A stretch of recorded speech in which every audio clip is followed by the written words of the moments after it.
Estella unlatched the suitcase, her fingertips grazing the delicate white lace garments within. Is this truly the extent of it? Two maids hurried past with baskets, their voices hushed in gossip. Word is he's being hauled to the imperial capital as a political hostage. The emperor is a notorious tyrant. What if he never returns? Estella's violet gaze turned frigid. As the first princess of the Blaze Kingdom, this is the cross I must bear. Hela swung the door open, her golden locks shimmering in the light. Sister, the hour of departure is upon us. Have you finished gathering your meager belongings? Hela masked a sneer behind her hand, her eyes glimmering with pure malice. Oh, wait, it's not as if you had much worth packing anyway, right? Estella hoisted her suitcase. Someone seems remarkably eager to scrub my existence from this palace. Hela chimed in. How could you say that? I'm already aching with grief at your departure, sister. Estella leveled a sharp look at her. If your theatrics are finished, then please get out. Hela threw her hands up in a display of mock apology. I'd love to assist, but as the future crown princess, I felt compelled to visit personally. You grasp the hierarchy now, don't you? Estella's eyes flared with loathing. A mere commoner by birth, the cursed princess, Estella Blaze. Upon her birth, a grim prophecy was delivered to the king of Blaze. A crow shrieked 12 times for the princess who claimed her mother's life with her first breath. She must not be allowed to live, or the Blaze Kingdom shall crumble into ruin. The king dismissed the omen, but the whispers had already ignited like wildfire. Chaos erupted in the streets as the masses wailed in absolute terror. From that moment on, Estella was a prisoner of the inner palace, never once crossing the castle threshold in her entire life. The coachman hoisted the heavy trunk. Are you certain this is the entirety of your luggage? Estella replied under her breath. Let us depart. I have finally escaped these stone walls, only to begin a slow march toward my own execution. Once, Estella had knelt before the throne, desperate, begging her father to send a diplomatic envoy to the Aspen Empire. The king of Blaze slammed his fist onto the desk. Silence! Our Blaze Kingdom will never bow to those savage barbarians. Estella looked up, undeterred. Countless nations have already knelt before the Aspen Empire. Please, reconsider. The king of Blaze snarled, pointing toward the exit. That is no concern of yours. Rot in your chambers and stay out of my sight. Candlelight flickered against the gloom of the palace. A guard stumbled into the grand hall, frantic. Your Majesty! The Aspen Imperial Army is launching an assault. What? Estella let out a weary sigh. See? I tried to warn him of the coming storm. A sharp rap echoed at the door. She turned as an attendant's muffled voice drifted from the hallway. A missive from the Aspen Empire. His Majesty the King has commanded me to deliver it immediately. Estella tore open the envelope. The Blaze royalty must surrender a child to the Aspen Empire as a blood pledge of loyalty. I knew father would play the hero until the end, but he was bound to break. And I am the inevitable sacrificial lamb. It was all so predictable. Estella smoothed the lace on her shoulder, her expression unreadable. Because this world is actually a novel I once devoured. 3 years ago, I hit rock bottom, losing my job and drowning my sorrows in a sea of grief and cheap booze. I was ready to walk away anyway. I couldn't endure another second in that cesspool of corruption and injustice. The wine bottle spun away as my strength failed, my body collapsing heavily onto the floor. When I finally drifted back to consciousness, I was trapped in this reality. Estella bolted upright in the massive bed, scanning the opulent, unfamiliar chamber. Where am I?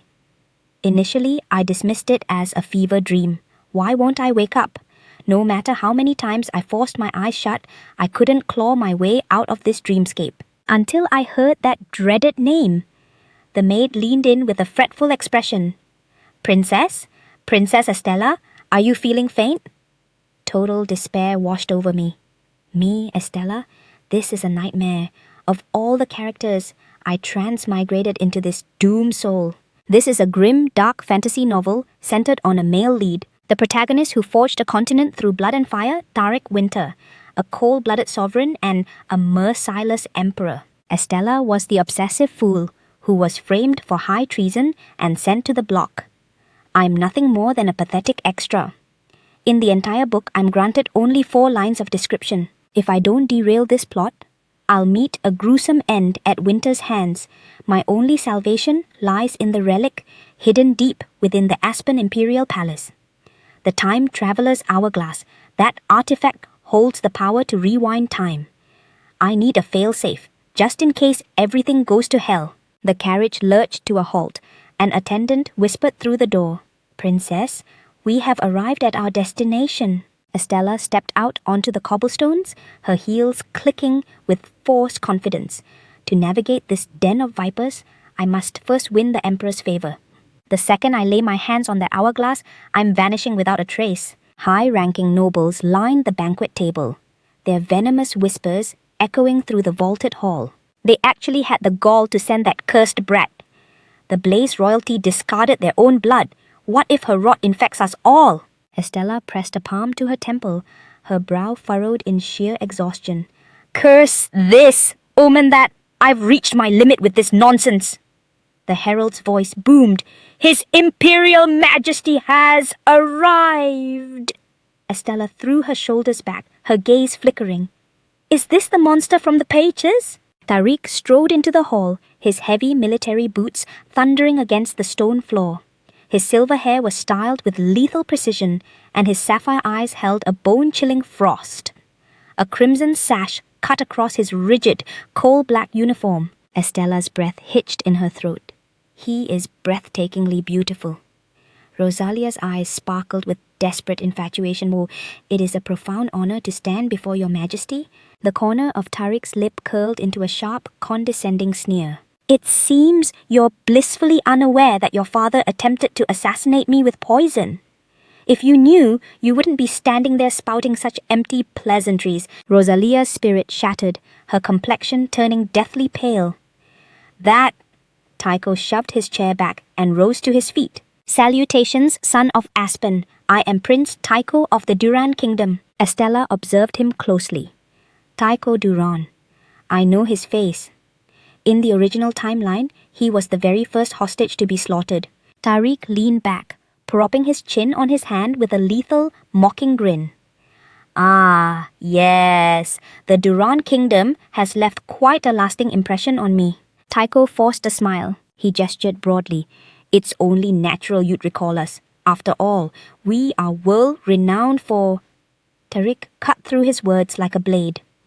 You had the audacity to swear fealty to my face, then turned around to plot with the other kingdoms behind my back. Were you not planning to bury me alive? Tycho's fists tightened as he pressed them against his lips, beads of cold sweat carving paths down his face. Your Majesty, that is a grave misunderstanding, oh. Tariq's smile vanished instantly. Since I've summoned you to my court, it's only fitting I show you true hospitality. Tycho bowed low, his voice trembling. I am deeply grateful.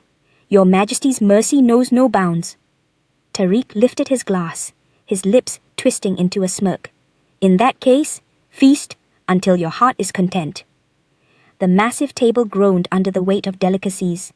The scent of buttered lobster and charred meats saturated the air. The nobles began to gorge themselves, their hollow praise filling the room. Northern cuisine is truly unparalleled. Each dish is a masterpiece. Estella gripped her fork, her knuckles white as she trembled. Her stomach was tied in knots, making it impossible to force down even a single morsel. Was she the only one sensing the danger? The catastrophic events of Chapter 1 were about to ignite. Tariq scanned the guests, his gaze bone-chillingly cold. It warms my heart to see everyone feasting so joyfully. However, a celebration of this magnitude shouldn't be deprived of fine wine. Tycho chimed in instantly with a sickeningly sweet smile. Your Majesty is absolutely right. Exquisite wine is the very soul of a banquet. Estella stared at his back. This absolute moron. A crimson vintage was decanted into the glasses, casting an eerie, blood-like glow under the chandeliers. That wine is laced with poison, you idiot! Tariq stood and hoisted his glass, signaling the room. A toast is in order. Estella watched the liquid intensely, her breath hitching in her throat According to the novel script, a massacre was imminent.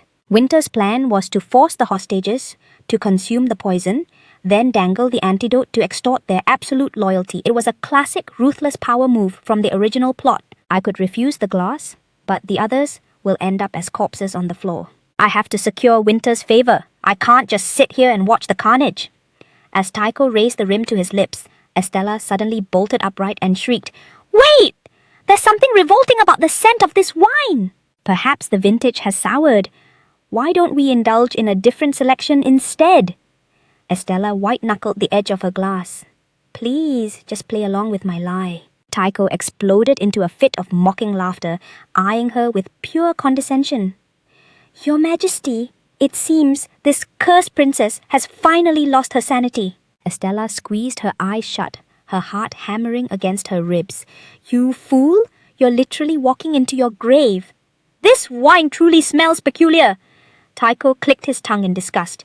"It seems your curse has rotted your nose as well, princess. Are you seriously insulting a gift from His Majesty's personal cellar?" Tycho hoisted his glass high. "To prove my unwavering loyalty to the Emperor, I'll take the first sip." Winter watched him with a predator's focus, his deep blue eyes devoid of any human emotion. The glass slipped from Tycho's nerveless fingers and shattered against the floor, exploding into jagged crystalline shards. Tycho suddenly clawed at his throat, coughing convulsively. Dark, visceral blood sprayed from his mouth, defiling the snow-white tablecloth. "Something's wrong with Prince Tycho! Get help!" Did the wine actually turn? Winter looked down at the chaotic banquet hall, his face a mask of indifference. "A pathetic flock of fools! Did you truly believe I sought to share a drink and a laugh with you, knowing every single one of you prays for my demise?" Winter stalked over to the twitching Tycho, his voice a freezing whisper. "The wine didn't turn. It was poisoned." "Poison? No!" Estella lunged forward and reached out, desperately clamping her hand over Tariq's mouth to silence him. Rosalia gasped in sheer terror, masking her face. The surrounding nobles recoiled in shock. The entire hall plummeted into a suffocating deathly silence. Stella's pupils contracted violently. A bead of cold sweat rolled down her temple. "What on earth have I just done?" Tariq's gaze instantly sharpened into something sinister. He seized her wrist, his fingers tightening like iron shackles, and violently yanked her into his space. Estella lost her footing and was slammed against his chest, her hands braced against his broad shoulders. Tariq lowered his voice, his tone dripping with lethal intent. "Princess Estella, do you have any idea what you're doing?" This was definitely not in the script. Estella's eyes quivered as she stared at the silver-haired tyrant inches away. "If I misstep now, my death will be far more gruesome than the one in the novel." Tariq crushed her wrist with overwhelming force. "You certainly have nerves of steel. Not only did you interrupt me, but you actually dared to lay hands on my face." Estella's throat tightened as she struggled to breathe. She forced her racing mind to settle, leaning toward the man's ear until her breath brushed against his skin. "I know you spiked the wine," she hissed, her voice unexpectedly steady. "But I suggest you don't broadcast it to the masses. Do it for the sake of your own reign." A flash of ice flickered in Tariq's eyes. He turned his head to glare at her, his gaze as sharp as a guillotine. Estella refused to flinch, continuing to whisper in his ear. "Now, please, grant Prince Tycho the medical attention he needs." The banquet table was a disaster zone. Nobles hissed to one another, their panic echoing through the rafters. "Is that cursed princess begging for a death sentence? How dare she handle His Majesty so brazenly?" Tariq scanned the room, his voice bone-chillingly cold. "Everyone, clear out, now!" Rosalia's entire body jolted. The nobles, faces contorted with terror, scrambled to abandon their seats. Tariq gestured toward the collapsed form of Tycho. "Escort him to the imperial physician." Estella exhaled a jagged sigh, resting a trembling hand on her chest. "Thank God he caught my drift. I genuinely thought I was a goner." A heavy hand suddenly clamped onto her shoulder. Estella jumped, spinning around in a panic. "Yay, yes, Your Majesty?" Her shoulders shook as she began to plead incoherently. "I'm so sorry. Please don't execute me." Tariq tilted his head slightly, puzzled. What kind of mindless drivel are you spewing now? Estella stood there paralyzed, looking completely bewildered. Tariq closed the distance between them. Since you had the audacity to command me just now, the least you can do is offer a rational explanation. Tariq reached out and engaged the lock. The metallic click was sharp, echoing like a gunshot in the quiet room. Estella's spine went rigid. Why are you locking the door? Tariq turned back to face her. This palace is infested with eavesdropping rats. One cannot be too cautious. Tell me, how did you discern the wine was poisoned? Estella lowered her gaze, unable to meet his piercing eyes. I've spent my life buried in books. Tariq let out a dry snort. Books? Reading was my only escape. I learned that the aroma and viscosity of wine shift the moment it's tainted. A bitter smile touched Estella's lips. The truth was she'd read it in the novel, but that secret would stay buried. Tariq scrutinized her, the frost in his eyes thawing ever so slightly. I always assumed noble heirs were nothing but shallow narcissists. It seems you're the anomaly. Estella's fingertips twitched. I know you gathered the hostages tonight because they've yet to bend the knee. Mass poisoning would only provide the spark for a full-scale rebellion. In the original timeline, this stunt did indeed ignite the fury of various kings, leading to Tariq's eventual assassination plot. Tariq stepped forward, his boots thudding rhythmically. Then allow me to ask you one thing. Estella instinctively retreated until she hit the cold, unforgiving wall. Yes? Tariq leaned in, cornering her. You're one of the hostages as well. You should loathe me just as much as the rest. So, tell me, why did you save me? Estella clutched the fabric of her dress, her knuckles turning white from the strain. This tyrant, a man who lived without knowing love, resonated with her soul. There was a reason this novel haunted her in her past life. She, too, had been starved of affection since the day she was born. Estella looked down, the profound loneliness in her eyes veiled by her lashes. Because we are carved from the same stone. When I was only 5, my parents tore our family apart. Neither of them wanted the burden of me. I was haunted by the fear of abandonment, so I molded myself into the perfect, obedient daughter. I believed that would fix the cracks. I held on to such desperate hope, but in the end, they still discarded me. Then, Grandma stepped into the void and reached out. My darling. She showered me with the love my parents withheld, mending all my broken pieces. Had Tariq ever known a warmth like that? All he had were half-siblings who hungered for his downfall and parents who watched him with icy indifference. His entire existence had been a desperate defense, like a wounded beast covered in protective thorns. Tariq had been utterly alone, cast repeatedly into the jaws of brutal war. Blood had stained his silver hair and marred his armor. Estella stood on the balcony, watching the man's lonely silhouette. I dare to think we share the same scars? Tariq turned his head. Scars? Yes, I've been branded as cursed since my first breath. I've lived in total isolation every single day, always feeling like a ghost in this world. As far as I'm aware, Your Majesty has been a lone wolf on the battlefield for a decade. That's why the thought occurred to me. She offered a shallow bow. That is the sole reason I meddled in your affairs. Tariq fell silent, a rare flicker of raw emotion dancing in his eyes. That's all in the past. I hold no sentiment for what was. He turned fully, his intense gaze locking onto Estella's face. I happen to be searching for someone to carry out a specific task. I believe you're quite well suited for it. Estella froze in place. What?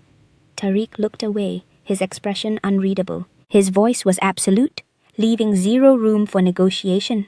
It wasn't a request, but a royal decree. You work for me now, Princess Estella? Estella pressed a hand to her heart, her violet pupils quivering in sheer disbelief. Tariq stood by the window, hands clasped behind his back, his silhouette imposing against the flickering candlelight. I trust you've mentally prepared yourself for what comes next. Eduardo bowed with stiff formality, his voice echoing. Indeed, Your Majesty. However, Tariq tilted his head just enough to signal his annoyance. His gaze was absolute zero, Is there an issue? Eduardo's brow furrowed, his face a mask of uneasy hesitation. Forgive my audacity, sire, but why entrust such a high-stakes mission to a complete enigma? Especially considering this princess is essentially our captive hostage. Tariq pivoted, his eyes piercing like daggers. Do you doubt the princess's capability? Eduardo looked pained. It's not her skill exactly. I simply question her loyalty. The rumors of her curse are pervasive. He scowled, his eyes clouded with genuine dread. I fear her presence may eventually invite disaster upon your majesty's head. A dark smirk played on Tariq's lips as he let out a sharp, mocking huff. Then, we shall simply wait for the show. He crossed his arms, his gaze deep and calculating. She claims to have been a bird in a cage for 20 years. Let's see what she's truly made of. Is she a master manipulator playing a part, or is she actually bold enough to pity me? We're about to find out. The lock clicked with a heavy final thud. Estella spun around, her long hair whipping behind her. Her pupils contracted as panic flared, her breath hitching in her throat. What is the meaning of this? Does this imply... Estella seized the doorknob and twisted with all her might. The jarring screech of metal on metal filled the hall. The door was deadlocked. She balled her hand into a fist and hammered violently against the heavy oak panel. Dull, thundering thuds rang out, but the silence that followed was deafening. Estella slumped, resting her forehead against the freezing wood. Since they provided a maid, I suppose I'm not being left to rot in total isolation. A soft rustle stirred the air behind her. She jerked her shoulders and whirled around defensively. Who's lurking there? A red-haired maid stood motionless in the shadows of the corner. Her fingers were laced neatly as she dipped into a low, practiced bow. Blessings upon you, princess? The girl kept her gaze fixed on the floor. Her voice was a mere breath of a whisper. I am Lila. As of today, I have been assigned as your personal attendant, Your Highness. Estella exhaled a shaky breath of relief. Oh, thank heavens, you nearly gave me a heart attack just now. It's a pleasure to meet you, Lila. Estella scrutinized her. Why is she trembling like a leaf? She turned toward the mirror, lost in a spiral of thought. Estella stared at her own reflection. Is she genuinely terrified of me? She leaned down to gather some logs, tossing them into the hearth. I'm sorry, Lila, that you've been consigned to this gloomy place just to serve someone like me. Lila's head snapped up, her face etched with pure panic. No, please, I'm perfectly fine. I'm just a maid, so this is my place. She rushed toward the fireplace, reaching out to intercept the wood. Please, Your Highness, allow me. This is my duty. Estella sidestepped her hand and continued stacking the logs. It's all right. Back in the kingdom. I handled tasks like this more times than I can count. Lila froze mid-motion, her eyes wide with shock. You actually built your own fires? Estella watched the flames begin to lick the wood. Well, as the infamous cursed princess, the maids back home wouldn't touch me with a 10-foot pole. I imagine they were terrified the curse was contagious. You're petrified of me too, aren't you? Lila remained paralyzed, standing there in awkward, heavy silence. A ghost of a smile touched Estella's lips, her gaze softening with unexpected kindness. We'll be stuck together for a long time. I truly hope you can learn to breathe around me. Lila stood rooted to the spot, her pupils dilating. Venomous whispers drifted from the far end of the corridor. I heard Lila was thrown to that cursed princess. That girl must be a violent freak. Lila's doomed. She'll never make it out of that annex in one piece. Lila lowered her gaze, her thoughts swirling. She's nothing like the monster they described. She stepped closer, her voice gaining a new strength. Princess Estella, I don't believe a word of those lies. I don't believe you're cursed at all. Lila's expression hardened with resolve. They only fear you because they don't know your heart. I will stay by your side and serve you faithfully. Please, put your trust in me. A genuine spark of warmth flickered in Estella's eyes. Truly? I appreciate that more than you know. The morning was alive with the sound of birds. Estella stood in the courtyard, taking in her surroundings. In the daylight, this place wasn't the nightmare she'd feared. Last night, it looked like a literal tomb. She gazed up at the towering iron fence. But a golden cage is still a cage. Lila's frantic footsteps echoed from across the grounds as she ran up, breathless. "Princess! The Imperial Knights just dropped this off!" Estella whirled around. "It arrived already?" She accepted the heavy linen bag. "Lila is my only bridge to the world outside. Without the Emperor's seal, I'm a prisoner in this annex." Estella crossed her arms, her brow twitching with irritation. "This is infuriating, but I suppose it beats being buried alive." Lila stared at the bag with wide-eyed curiosity. "May I ask, what's so special about these?" Estella unknotted the cord, revealing a hoard of brown granules. "The seeds of my future." Lila looked utterly baffled. "Seeds?" Estella looked at the potential in her palm, her gaze blazing with conviction. "Sooner or later, these tiny things will be our golden ticket." This novel had the one major perk. Beneath the fantasy fluff, it was a treasure trove of medical lore. Many of the formulas were scientifically sound. In her past life, she was a top-tier pharmaceutical researcher. Every time the author described a potion, her pulse would quicken. It was time for a little field test. "I'm going to use every scrap of my knowledge to build a pharmaceutical empire right here." Estella gripped the seeds, her eyes burning with raw ambition. Lila stood by, looking completely lost. "Princess, what is that look?" Lila stopped, her face suddenly turning grave. "Wait, there's more. His Majesty has summoned you to his private bedchamber tonight." Estella's head snapped toward her, her pupils shrinking to pinpricks. "Excuse me? His bedchamber?" Night fell, draping the palace in shadows. Estella climbed the stone stairs, the rustle of her silk skirt loud against the silence. Why on earth did it have to be his bedroom? She paused before the massive double doors, her heart thumping against her ribs. "Does this mean—" Tariq leaned in, his fingers tracing her jawline. "Work for me, princess." Estella's breath hitched, her mind reeling. The Emperor couldn't possibly... A man like Tariq is far more likely to commit a locked room murder than he is to actually flirt with a woman. Estella shook her head violently, desperate to banish those grisly images. She hurried down the long corridor, her ears ringing with the sound of nasty gossip. "I heard Princess Estella was dumped in the annex. Even His Majesty is wary of her rot. That place is a total ruin. It's practically a condemned building." Why does she still have the nerve to show her face? She's going to bring a plague upon us all with that curse. Estella clenched her fists, her blood beginning to boil. These idiots, if only they realized I'm the reason they're still breathing.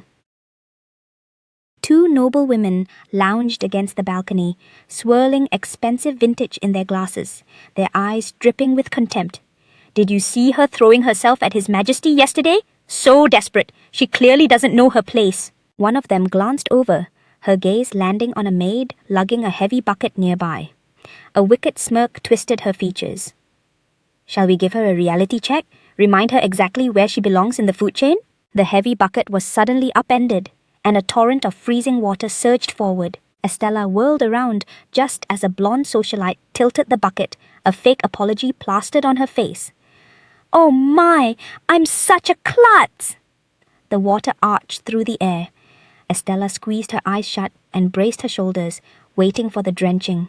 But the icy impact never hit. She slowly peeked her eyes open.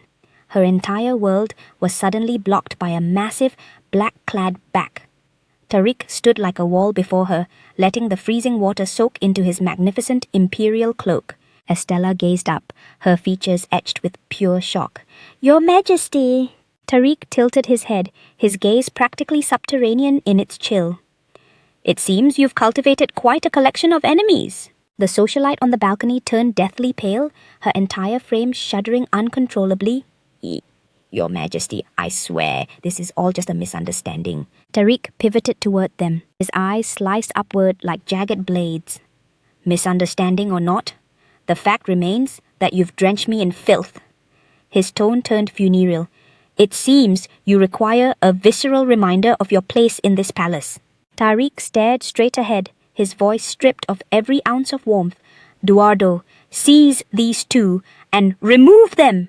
The two women collapsed into a heap on the stone, their faces ashen. Tariq issued his decree with chilling authority.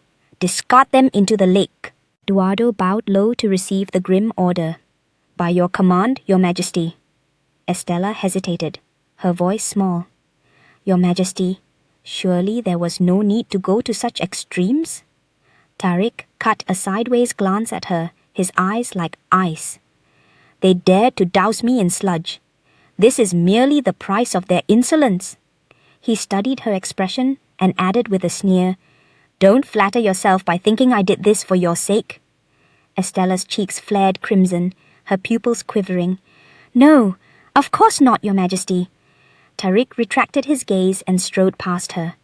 Good. Estella watched his retreating figure. She bit her lip in a surge of frustration. What an absolute jerk! Every shred of gratitude she had felt moments ago evaporated into thin air. The dead of night arrived. The light in the imperial bedchamber was suffocatingly dim. She sat perched on the edge of the bed, fingers laced nervously in her lap. Exactly how long does it take him to change? Exhaustion finally won, and Estella's eyelids grew heavy as her head began to loll forward. The faint click of a latch echoed from the door. Tariq pushed it open and paced inside, eyeing the swaying girl. Napping in my private chambers? You certainly have a death wish. Estella's eyes snapped open, her pupils dilating in panic. Her line of sight slammed directly into a broad, bare chest. Her face ignited instantly, her pulse skyrocketing. She instinctively grabbed the collar of her dress, pulling it tight. Your Majesty! Tariq loomed over her, his silver hair dampened and disheveled, clad only in a white silk robe that hung open to reveal a lethal, muscular physique. Estella scrambled to her feet, hands clamped over her chest. Your Majesty, why are you half naked? Tariq looked down to adjust the lapels of his robe, appearing genuinely perplexed. Because I have just finished my bath. Estella whipped her head away, her face burning. You should still have the decency to dress before appearing. Tariq leaned in until he was inches from her face, pinning her with his gaze. Need I remind you? Precisely whose fault was it that I required a sudden cold bath? Estella was struck dumb.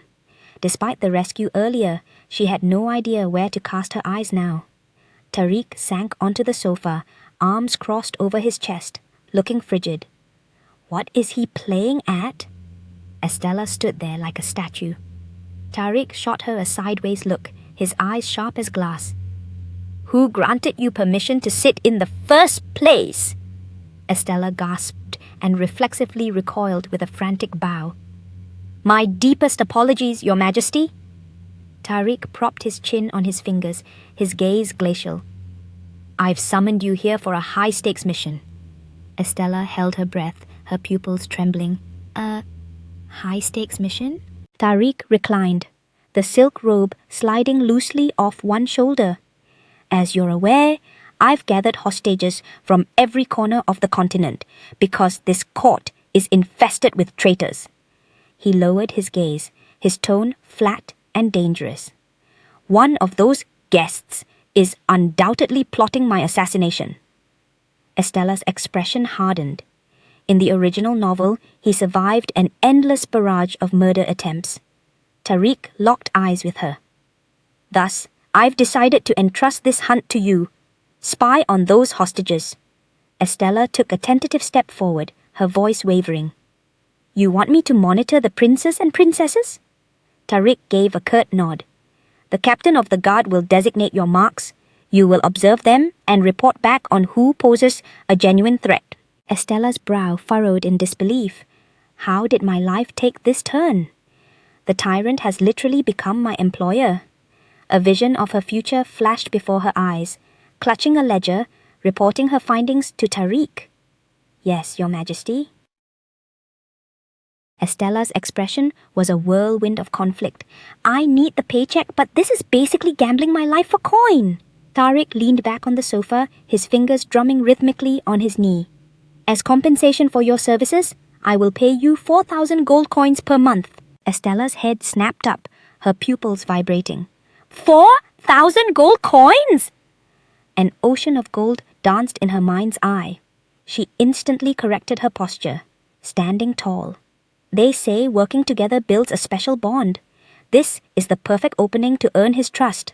Estella's gaze shifted. The only catch is losing my head if I screw this up. Tariq watched her reaction, his tone cooling. How does 10,000 gold coins sound? Estella spun around, her eyes ablaze with conviction. It's a deal. Darkness draped over the greenhouse later that night. She curled up in a corner, whispering to the dirt, "Sweet dreams, my little ones." Estella squatted in the muck, her hands deftly working the soil. 10,000 gold a month. I'm going to be absolutely loaded. She looked down at the tiny seedlings, a smirk spreading across her face. Once these bloom and I distill them into medicine, I might actually out-earn Tariq himself. Eduardo materialized silently behind her, his voice devoid of emotion. What do you find so amusing? Estella jolted in terror, her pupils trembling from the shock. Lord Eduardo! She gestured frantically at the mud, looking utterly flustered. I was just examining the growth. Eduardo stared down, his eyes like hollow voids. You mean this filthy soil? Estella puffed out her chest, her gaze hardening with pride. The earth isn't filthy at all. Eduardo's brow twitched slightly. And what leads you to that conclusion? Estella brushed the grime off her palms with a shrug. Sure, it stains your hands and ruins your clothes. People treat the ground as a dumping site for every harmful thing they possess. Her tone softened into something more profound. But isn't it the humans who cast those things away who are truly the filthy ones? The soil purifies our messes without asking for a thing. I merely plant a seed and it handles the miracle. Her eyes sparkled with genuine wonder. Watching life sprout and bear fruit from nothing? It's the most magical thing in the world. Eduardo remained silent for an eternity, the frost in his eyes slowly melting away. I see. If my assessment offended you, I offer my apologies. Estella brushed away the lingering dust. It's fine. I knew you didn't mean anything by it. So, what brings you to my garden? A single bead of cold sweat appeared on Eduardo's temple as he recalled his duty. Regarding that, please, follow me. He turned toward the depths of the hallway with measured steps. Estella trailed closely behind. Where are we heading? Eduardo pushed open a massive wooden door. We have arrived. Estella scanned the interior. Her gaze landed on the center of the room. What's with that pink sofa? It looks hilariously out of place here. Eduardo stopped before a towering bookshelf, his expression becoming grave. Before I brief you on the mission, there is one thing you must understand. Estella halted. What is it? Eduardo locked eyes with her. His Majesty does not appear to classify you as an enemy. That is likely the only reason he trusts you with a task of such vital importance. Eduardo turned and flipped open a thick ledger. However, as the captain of the guard, it is my duty to suspect everyone. That includes you, Princess. Estella felt a shiver snake down her spine. Eduardo Ramos, a man defined by absolute, unyielding loyalty. He would walk into a furnace without a second thought if his master gave the word. He's terrifyingly gifted. If I can secure his allegiance, it would be a strategic masterpiece with zero drawbacks. Eduardo sat at the desk, his fingers tapping the vellum. This is the dossier on your first target. He slid a file into the center of the table. The name, Tycho Duran, was emblazoned on the cover. Estella stared at the script. The one who collapsed at the feast, right? Eduardo gave a curt nod. Correct. Prince Tycho of the Duran Kingdom. The image of that frail, pale-faced man flickered in Estella's mind.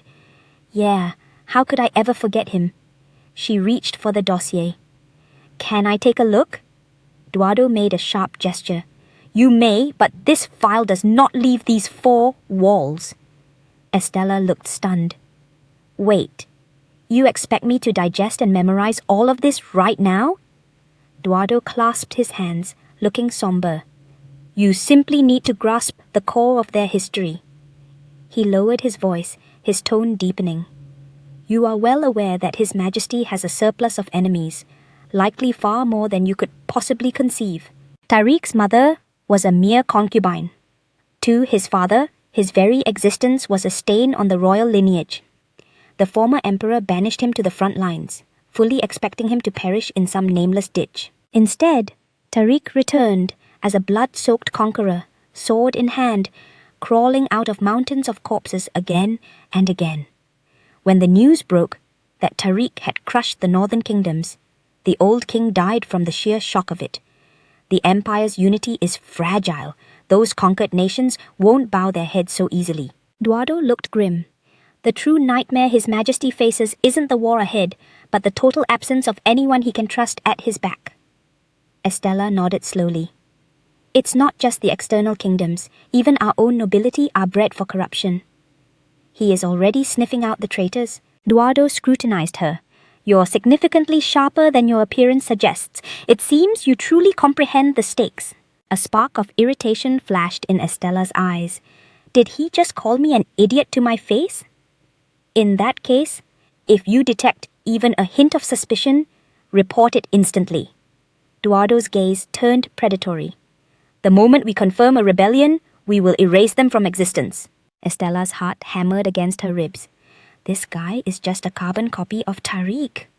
Since I'm banned from leaving my room without an escort, how am I supposed to shadow him? Eduardo slid a document toward her. When the time comes to tail a target, we will provide the necessary security. Estella took the parchment. So they really don't trust me to act on my own. Eduardo walked toward the door. My men will escort you back to the annex. Estella rose to follow. Got it? Sudden, frantic footsteps echoed through the stone corridor. Estella whirled around, panic surging. What was that? Is it an ambush? Eduardo instantly positioned himself in front of her. Get behind me. And his hand clamped onto his sword hilt, his knuckles white with tension. He glared at the corner. The footsteps grew louder until a tiny figure suddenly hopped into view. Daisy spread her arms wide, her face glowing with a radiant smile. Daddy! Daisy charged forward on little legs. Daddy! Eduardo looked down at his daughter, his intensity breaking. Daisy, I told you to wait for me quietly. Estella stood behind him, mesmerized by the child. She gripped her father's hand with all her might. Daddy, are you angry? I only ran here because I missed you so much it hurt. Eduardo dropped to one knee to meet her gaze. I'm not angry. I just didn't want you to take a tumble like you did last time. For real? For real? Estella watched Daisy Ramos in silence. Eduardo's only child and his single point of vulnerability. Daisy beamed, leaning into her father's chest. This is the key. Winning over Eduardo starts with this little girl. Daisy pointed a tiny finger, looking ahead with wide-eyed curiosity. Who is the pretty lady? Eduardo squatted beside his daughter, looking visibly flustered. She is my guest. Daisy's eyes widened in awe as she leaned closer. Wow! You look just like a fairy! Right, Daddy? Eduardo quickly clamped a hand over his daughter's mouth, cold sweat pooling on his brow. My humblest apologies, princess! Daisy squirmed in his arms, letting out muffled, stubborn protests. She's not a princess, she's a fairy! Estella let out a soft, melodic laugh. It's quite all right. Hello there, Daisy!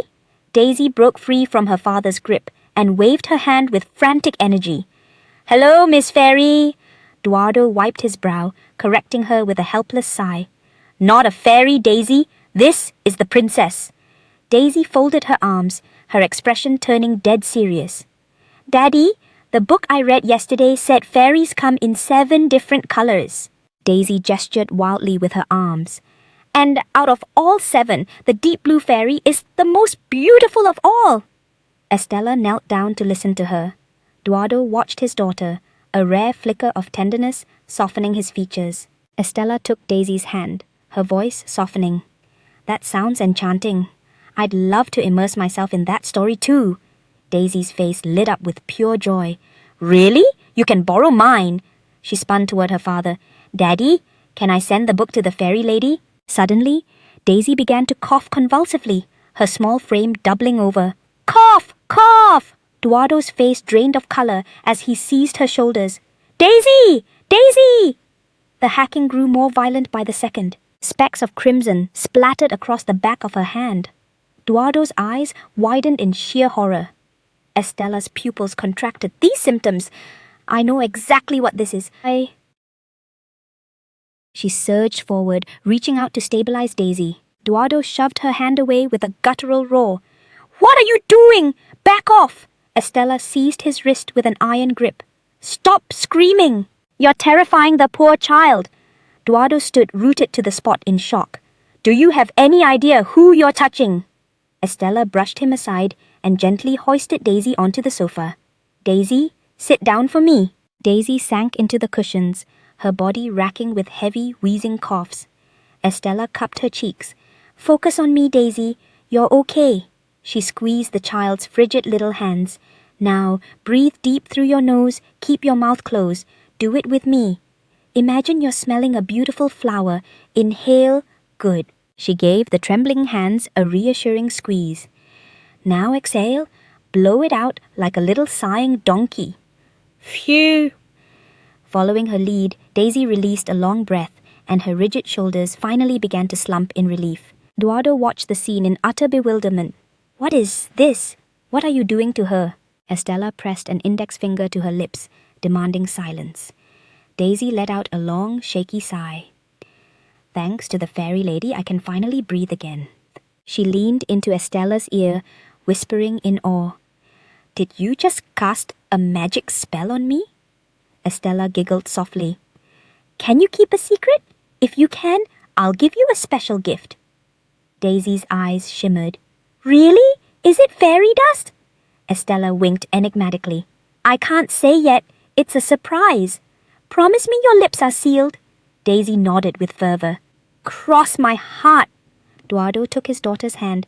I'll return for you soon. Please, get her back safely. Daisy waved with frantic energy. Goodbye, fairy lady. Estella beamed back. See you later, Daisy. Daisy leaned in and whispered to her father. I promised to keep her secret. For a man with a heart of stone like Eduardo Ramos, Daisy was his only chink in the armor. Estella pushed open the massive door. Her fingertips grazed the cold, rough wood grain. In the original novel, however, Daisy's fate was already written in blood. Flames had devoured the manor in a heartbeat, sending pillars of black smoke into the heavens. Eduardo had wailed in agony before the inferno. He had cradled a limp, broken body. Daisy, eyes shut and face like marble, had perished in those flames. Tariq was a fortress of solitude. No family, no confidants. The insurgents couldn't find a single crack in his resolve. So, they struck at Eduardo's Achilles' heel instead and torched the estate. Daisy was nothing more than a sacrificial pawn in their twisted game. She died in agonizing suffocation, gasping for air, unable to scream for help. To rewrite Daisy's destiny, I only have two options. First, I must cure her asthma. Among the seeds I've sowed, there are rare herbs capable of a total recovery. The second path is to intercept that accident before it strikes. I have to unmask the culprit and the Shadow Master pulling the strings. To do that, I need to win Daisy's heart first. Pristine white blossoms draped the branches as golden sunlight filtered through the lush emerald canopy. Daisy sprinted over, clutching a vibrant picture book. Fairy lady, I brought the story. Eduardo followed in her wake. Daisy, remember your promise to behave. To get close to Tariq, I need to bring Eduardo into my orbit. Estella smiled warmly. I can entertain myself. I even brought a companion today. She gestured. This is Lila. She's quite skilled with the lute. But that wasn't the only motive. I simply wanted this little girl and her father to bask in each other's happiness for just a little while longer. Estella glanced at her maid. Lila, would you mind playing with Daisy for a bit? Lila bowed gracefully. As you wish, Princess. Miss Daisy, shall we go explore? Daisy grabbed Lila's hand and skipped toward the staircase, beaming. I want braids! Make me look just like a fairy! Eduardo sat at the round table, looking stiff and out of place. My apologies. I intended to come alone. Estella lifted her porcelain teacup and took a delicate sip. It's quite all right. Thanks to Daisy, this dreary place feels much more alive. Eduardo lowered his gaze slightly, his posture softening. I appreciate your kindness. He cleared his throat, staring at the tea leaves swirling in his cup. May I inquire about the technique you used earlier? Estella set her cup down, her finger tracing the rim. Of course. Estella lowered her lashes. Since you've been tracking my every move, you know I've been a prisoner in my own castle since birth, right? Eduardo replied hushed. Yes. Trapped in those walls, I had nothing but books to keep me company. I developed an obsession with medicine. Perhaps because I devoured every medical text I could find, I knew how to handle her crisis. Eduardo looked contemplative. I see. A scholar's pursuit. Estella's expression remained unreadable. After all, I am surrounded by enemies. I had to learn how to be my own doctor. Eduardo watched her in a heavy silence, a flicker of complex emotion in his eyes. Estella looked up. Is there anything else on the agenda? Eduardo straightened his back. Ah, yes. Tonight, I will provide the itinerary for your first targets. Tycho Duron? Candlelight flickered across the room as a cluster of nobles gathered around a game board. Has everyone settled on a tribute for the Emperor? A noble toyed with a die. His Majesty possesses everything already. It's a nightmare of a choice. The die clattered onto the table. Prince Tycho, what about you? Tycho smirked, spreading his hands wide.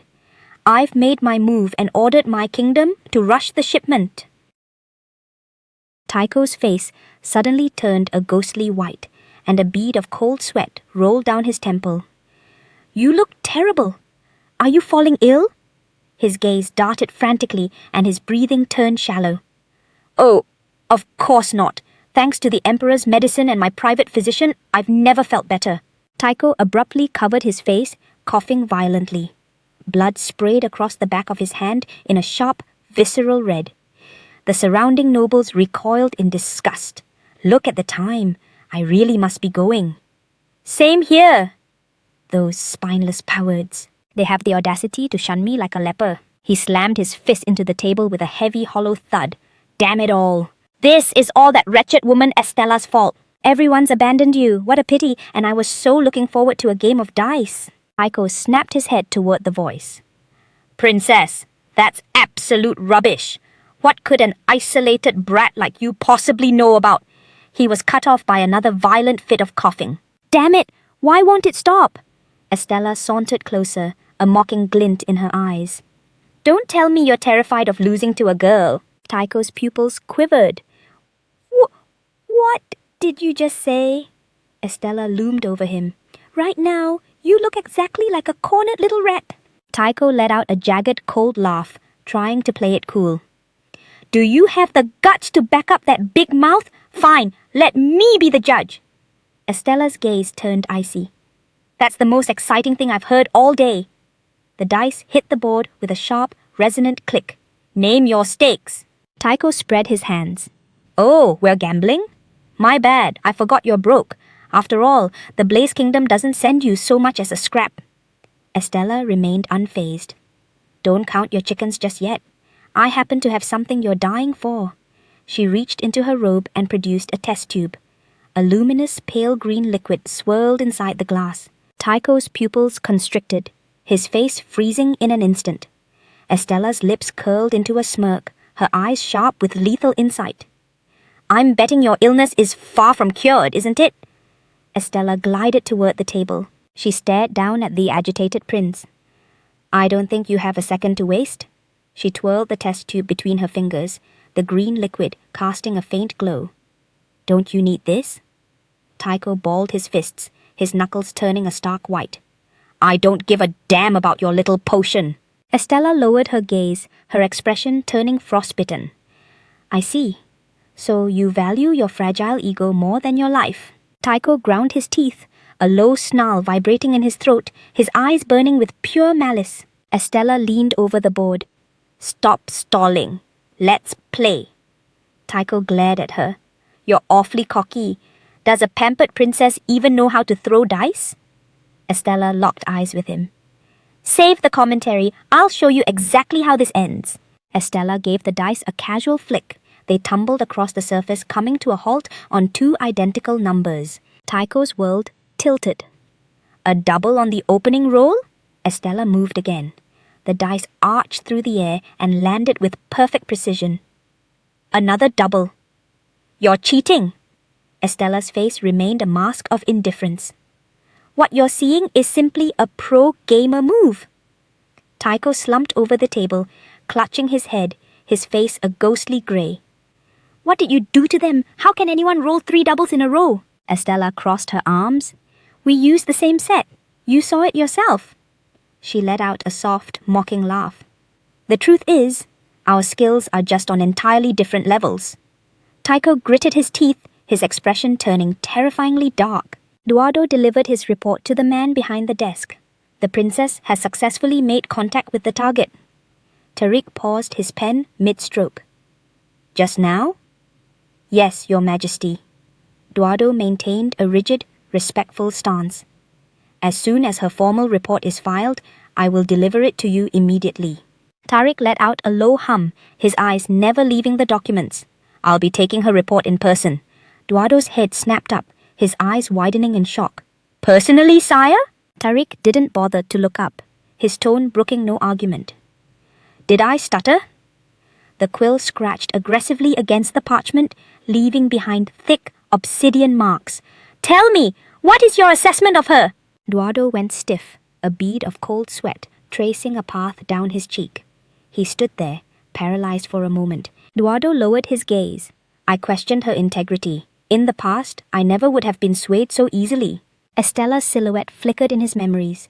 She had gently shielded Daisy's hand, protecting the child amidst the chaos, even drawing the little girl into a protective embrace with zero regard for her own safety. But in this moment, for some inexplicable reason, I require more time to finish gathering intel. The tip of Tariq's quill halted, leaving a heavy obsidian blot on the parchment. It appears you've had a change of heart. Eduardo remained silent for a beat, his features hardening. I simply believe a more calculated approach is necessary, specifically regarding your security, Your Majesty. Tariq scrutinized Eduardo. The corner of his mouth twitched into a smirk as a low chuckle escaped him. The moment the princess concludes her contact, have her report to me personally. As you command, sire. Eduardo dipped his head. Why is he laughing? Estella stood in the center of the corridor, extending her arms in a long, satisfying stretch. After working her stiff muscles for the first time in ages, it was finally time to head back. The surrounding nobles hissed. Is that Princess Estella? What is she doing in the main keep? The heavy gates groaned open, and Estella paused as 2 sentries approached. Princess, allow us to escort you back to the annex. I will be handling her escort personally. Eduardo stepped into the light, his boots thundering against the stone. The guards gasped in shock. Tss! Captain! Estella froze in her tracks. Eduardo? The two moved through the dense, suffocating shadows of the tree line. The canopy rustled ominously. Please, wait a second! Estella scanned her surroundings, the evening gale fluttering her skirt. Where exactly are we? This is the completely opposite direction of the annex. Eduardo came to a halt beneath the skeletal shadow of a tree.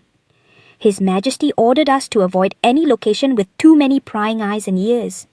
Estella's brow knit together as she surveyed the silent, eerie forest. His Majesty's orders? She abruptly pivoted to stare at the man beside her, her pupils quivering with sudden dread. Estella looked around, but the figure had already dissolved into the dark. Where did he go?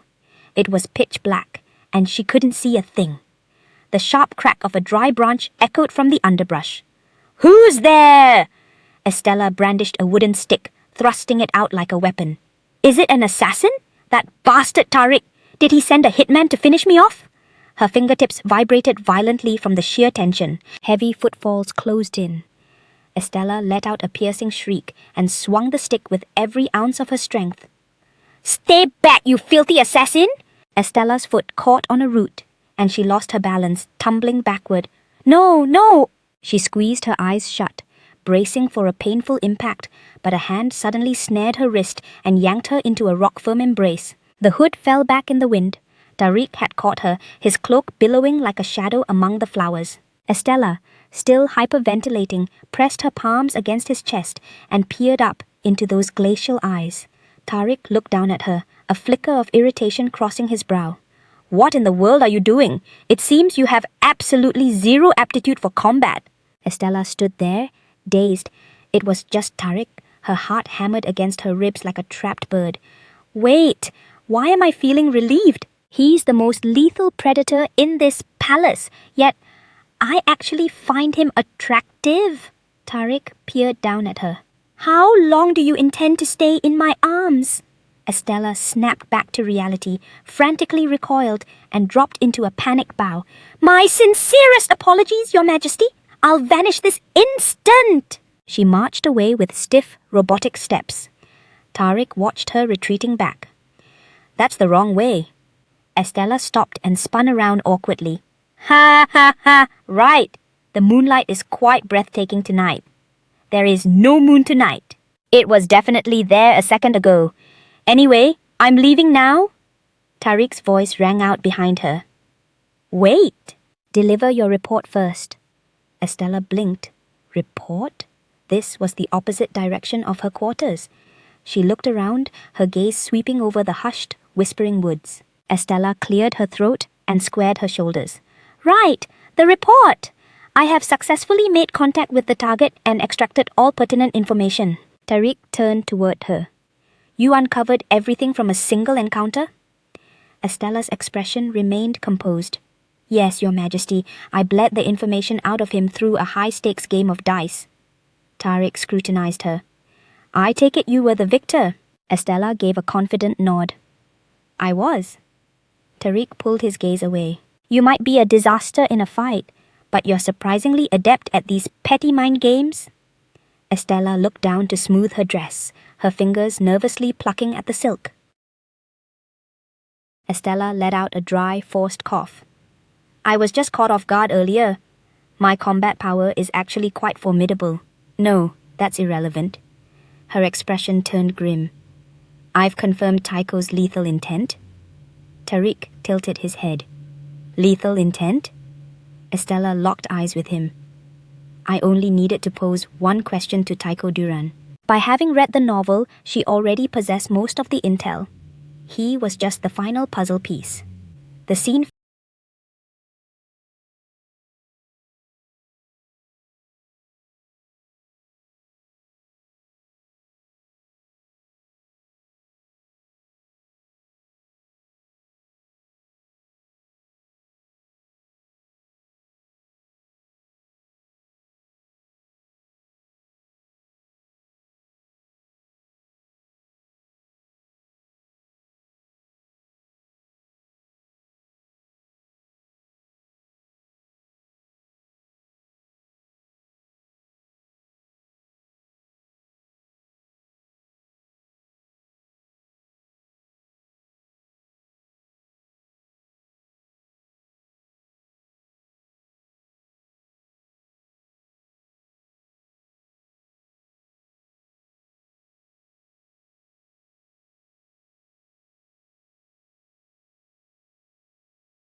flashed back to the gambling table. Estella stared down the man across from her. "Tell me, what tribute do you intend to present to His Majesty?" Tycho turned translucent. "Why do you care? What business is it of yours?" Estella toyed with the dice. "Because we're in the same sinking boat. I need a benchmark." Tycho clicked his tongue, his eyes darting frantically. "I plan to offer an elixir passed down through my royal lineage, the elixir of immortality." Elixir of immortality? What a load of crap! What the Durand family actually guarded was the forbidden wine. The terrifying potency of this brew was a sealed secret. Its true effect was supernatural, accelerated aging. In short, it forces time forward. A drop causes years of decay. However, if consumed in bulk, it instantly drains the drinker's life based on their remaining years. Estella glared at Tycho. That wasn't an elixir at all. It was a death sentence in a crystal decanter. Tycho was ashen, cold sweat slicking his forehead. "As long as you drink it, you obtain eternal life." Estella's eyes were like ice. Lie. It's all a blatant lie. He wants Tariq to... In the original timeline, after Tycho was poisoned by Tariq, the king of Durand attempted to assassinate the emperor using the forbidden wine. Since I averted Tycho's death, this role has apparently shifted to Tycho himself. The variables have changed, but the main plot is still barreling forward. Estella looked up, staring directly into Tariq's soul. "Your Majesty, I have a request." Sunlight flooded through the high windows of the grand hall, igniting the intricate chandeliers and stone vaults. The herald's voice boomed through the hollow space. "We shall now commence. Please step forward in order to present your tributes." Envoys clutching ancient scrolls and porcelain jars marched along the crimson carpet, flanked by ironclad guards. "Those who bring garbage had best be prepared for the consequences." A man shuddered, his fingers white-knuckling a wooden box as cold sweat drenched his temple. Estella cut through the crowd and strode into the center of the hall. "Your Majesty, if I may, I wish to be the first to present my offering." A ripple of murmurs surged through the crowd. "It's the Blaze Princess." "Isn't that trinket a bit pathetic for a tribute?" The whispers grew louder. "What do you expect from that cursed girl? It's probably just more useless rubbish." Estella blocked out the noise, carrying a small, exquisite gold box with both hands and a regal stride. "Allow me to present my tribute." Tariq reclined on his throne, propping his chin on one hand with a predatory smirk. "Coming forward first requires a certain level of audacity. You seem quite self-assured, Princess." Tariq looked down at her. "Open it." Estella applied pressure with her fingertips and flicked the lid. The latch snapped open.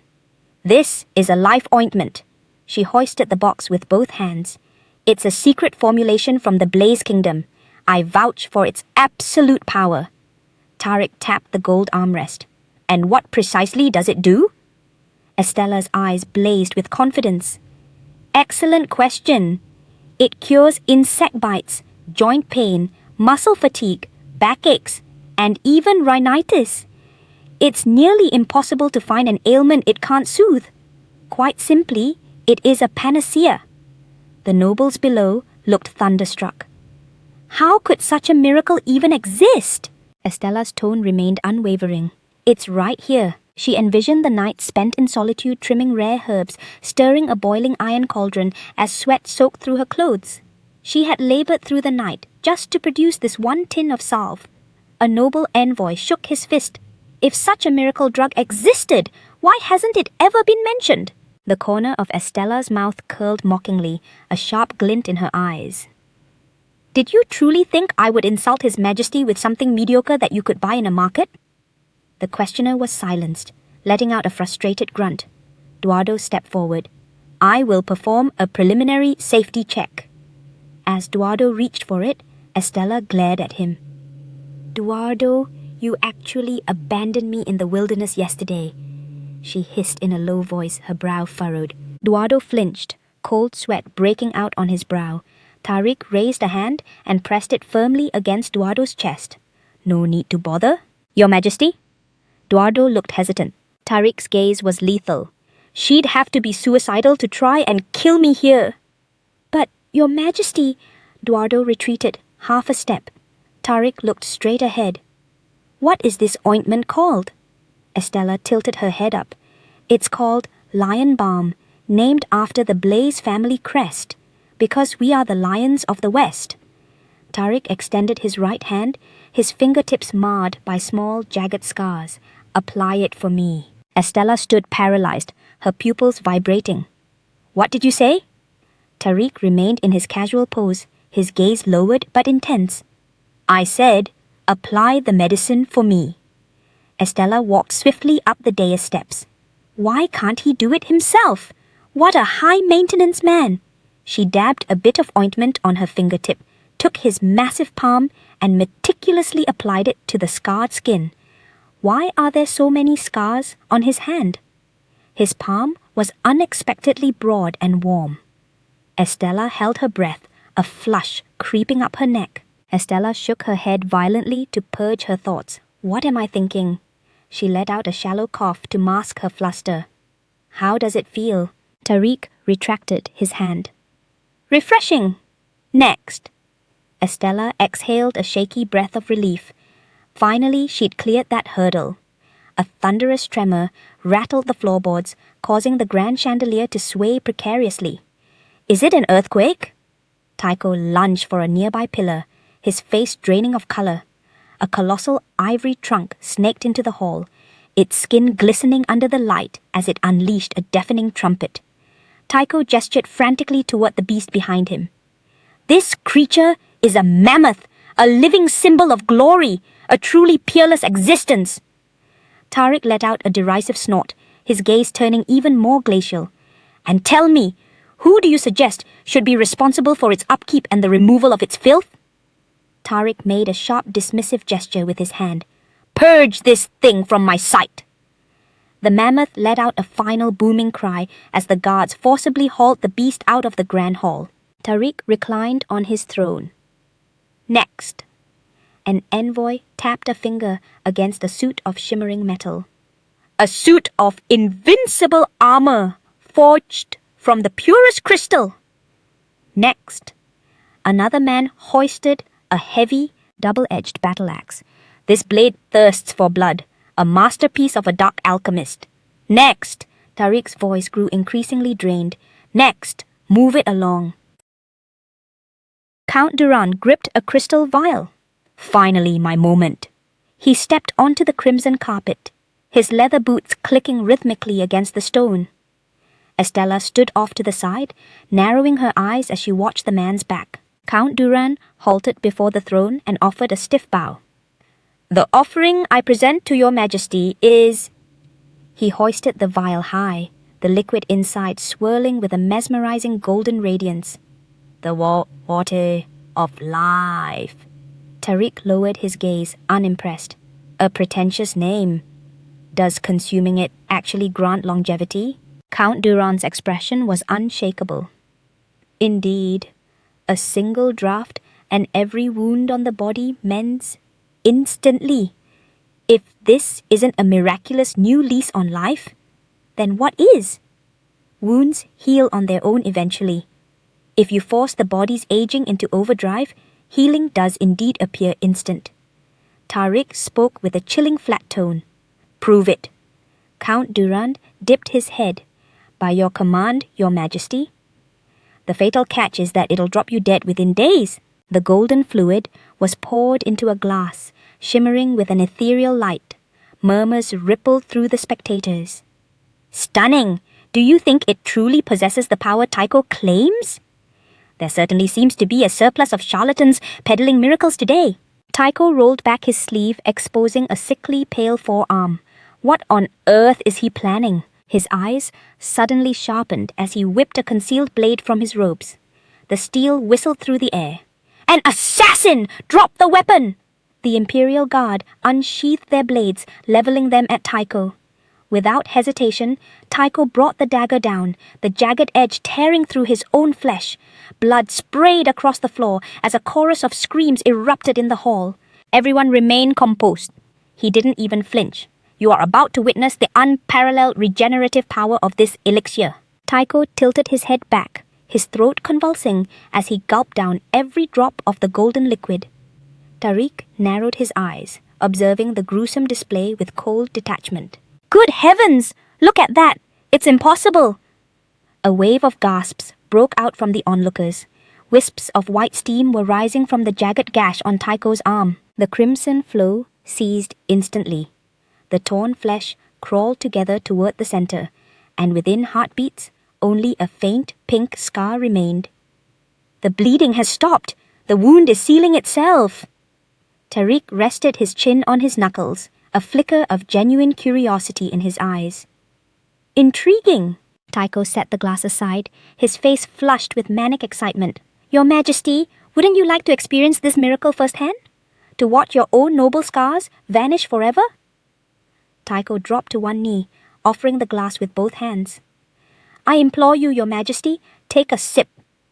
Tariq peered down at the swirling liquid. Very well. Since this is such a rare and precious concoction, he tilted his head slightly, his gaze landing squarely on the woman at his side. We shall have Princess Estella taste it first. Estella's pupils contracted in shock. Excuse me? The hall dissolved into a chaotic roar of chatter. What is the Emperor thinking? To squander such a priceless potion on her Tariq's voice remained rock steady. It is common knowledge that Princess Estella is the one who saved Prince Tycho's life. A faint, predatory smile touched his lips.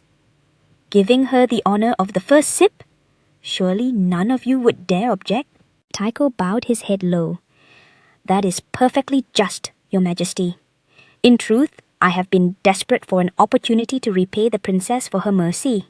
A dark, venomous smirk curled on his lips. Who would have guessed things would play out so perfectly?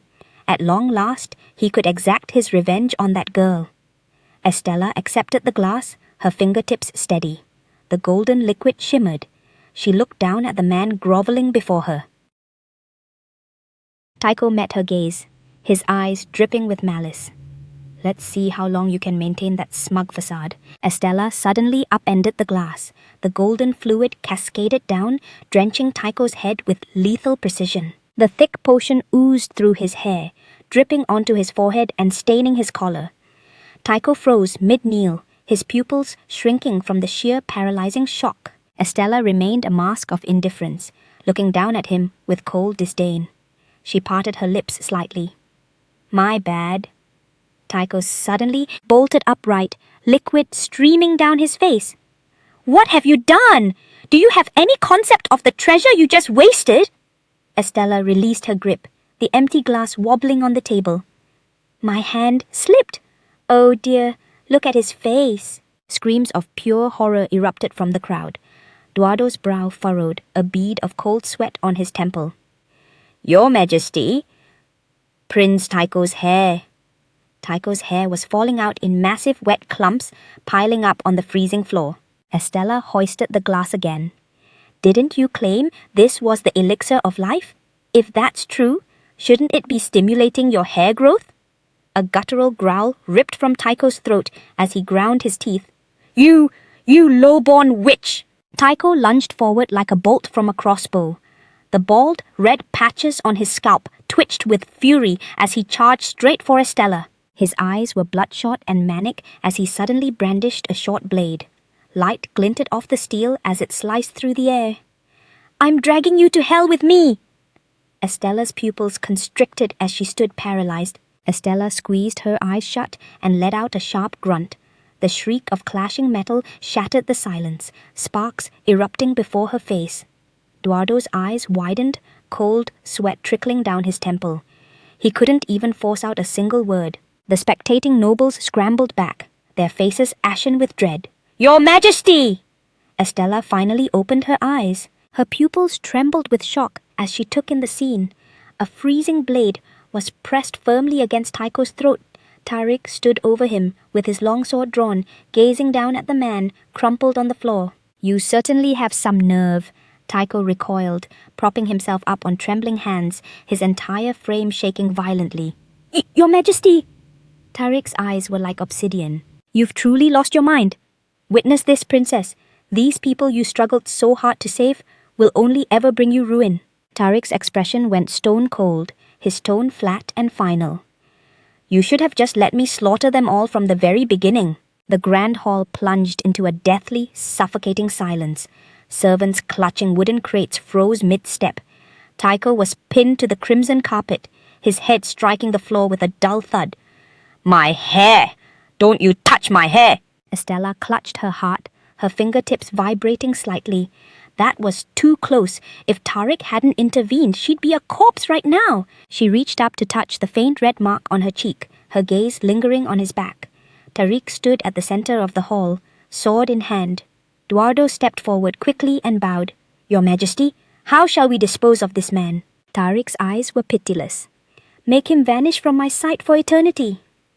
By your command, Your Majesty. Tycho was dragged out by the guards, his legs flailing wildly. Let go of me!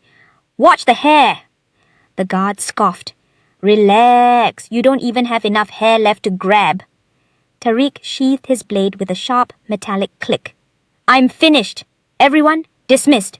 Estella moved with heavy leaden steps through the murmuring crowd. I'm absolutely drained. Tariq's voice suddenly cut through the air, stopping her cold. Stay, princess! Estella's entire body went rigid as she froze in place. Estella forced a shaky, hollow laugh. I'm exhausted too. Can't I be excused? I almost met my maker just now, after all. Eduardo took a heavy, imposing step forward, cutting off her path.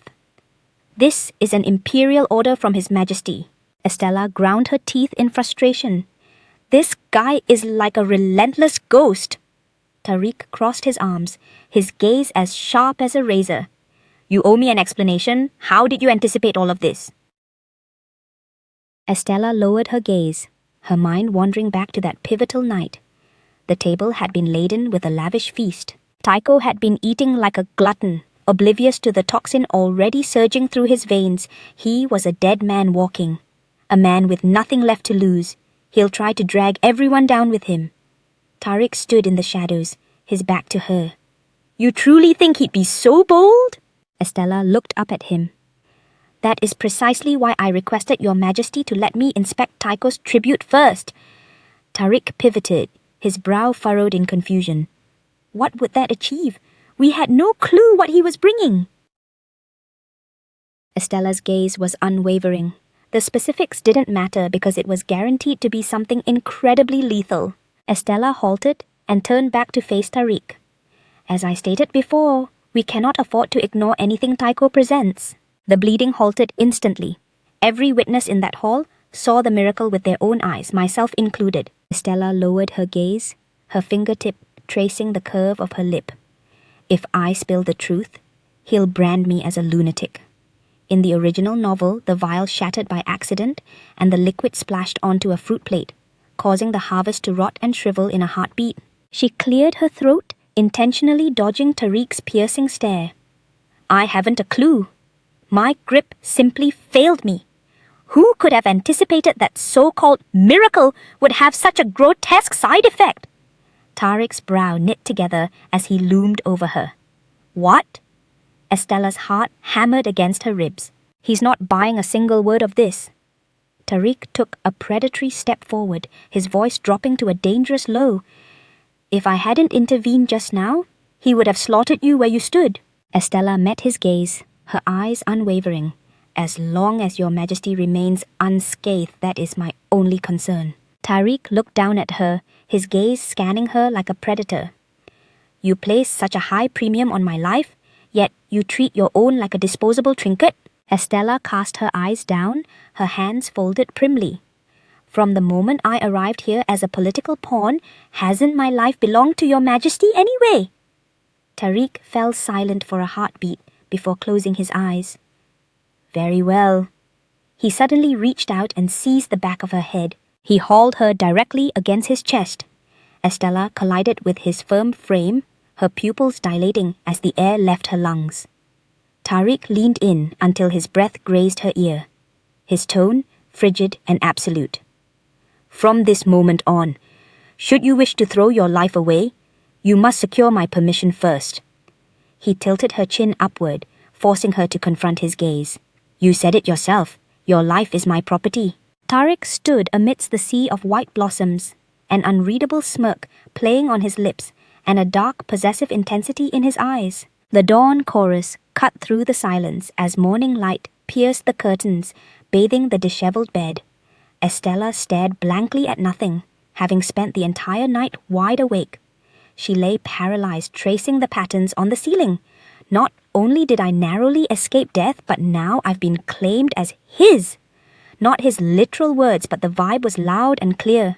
She was spiraling over the drama. But since it was finally a day off, she had to hustle. Perfecting the antidote for Daisy, tending the seedlings, analyzing Tycho's toxic brew. The to-do list was infinite. Estella stood before the carriage, inspecting the tower of wooden crates. Eduardo had been a massive help lately, sourcing all the high-tier materials. Her maid looked baffled. "What on earth are these, princess?" Estella turned around. Finally, the real research could begin. The top priority was the forbidden narcotic Tycho left behind. Luckily, Tariq let her keep the evidence for her experiments. She stood over the lab bench, carefully dabbing the toxin into a test tube. By harnessing the rapid aging properties of this poison, she was engineering a breakthrough to make her plants reach peak maturity in seconds. Estella held her breath, tilting the glass as the clear liquid trickled toward the seedling. "Grow up fast, little sprout." She laced her fingers, eyes squeezed shut in a silent prayer. Then she peeked through one eye to check the progress. Suddenly, a vibrant green shoot ruptured the soil, its leaves unfurling with violent speed. "It's a success!"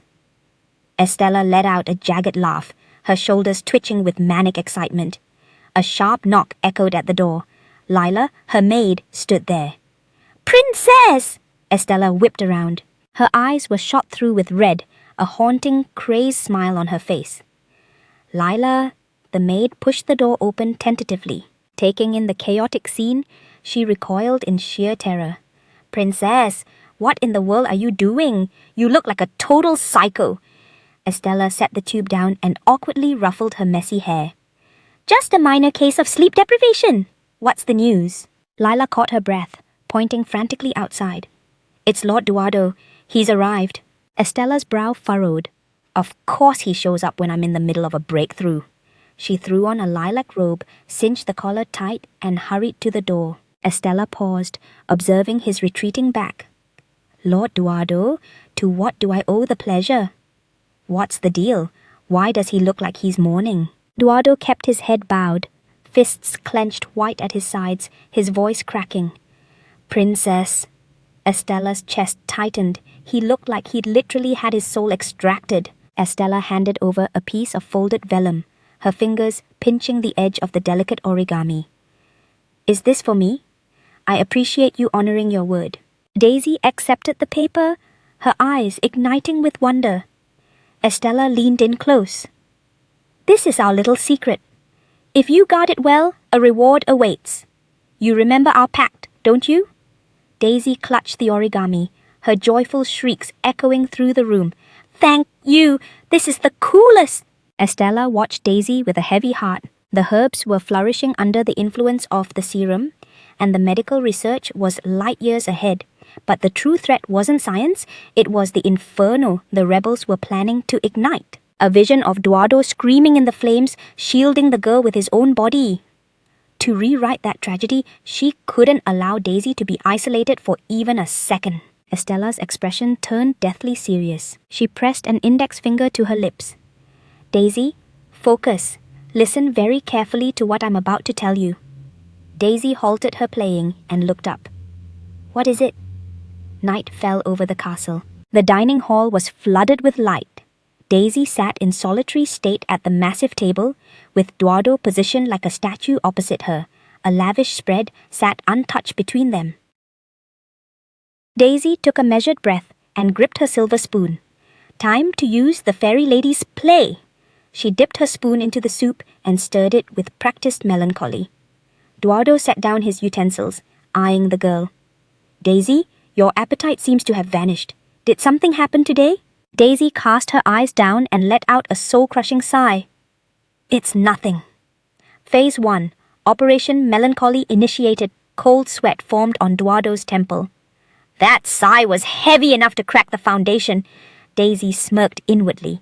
Is he already folding? Eduardo's expression remained stern. I've heard you've been leaving your plate full lately. Regardless of your mood, you must maintain your strength. Daisy dropped her spoon, her voice turning thin and fragile. Because eating alone makes everything taste like ash. Eduardo froze mid-motion, the food on his fork suspended in the air as he plunged into a stunned silence. Eduardo finally ate, his tone defensive. Since Daddy is swamped at noon, didn't you promise to be a big girl and eat independently? Daisy clutched the pendant at her chest. I don't recall ever making such a promise. This move is failing, switching to the next strategy. She began stirring the soup aggressively, the metal clinking sharply against the fine china. Eduardo slammed his utensils down, his gaze sharpening. Daisy, cease this playing. Eat like a lady. Other children are never this difficult with their meals. Daisy snapped her head up, her eyes wide. Am I not your only daughter? I heard from your friends. Oh, wait, Daddy, you don't even have any friends. The fork slipped from Eduardo's hand, clattering loudly against the plate. What absolute drivel! Lord Cain and Lord Snake! They are both my comrades! He gave a forced cough to mask his burning embarrassment. Daisy lowered her head, her voice trembling on the edge of tears. Then, am I the only one who has nobody? Eduardo leaned in. Has nobody what? Daisy slammed her palms onto the table and stood up, shrieking at the top of her lungs. Friends! Why am I the only one without a single friend? Phase 2. Operation Social Pariah is officially a go. Eduardo rubbed his temples and let out a weary sigh. You'll find your circle when you're older. For now, health is your priority. You need the stamina to keep up with others. Daisy whipped her head away, her face a mask of pure indignation. Daddy always uses the same tired lines. Estella propped her chin on her hand from the sidelines. Normally, Phase 2 should have sealed the deal. Just in case. It's time for the nuclear option. She suddenly shoved back her chair and bolted for the door, slamming it shut with a thunderous bang. She screamed through the wood. I hate you, Daddy! Operation Total Shutdown. Eduardo sat paralyzed in the silence, his face turning ghost white instantly. Daisy! Estella sat back at her own table. She took a refined sip of tea. So you're asking to host a tea party for Daisy? Eduardo set down his cup, looking like he'd aged 10 years.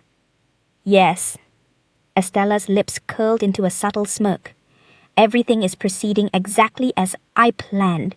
Eduardo looked physically ill, slumped in his chair in total defeat. She actually told me she hates me.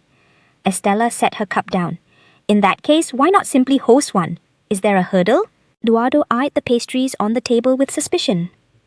Tea parties require sweets and confections, right? I've only ever permitted Daisy to have health-conscious meals. I'm terrified those sugary treats won't satisfy the guests. Estella tapped the rim of her cup rhythmically. If that's the trouble, leave the catering to me. Eduardo's head snapped up, his eyes suddenly ablaze with hope. You truly have a solution? Estella's expression remained flawlessly calm. Naturally. Eduardo clasped his hands, radiating pure admiration. As expected of the princess, you truly are a marvel. I realized it during the Taiko fiasco. Tell me, would you consider joining the Imperial Guard? Estella turned away, dodging that intense puppy dog stare. I'll pass. And please stop looking at me like that. It's incredibly awkward. She set her tea down, a knowing smirk playing on her lips. However, my services aren't pro bono. I have a condition of my own. Eduardo blinked. A condition? Estella's smile deepened. You didn't think this was a charity, did you? In this world, free is always the most expensive price tag. Estella set her cup down firmly, the porcelain clinking against the saucer. I'll decide on my wish and let you know in due time. Eduardo stood and offered a formal bow. Then, I shall take my leave. Understood. Eduardo reached for the handle. He suddenly paused mid-exit. Did the materials you requested reach you safely? Estella replied, "They did. Thanks to your connections, the research is making massive strides." Estella tilted her head, her gaze serene. "I believe I'll have a breakthrough report on Daisy's treatment ready for you very soon." Eduardo froze, then bowed so deeply his forehead nearly touched the floor, tears blurring his vision. "I cannot thank you enough." Estella watched him go. "He's a devoted father."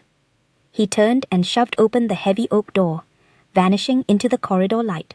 Tariq sat in solitary state at his desk, leafing through reports. The scratch of his quill on the vellum was the only sound in the room. Eduardo stood at his flank, his entire frame rigid. Tariq's brow furrowed, his foot tapping a rhythmic beat of irritation. "You're breaking my focus." Eduardo flinched violently. Tariq didn't even bother looking up, his tone glacial. "Get out!" Eduardo stammered apologies, retreating with a frantic bow. Tariq set down his quill and cleared his throat. "I've been informed you're hosting a tea party for your daughter." Eduardo stopped dead in his tracks, his face a mask of shock. How could your majesty possibly know about that?" Tariq reclined in his seat, radiating authority. "The entire palace is buzzing with the gossip." Eduardo looked ready to implode and immediately doubled over. "My deepest apologies. I will cancel it this instant." "Quiet." Tariq tapped a rhythmic beat on the desk. "I can overlook you hosting a private gala without my clearance. But first, don't you have something to hand over?" Eduardo froze, a bead of cold sweat tracing down his temple. "What?" He lowered his head, unable to meet that soul-piercing gaze. "As captain of the guard, I have kept secrets from the emperor. I even invited children of high-ranking officials who might be his enemies. No wonder he's livid. I'm clearly unfit for this post." Eduardo dropped to both knees and presented his sword with trembling hands. "It has been an ultimate honor to serve you." The vein in Tariq's temple throbbed with visible irritation. "Just what kind of monster do you take me for?" He snatched the blade and hurled it aside with a sharp, echoing clang. Tariq took a steadying breath. "The invitation." Eduardo blinked up at him, dazed. "Huh?" Tariq reached out, his gaze darting away as a faint flush crept onto his cheeks. "Hand over an invitation." Eduardo stood there like a statue, his expression one of pure disbelief. "Come again?" The carriage slowed to a rhythmic halt. "We've arrived." Lila peeked out and gasped at the architecture. "Princess, this estate is gargantuan!" Estella stepped onto the gravel. Indeed. She adjusted her hat's brim to veil the storm in her eyes. "Lila, go prepare the interior." Lila nodded, seized the luggage, and hurried toward the manor. Estella paused by the rose bushes. "I have one more thing to confirm. I need to see if my wish was actually honored." Estella stood still, pulling her hat lower to shield her face. A heavy tremor vibrated through the ground. A colossal shadow swallowed her whole. A massive elephant hoisted its trunk, unleashing a soul-shaking trumpet. Estella remained unmoved, gazing up at the behemoth. "How have you been holding up?" The giant elephant let down its guard, its massive frame seemingly softening. A pure white baby elephant sat obediently among the blossoms, letting out a soft, melodic chirp. A week ago, Eduardo led the way with Estella trailing closely behind. They halted before a grim iron cage. A white elephant was imprisoned inside a suffocatingly narrow pen. Eduardo stopped. "I only brought you here because you were so persistent, princess, but..." Estella let out a weary sigh. "Has this poor soul been confined in this cage all this time?" The white elephant pressed its trunk against the cold bars, letting out a muffled, mournful groan. Eduardo looked pained. "Well, we can't exactly let it roam the palace grounds, can we?" Estella reached out to touch the freezing iron. "Does His Majesty have no intention of caring for it?" Eduardo shook his head. "I doubt it's even crossed his mind." Estella yanked her hand back, her gaze turning frosty. "That heartless tyrant, as expected, he's completely devoid of mercy for even a creature like this." She pivoted to Eduardo. "What about Prince Chamorro? Doesn't he wish to repatriate it?" Eduardo looked conflicted. "No, I asked him at the very beginning." Tycho had gripped his wine glass until his knuckles went white. Do you know how His Majesty treated me? He remembered the Emperor's icy decree. Dispose of this useless burden or slaughter it. I don't care which. The white elephant was huddled in the corner of the cage, heavy shackles biting into its ankles. Its hide was a map of scars, its eyes vacant and hollow. Eduardo looked at the caged beast and sighed. So, in the end, we had no choice but to lock it away. Estella stared at the white elephant, her eyes narrowing. How reckless to drag it here without the backbone to take responsibility. She turned her gaze back to Eduardo. So, what's the plan for its future? Eduardo avoided her eyes. It's useless here, and the amount of feed it devours is bankrupting. We've been at our wits' end. He hesitated, looking genuinely troubled, and there's a noble who's already bidding for the ivory and the hide. Estella's voice suddenly turned sharp. Absolutely not! She stepped forward, shielding the cage with her body.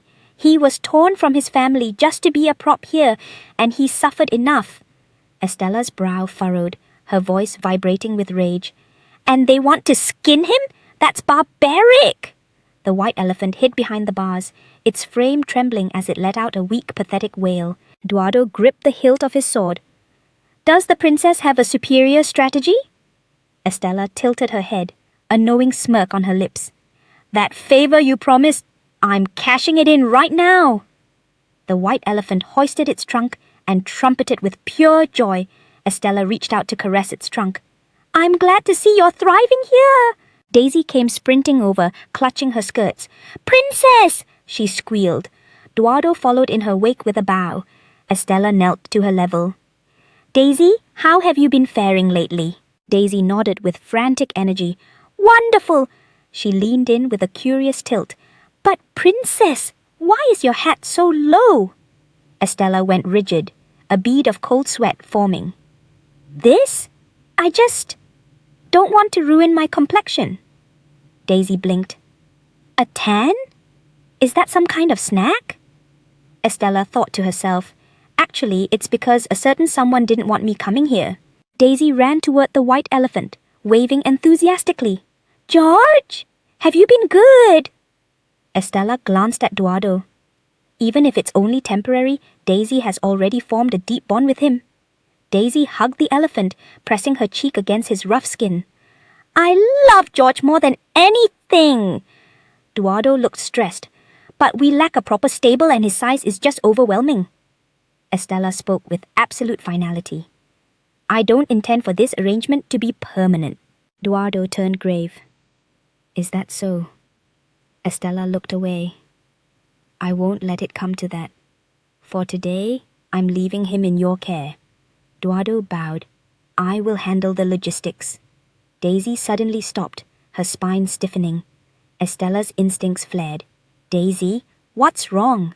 Daisy pointed at the elephant's back, her voice quivering. Why does George have all these marks? Estella looked down. The hide was a mess of crisscrossing welts. This poor soul must have been lashed 1,000 times before reaching the Empire. The whip whistled through the air, striking the elephant's back with a sickening thud, shredding the skin. Those monsters used training as a pathetic excuse for their own bloodlust. Estella lowered her eyes, a shadow of grief passing over her. It seems this little one met some bad crowds before and was bullied quite a bit. Daisy stroked the elephant, her eyes welling with tears. That's horrible! How could anyone be so mean? Estella knelt and looked into Daisy's eyes. So from now on, Daisy has to be his true protector. Daisy nodded fiercely. I'll take the best care of George. The white elephant trumpeted with a happy chirp. Estella was puzzled. By the way, why the name George? Daisy spread her arms as if it were the most obvious thing in the world. Elephant, shortened to George. The elephant blinked. Daisy clapped and giggled. See? George loves it. He's swinging his trunk in excitement. Estella raised an eyebrow. You think so? The elephant screamed internally. I'm not a mister at all. Daisy stroked its trunk. George, I'm your bestie forever, okay? Estella took Daisy's hand with a warm smile. I pray this ends in happiness. Daisy, let's get you ready for the party. Time to go. Daisy waved reluctantly. See you, George. Estella took a deep breath. Time for me to carry this party. The banquet hall was humming with activity. Servants were whispering in the corners. Is that the infamous Blaze Princess? I heard she's the Emperor's savior, but I don't buy it. She looks so depressing. Lila stopped, her gaze turning razor sharp. Excuse me, I can hear every venomous word, so please keep your mouths shut. Lila was fuming. How dare these commoners slander the princess? Estella spun around, her kitchen knife flashing in the light. The clock is ticking, let's get to work. She began dicing ingredients with elite precision and focus. The head chef held the recipe sheet, looking skeptical. Princess, are you certain we follow this? These dishes are unconventional. Estella looked him dead in the eye. If you follow the measurements to the gram, you can achieve the impossible. The chef's eyes ignited with respect as he nodded fiercely. Understood. Thank you for the masterclass. Estella turned back to her work. In the culinary world, precision is the only law. Now, let's craft some delicious, healthy, and guilt-free desserts. In my past life, there were thousands of healthy hacks. 0 sugar, 0 butter. The execution was simple, but with the party starting soon, she had to be a blur. The kitchen was thick with steam. Chefs were bent over, gasping for air as sweat drenched their uniforms. Estella wiped her forehead. Finally, it's done. She stepped back to admire the final masterpieces. Did we actually pull this off? The 3-tiered stands were glowing, packed with translucent jellies and light-as-air mousses. The chefs were starstruck. I can't believe such perfection came from our own hands. Estella gestured to the long, laden table. These are all nutrient-dense desserts. Please, sample them yourselves. A young servant fidgeted. Are we allowed to eat something so exquisite? Estella remained cool. If you don't test the product, how can we serve it? Dig in, there's plenty. The servant swallowed and took a bite of a crimson fruit treat. A burst of pure sweetness exploded on his palate, like a celestial choir singing in his ears. The chefs held their faces in pure ecstasy. Heavenly! It's like being kissed by an angel! Estella smiled with triumph. Excellent! Now, set the stage. Sunlight flooded the garden. Daisy spun elegantly through the petals, carrying a dessert stand. Greetings, everyone! I am Daisy Ramos. She offered a graceful bow. Her smile was more radiant than any bloom. Thank you all for gracing this gathering with your presence today. The children sat around a grand table, their eyes sparkling as they stared at the stunning desserts. Daisy bowed again. Please, help yourselves. Estella hid her grin behind a folding fan, her eyes brimming with maternal warmth. Daisy is just too precious. My heart is literally melting. The guests sat at the table and nodded politely to their host. A pleasure to meet you, Miss Daisy. While the flattery sounded genuine, it was clear they had hidden agendas. Their sights were set on a much more powerful figure. Eduardo clenched his fists, tears of pride streaming down his face. My daughter is the most adorable being in existence! The surrounding nobles glanced at him, desperate to gain favor with Tariq's right-hand man. Most of these kids are from the elite families of the original plot. I'm positive they'll be the perfect allies for Daisy. Estella observed from behind her fan. Greetings. Apologies for the delay. The children gasped, mesmerized by the spread on the table. They're so cute! The eldest son of Count Snake stepped forward. I am Boris Snake.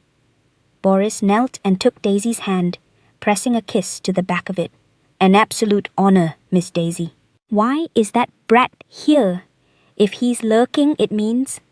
Estella ducked behind her fan, her gaze sweeping the crowd before locking onto 2 figures in the distance. Count Snake offered a shallow bow to Eduardo. Captain of the Guard, forgive my tardiness in greeting you. Eduardo squared his shoulders, staring down at the man with a gaze as hard as stone. Eduardo glared down at the noble before him. I appreciate you making an appearance. The culprit who ignited the flames and took Daisy's life, Lord Snake. He is the prime suspect. Count Snake? in the original novel, he was the character that triggered my deepest rage. As the key witness to Daisy's tragic fire, he sent many innocent lives to their doom with his snake-like testimony. The noose swayed in the silence of the gallows, the wood soaked in crimson. That was the graveyard where countless vengeful spirits dissolved into nothingness. Count Snake smirked at Duado. "A charming daughter you have, wouldn't you agree, Captain?" Duado kept his spine rigid, his voice devoid of emotion. "My thanks, Lord Snake." Count Snake's smirk widened. "I wasn't aware the captain of the Royal Guard had a taste for social mixers." Duado forced a smile and shot back. "I simply felt Daisy needed companionship." This Snake deliberately refused to use Duado's title, all because of the vast gap in their bloodlines. To someone of such peasant stock, Count Snake averted his eyes, a flicker of pure disdain in his gaze. "A tea party? You mean this Scorpion's Brew gathering?" Count Snake chuckled. To a viper born into the highest nobility, Duado was nothing more than a glorified watchdog. He was merely a disgraced noble, clawing to reclaim his lost prestige. Daisy spoke up clearly. "Please, help yourselves before the tea loses its warmth." The children swarmed the table. "I've never seen treats this fancy." "The tea is such a vibrant color. It smells like sun-ripened oranges. How did they do this?" "The aroma is incredible and the taste is next level." The noblewomen pressed handkerchiefs to their lips, eyes wide with disbelief. "I can't believe my child is actually eating these. I'm dying to try a bite myself." Estella stood nearby, a sharp spark in her eyes. "I'm thrilled it satisfies everyone's palate." A girl gestured to the tiered stand. "Who created these adorable, delicious treats?" Daisy began to answer. "Oh, it's..." The girl interrupted. "Was it a magic fairy?" Estella suddenly crossed her arms, shaking her head in a frantic no. "Not now, Daisy! You absolutely cannot out me!" Daisy blinked, looking utterly lost. "Ah, it wasn't a fairy. It was the princess." The atmosphere instantly plummeted into a deathly silence. The guests went ghost-white. "The princess? Impossible!" Estella stood rooted to the spot, her face ashen. "This is a disaster!" Daisy set her teacup down, her fingers trembling against the table. "I don't think so." She reached out and plucked a treat, her finger grazing a plump blueberry. "The one who made this is Daisy." She smirked at Daisy. "The princess of the Blaze House would never lower herself to this, right?" Estella stood there, dazed. "That's..." Daisy gripped her skirt until her knuckles turned white. The girl's hands shook with the strain. "Exactly, keep going." Estella held her breath, her pupils quivering. "Daisy..." Daisy puffed out her tiny chest. Her expression was dead serious. "The cursed princess of Blaze. She put her whole heart into making these for me." A wave of panicked hysteria erupted among the guests. The nobles turned pale, shielding their faces in terror. They scrambled up, sending chairs clattering to the floor. "What did you feed our children? Spit it out! Cough it up right now!" The children burst into terrified tears. The venue dissolved into absolute pandemonium. Daisy was bewildered. "Why is everyone freaking out? Am I going to die?" Estella ground her teeth. "We're in deep trouble, Miss Daisy. Did that cursed Blaze princess really concoct these for us?" Daisy pointed at the confectionaries, her face drained of color. "I can't believe you actually served us poisoned treats." Daisy waved her hands in a panic. "No, there's no poison. I just begged the princess for something delicious." Daisy's gaze turned icy. "That's it. Desserts from a cursed princess. And you forced us to consume them." Daisy gripped her skirt and screamed back. "That's a lie. The princess isn't cursed at all." Daisy looked down at the little girl, her eyes flashing with a sinister light. It seems the adults spun quite the web of lies to protect fragile little Miss Daisy's feelings. She smirked, leaning uncomfortably close to Daisy's face. "Let me drop some truth on you. This world isn't some sanitized perfect fairy tale." Daisy snatched the cake from Daisy's hand and hurled it into the dirt. "No! The princess made that especially for me." Daisy watched the cake hit the mud. Daisy looked down with cold indifference at the wreckage. "I can't believe you were dumb enough to eat this. It'll kill you. Start valuing your life." What an insufferable brat! Daisy turned to storm off. Cold sweat drenched Estella's temple. Now is not the time to zone out. I have to get to Daisy. In your eyes? Tariq's deep, resonant voice cut through the air. Estella's head snapped up, her pupils shrinking. Tariq leaned down and retrieved the mud-caked pastry. Does this look like a plaything to you? He stood tall, holding the ruined dessert between his fingers, glaring coldly at the child. Your Majesty! Daisy froze, her face turning paper white in an instant. Daisy bowed his head, his frame vibrating with terror. It is a supreme honor to meet you. Tariq looked down at him. I don't repeat myself. Are you blind? Daisy froze, his pupils shrinking to pinpricks. Ah, Tariq held the mangled cake before his eyes. Does this precious food look like a ball to you? Answer me. Daisy's spine went rigid, cold sweat pouring down his temple. Your Majesty! Count Snake scrambled forward, shoving Daisy's shoulder to force a deep bow. My son is young and mindless. I am profoundly sorry for disturbing your Majesty. Tariq turned his head, his gaze sharp and freezing. So this is your spawn, Count Steak? Count Snake looked mortified. It's Snake, your Majesty. Tariq turned away with a scoff. Whether it's Snake, or a rusty nail, I couldn't care less about your name. He was blatantly hunting for a fight. Eduardo stood to the side, watching the Emperor's back. Is this the standard of education in a Count's household? Tariq pinched the ruined muffin, his eyes flashing with ice. Are you teaching him that he has the right to discard precious food whenever it suits his whim? Count Snake's mouth twitched as he averted his eyes, unable to hold the Emperor's gaze. I only instruct them to be vigilant. After all, the risk of poison is always present. Tariq took a menacing step closer, his tone turning dark. Are you implying this muffin was a lethal weapon? Count Snake tilted his head, glancing toward the horizon. I can't claim the risk is zero. After all, the rumors out there are quite venomous. That slippery bastard. Estella gritted her teeth, a vein in her temple throbbing. Tariq lowered his gaze. Are you referring to the whispers about the Blaze Princess? Blood from the front lines flickered in his mind. Have you already forgotten how she saved my life during the coup? Count Snake was struck dumb, cold sweat trickling down his jaw. That was... He suddenly tightened his fist. He bowed his head as low as it would go. I am deeply sorry, Your Majesty. Tariq's tone remained flat. I'm not the one who needs your apology. Count Snake turned and bowed to Estella. Princess of Blaze, my humblest apologies. He shoved the back of his son's head, forcing the boy to bow in shame as well. Eduardo moved to Daisy's side, resting a steadying hand on her shoulder. Daisy, are you all right? Daisy lowered her eyes and gave a small, fragile nod. Tariq turned his head, a mocking smirk dancing on his lips. If you have the luxury to toss food in the dirt, it seems I've already achieved national prosperity. Images of the battlefield at sunset flashed in his mind, corpses strewn as far as the eye could see. I survived by eating grass on the front lines, while you lot in your golden palaces treat fine wine like bath water. Boris kept his head low, his voice barely a whisper. I just wanted to be a good friend. Daisy clutched her skirt, her fingers digging into the fabric. Friends who hurt my friends are bad friends.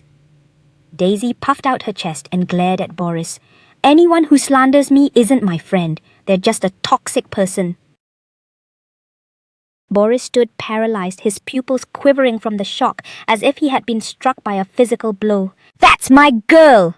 Eduardo held up a banner in the back, waving it with manic pride. Estella clasped her hands, her eyes brimming with admiration. Count Snake let out a silent roar of fury, his knuckles turning white as he clenched his hands. How could I possibly remain composed? The woman beside him leaned in, whispering, Please, keep your cool. A crimson light flashed in Count Snake's eyes as he spoke through gritted teeth. Those bastards! They dared to humiliate me in front of the other noble houses. The woman leaned into his ear, a sinister smirk on her lips. In that case, why not send a letter to my brother? Count Snake's expression morphed, and a slow, chilling grin spread across his face. That is an inspired idea. A full moon hung suspended in the midnight sky. Daisy lay in a deep slumber, her small arms wrapped tightly around a plush brown bear. Silvery moonlight spilled across the covers. Eduardo gripped the cold metal handle and pressed down with extreme caution. The latch released with a nearly silent click. He stepped out into the corridor and locked eyes with Estella, who was standing vigil in the hallway. How is Daisy's condition? Estella stood rooted outside the doorway. She's finally drifted off. I'm incredibly sorry for the way the party ended. Eduardo's eyes were etched with profound exhaustion. Daisy wouldn't want you to carry that burden, princess? Estella looked up sharply. Did she truly say that? A flicker of relief touched her lips. She did.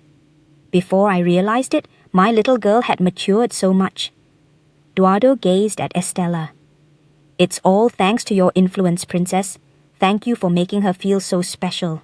He offered a deep, respectful bow. I hope you'll continue to be her confidant. I also place the fate of Daisy's recovery in your hands. Estella stared at the closed chamber door. Daisy? Eduardo suddenly whipped his head around. I didn't realize your majesty was still present. Tariq maintained a glacial expression. The carriage I was using suffered a breakdown. It seems I'll have to impose on Princess Estella today. Estella turned to Eduardo. Once Daisy awakens, may I take her for a walk through the capital? The fresh air would work wonders for her health. Eduardo looked hesitant. We would need to secure His Majesty's formal approval first. Consider it granted. Tariq stepped toward Estella. Her pupils contracted with shock. Your Majesty? Wait, what? Estella stood, paralyzed in place. This was far too abrupt. This cannot be happening. The interior of the carriage was suffocatingly silent. Estella looked down, her gaze fixed intently on her skirt. The atmosphere is beyond awkward. She peeked through her lashes, stealing a glance at the man positioned directly across from her. Tariq had his eyes closed. His lashes were surprisingly long. Is he actually asleep? Estella studied his sharp profile. Why did he demand to ride in my carriage instead of departing with Eduardo? It wasn't half bad. Estella went rigid. Pardon me? Tariq opened his eyes. That cake, I sampled it. Estella's pupils quivered. He couldn't have actually eaten the piece that hit the dirt, could he? Estella suddenly bolted upright. Good heavens, Your Majesty, why would you do something so reckless? Don't you realize the ground is teeming with bacteria?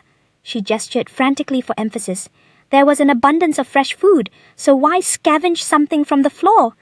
Tariq's expression remained stone cold. I've noticed you have a real penchant for lecturing, princess. If consuming something from the earth could kill me, I would have perished on the battlefield years ago. Estella's brow knit together slightly. I'm aware of your strength, but that doesn't justify going out of your way to eat contaminated things. Tariq flatly denied it. No, it was a fine meal. Estella sat there, stunned, her breath catching in her throat. A visible blush crept over her cheeks, leaving her completely speechless. For some reason, even the biting air of the capital felt refreshing today. She gave a soft cough to mask her inner chaos and focused her gaze on the passing scenery. Sunlight glinted off the crimson tiles of the manor. A new dawn had arrived. Now, you must finish every last drop. Daisy gripped the cup and gulped down the tonic, her throat working with a heavy glugging sound. Estella unwrapped a red sweet and popped it into Daisy's mouth. How is it? To your liking? Daisy beamed. Yes, it's sweet. Estella's eyes softened with affection. If you're a brave girl and take your medicine, there will always be treats. Has your cough subsided lately? Daisy nodded with vigor. I'm coughing much less now. Even when I'm running, I don't feel like I'm suffocating anymore. Estella took her hand. That's brilliant. Shall we take that stroll through the city as we planned? Daisy squeezed her hand. Yes, princess.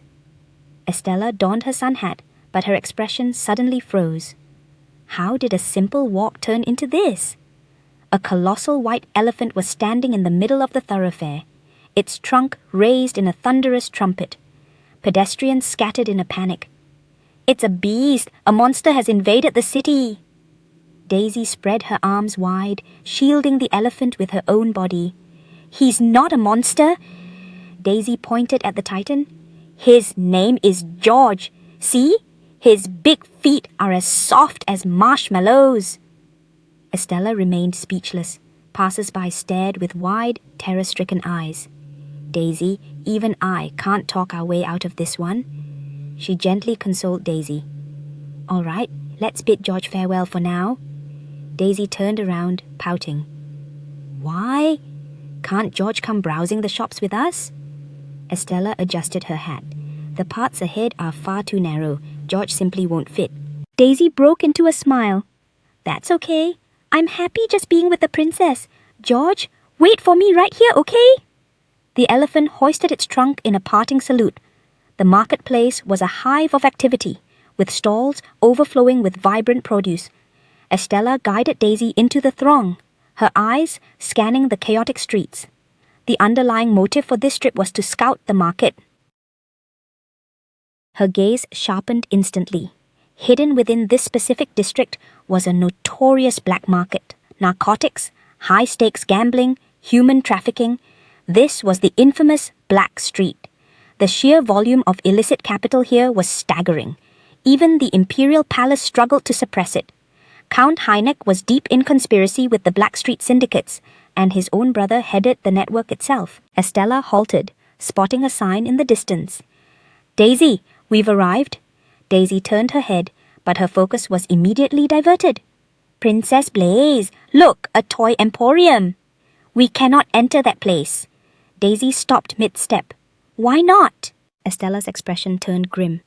Because that shop is the secret gateway to Black Street. Vicious flames devoured the structure, fiery serpents licking at the midnight sky. Daisy didn't make it. Estella forcibly pulled her thoughts back to the present and looked at the girl. We're here for the dress boutique today. We'll save the toy store for another time. Daisy grinned.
Okay, princess.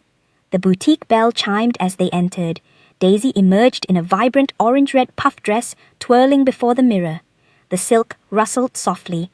Goodness me! The shopkeeper clasped her hands in admiration.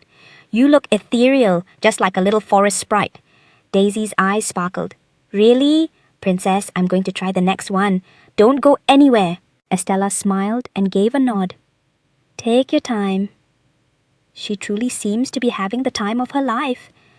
A porcelain cup clinked against its saucer. Please enjoy some tea while you wait, Your Highness.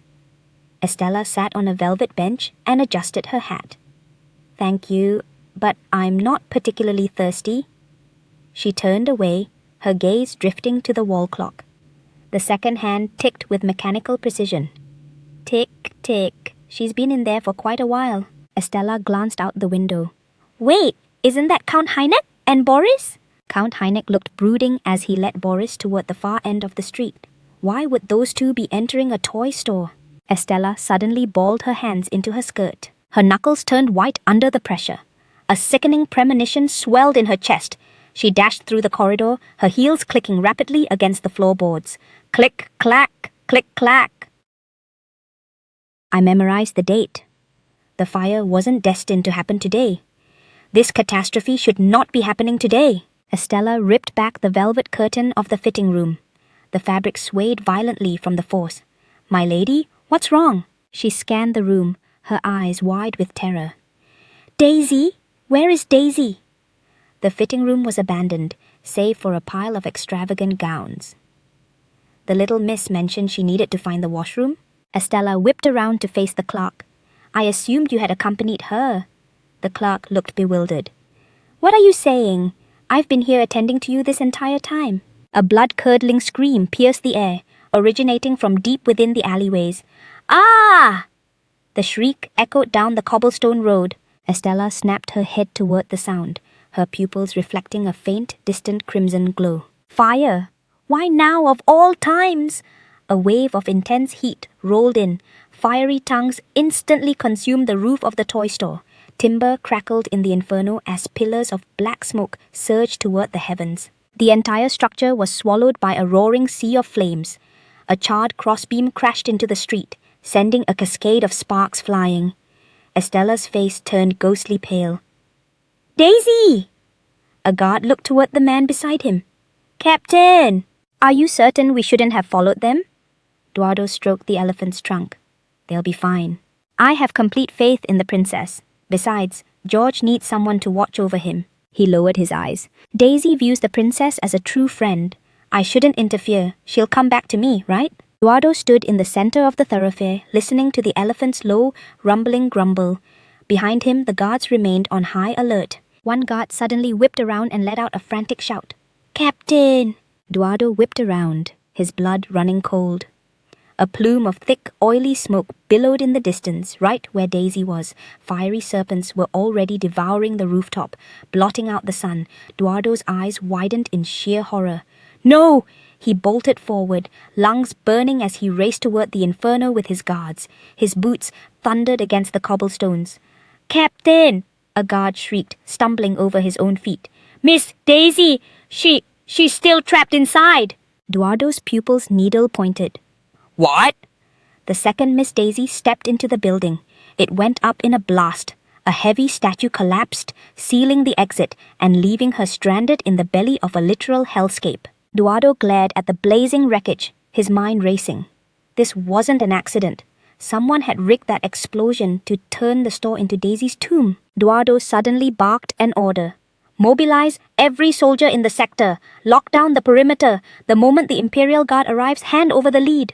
Daisy was huddled in the suffocating smog, small hands over her mouth as she coughed until her lungs ached. Fire licked at the rafters above. Her teddy bear lay forgotten at her feet. He turned to the unit behind him.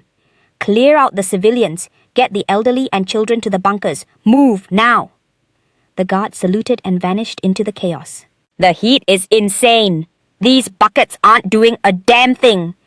He hoisted a metal pail, hurling water onto the roaring ruins. The liquid vanished instantly with a violent hiss, turning to steam. Damn it! The entrance is buried! We can't get in without reinforcements! Eduardo wiped the soot and water from his brow and caught sight of a figure retreating through the panic. Princess Blaze. Estella had her hat pulled low, weaving through the frantic crowd.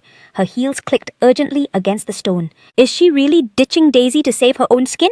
She failed to protect my daughter and now she's playing the coward? Eduardo's knuckles turned white, nails drawing blood from his palms. Trusting you was a fatal mistake, Estella. He turned back and charged toward the wall of flame. The entrance is a fortress of debris.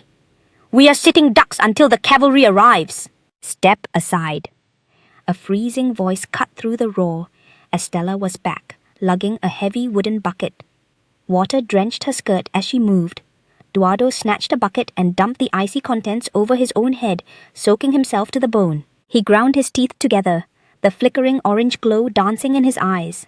Captain, a guard bellowed, this is a suicide mission. You'll never shift that much rubble in this heat. Just wait 5 more minutes. I said move. Eduardo's tone was absolute ice. With every passing heartbeat, Daisy's life was flickering out. Eduardo marched toward the blaze, boots slamming the earth. Captain! The guards hissed, their voices trembling. The thermal wave scorched his skin. He shielded his eyes from the flying embers. Suddenly, a piercing, earth-shattering trumpet blast tore through the air. What the hell? A massive, hulking shadow was barreling down the street. Everyone, clear the way! The elephant's massive weight shattered the pavement with every step. Estella was leaning low over its neck, her hair whipping wildly in the wind. Lord Eduardo, get back! Eduardo stood paralyzed as embers rained down on his shoulders. Princess Blaze! Estella hauled on the reins, her gaze sharp enough to cut glass. All right, George. Unleash the flood. The elephant let out a bone-rattling roar. Its trunk coiled back, aiming directly at the heart of the inferno. A torrential jet of water exploded from its trunk. 50 liters of liquid hammered the flames like a localized monsoon. The fire hissed and died under the sheer pressure. As the smoke cleared, charred timber splintered and flew. Estella braced herself and slapped the elephant's side. Perfect! Now, give them the body slam! George the elephant lowered his head and charged, a mountain of muscle colliding with the weakened wall. Debris shattered with a deafening boom. Estella rode out the impact, commanding the beast to strike again and again. Finally, the blockage gave way, revealing a dark path into the belly of the beast. Daisy! Daisy was curled into a tiny ball beneath a heavy table. Her small hands were clamped over her face, trying to find clean air. Tears had carved tracks through the soot as she stared at the opening in pure terror. Estella leaped from the elephant's back, her skirt kicking up ash. Cutting through the haze like a ghost, she raced toward the child. Daisy blinked. Pure hope sparked in her eyes. Fairy lady, I knew you'd come for me. Estella dropped to her knees, pulling the shivering girl into a crushing embrace. Daisy! Daisy buried her face in Estella's neck, sobbing softly. Fairy lady. Estella stroked her hair, her movements steady and comforting. It's okay. You're safe now. Estella's grip tightened on Daisy's small hand. She stayed level-headed and did exactly what we practiced. I couldn't be prouder. Using a damp cloth to filter the smoke. The fire drill they'd run 100 times had saved her life. Heavy, frantic footsteps thundered toward them. Daisy looked up, her vision blurring with fresh tears. Daddy! Eduardo lunged forward, snatching his daughter into his arms. Thank God. I'm so glad you're safe. Daisy thanked the heavens. The man who wouldn't flinch if he were run through with a blade crumbled completely the moment his daughter touched his chest. Estella let go, her skirt trailing through the grey dust. She stepped back into the shadows, giving the two of them a private moment. He's a father after all, just as vulnerable as anyone else. Estella turned her back on the scene and walked toward the light of the exit, her face unreadable in the gloom. I'll play it off like I saw nothing, let it all out until the fear is gone. A cold, full moon loomed over the estate. Golden lamplight flickered behind the curtains, emphasizing the heavy silence of the night. Estella sat perched on the edge of the bed, her fingers tracing Daisy's brow. You're safe now, little one, she whispered. Daisy stirred under the quilt, letting out a soft, pained whimper. Estella rose and stood by the glass, watching the dark world outside. I wonder how long they'll grill the witnesses. Count Snake was there too. Conveniently, he's only a witness and not a person of interest. Count Snake stood behind the glass of the interrogation room, a wicked smirk on his face. His crimson eyes glinted with malice. He smoothed the lapels of his violet suit, looking entirely unbothered. I certainly spotted him loitering near the toy shop with his boy. Estella's brow furrowed. He's the architect of this disaster, but without heart proof, he'll just slither away into the dark. Estella's gaze hardened. I have to find the smoking gun while he's still feeling smug. The door gave a faint, rhythmic creak. Estella pressed a finger to her lips. Shh, she breathed. She's finally sleeping? Eduardo halted in the doorway, pulling back. He watched the sleeping girl for a long beat. The questioning is going to take all night at this rate. Estella stood and moved into the parlor. Did they catch the one responsible? Eduardo lowered his gaze and slowly shook his head. His Majesty won't let the interrogation end until a head rolls. What are the suspects claiming? Their stories are a little too perfect. It's like they're reading from the same script. Every witness claims the young lady walked into that shop all by herself. Estella snapped to her feet. Impossible! That's a blatant fabrication. Someone clearly baited her into that trap. She locked eyes with Eduardo. And the Emperor? What's his move? He's not interested in a targeted search. He's ready to round up everyone and... Enough! Estella cut him off with a sharp hand gesture. I should have known. His only solution is a massacre. She let out a heavy, tired sigh. It looks like our only option is to talk to Daisy. Eduardo's fists clenched, his knuckles popping. Absolutely not! He collapsed into a chair, buried his face in his hands, and groaned. Then we're at a total dead end. We can't question her. Estella fell silent. The gears in her mind were grinding. Something isn't adding up. These testimonies are like clockwork. Too precise, too perfectly aligned. Every single witness used the same line. The young lady entered the store alone. It's a lie. Daisy would never wander off without a reason. Estella's pupils contracted as the realization hit. Could it be? She stood up, her skirt snapping like a whip. We're leaving, right now. Where are we going? Estella's mouth curved into a cold smile. A predatory glint shone in her eyes. Hunting. It's time to drag the real monster into the light. The old viper himself, Count Snake. The rattling of chains echoed through the deserted alleyway. A shop clerk, hidden under a heavy cloak, hurried across the stone path and shoved open a creaking wooden door. He paused, glancing over his shoulder with frantic eyes. Satisfied he was alone, he let out a jagged breath. Suddenly, a hand lunged from the shadows, clamping a white cloth over his mouth. The clerk's eyes bulged. He thrashed wildly as he was hauled into the pitch-black room. He was slammed into a wooden chair, and thick ropes were instantly cinched around his chest, pinning him like a fly in a web. The hood was violently yanked back. Estella looked up into a pair of glacial eyes. What exactly do you want? Estella discarded her cloak, her amethyst pupils boring into his. I'm here to discuss the inferno. The clerk collapsed in the chair, his frame shuddering. I've already been interrogated. I told the guards everything I know. You claimed you had another employee escort Daisy to the restroom, correct? Yes, that was all. You have to believe me. The clerk shrieked in desperation. Estella reached up and removed her winter hat, her long tresses cascading over her shoulders. Do you recognize me now? The clerk's pupils contracted to pinpricks, his teeth chattering with a rhythmic rattle. You're that cursed... Correct. I am that cursed princess. Estella leaned in, her voice a dangerous whisper. Now, do I still look like just another ordinary guest to you? The clerk shook his head frantically, his face turning the color of bleached bone. Excellent. It seems we've finally reached an understanding. Estella's lips curled into a sharp smirk. Eduardo and I were played. Someone deliberately led Daisy into a trap, and we've been chasing shadows in the wrong direction. Who was the phantom that lured Daisy to that toy store? We've been hyper-focused on the wrong details, which is why this investigation is a total train wreck. Estella lowered her gaze. I'll ask once more. Don't disappoint me. She suddenly seized the clerk's collar, her grip tightening like a vice. Why? Why did you tell Daisy the restroom was outside? Witnesses swore Daisy entered alone, so everyone assumed a kidnapper was pulling the strings from the darkness. You ask why? Estella released him. Because your testimony fabricated an escort. But the truth is, there was no kidnapper at all. The toy store's restroom is clearly inside the shop, yet you intentionally steered her toward the street. While we were chasing a ghost, you planned to vanish and torch the evidence, didn't you? No. It wasn't like that. The clerk slumped, his voice trembling so violently it was barely a breath. Estella leaned closer, her voice low and heavy like a gathering storm.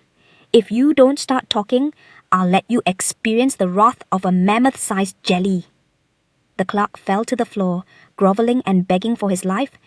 I'm sorry. Please have mercy.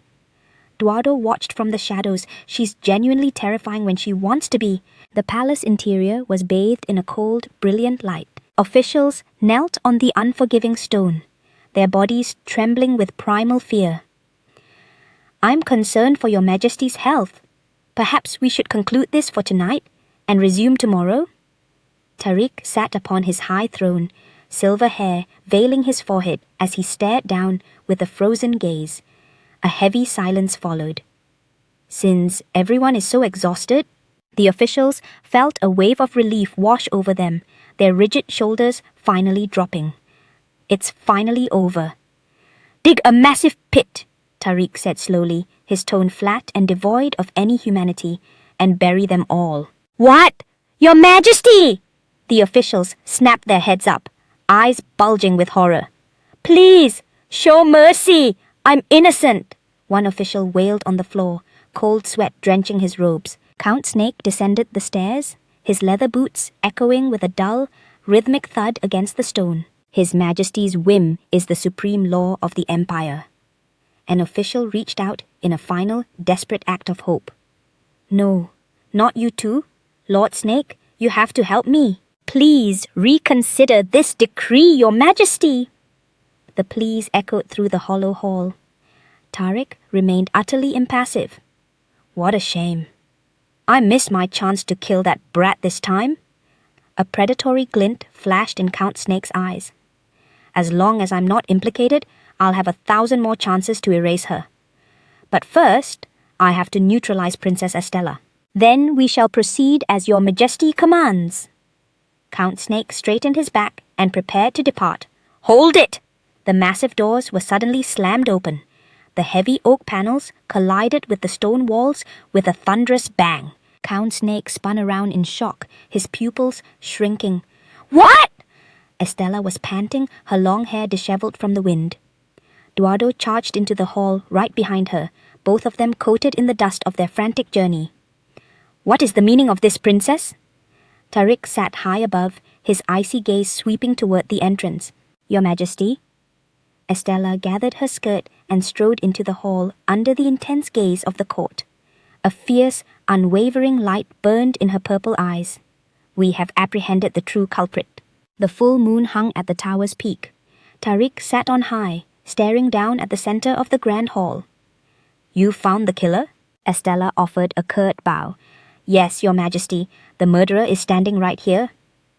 Instead of wasting time sorting through them, it's more efficient to throw them in the pit and be done with it. Your Majesty, I beg you to distinguish justice from slaughter. Estella looked him in the eye. Do not allow the innocent to be sacrificed, because every life has weight. The official beside her let out a broken, choked sob. Tariq rested his chin on one hand, silver hair masking the dark storm brewing in his eyes. He remained silent for a long beat. You had better have some ironclad evidence, Princess. Estella's gaze didn't waver. I give you my word. First, I have brought back the key witness. The heavy wooden doors creaked open.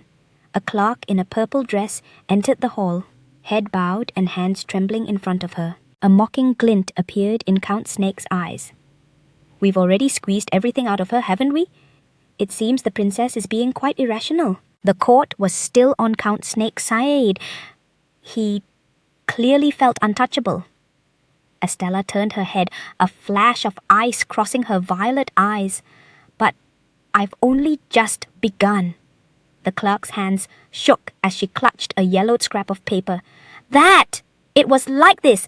I was given these orders. Read it. Estella's voice was like a blade. The handwriting on the note was jagged. Lead the girl, named Daisy, to the toy store when she asks for the restroom. Your Majesty, that woman's story has completely changed, an official barked, pointing a finger. Silence. Tariq sat motionless, his gaze sharp as a razor.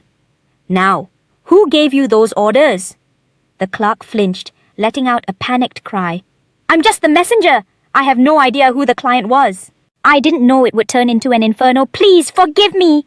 She buried her face in her hands, sobbing uncontrollably. The noble next to Count Snake scrutinized her. The girl had no motive to kill Daisy. Clearly, the hand that wrote this note is the real murderer. The tide of opinion was turning. Count Snake's brow furrowed. I have to shut this down. We need time to verify the evidence. This witness is clearly unreliable. He slammed his palm onto the table, his knuckles turning white from the impact. Your Majesty, this woman is obviously inventing a culprit to save her own skin. She's flipped her story once. Who's to say this note isn't just another fabrication? Count Snake turned to face the Emperor. The princess's evidence is laughable. Tariq leaned back, his gaze turning analytical.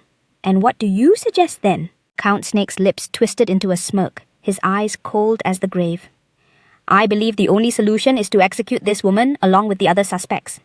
The clerk cowered, her frame shaking under the weight of the court's eyes.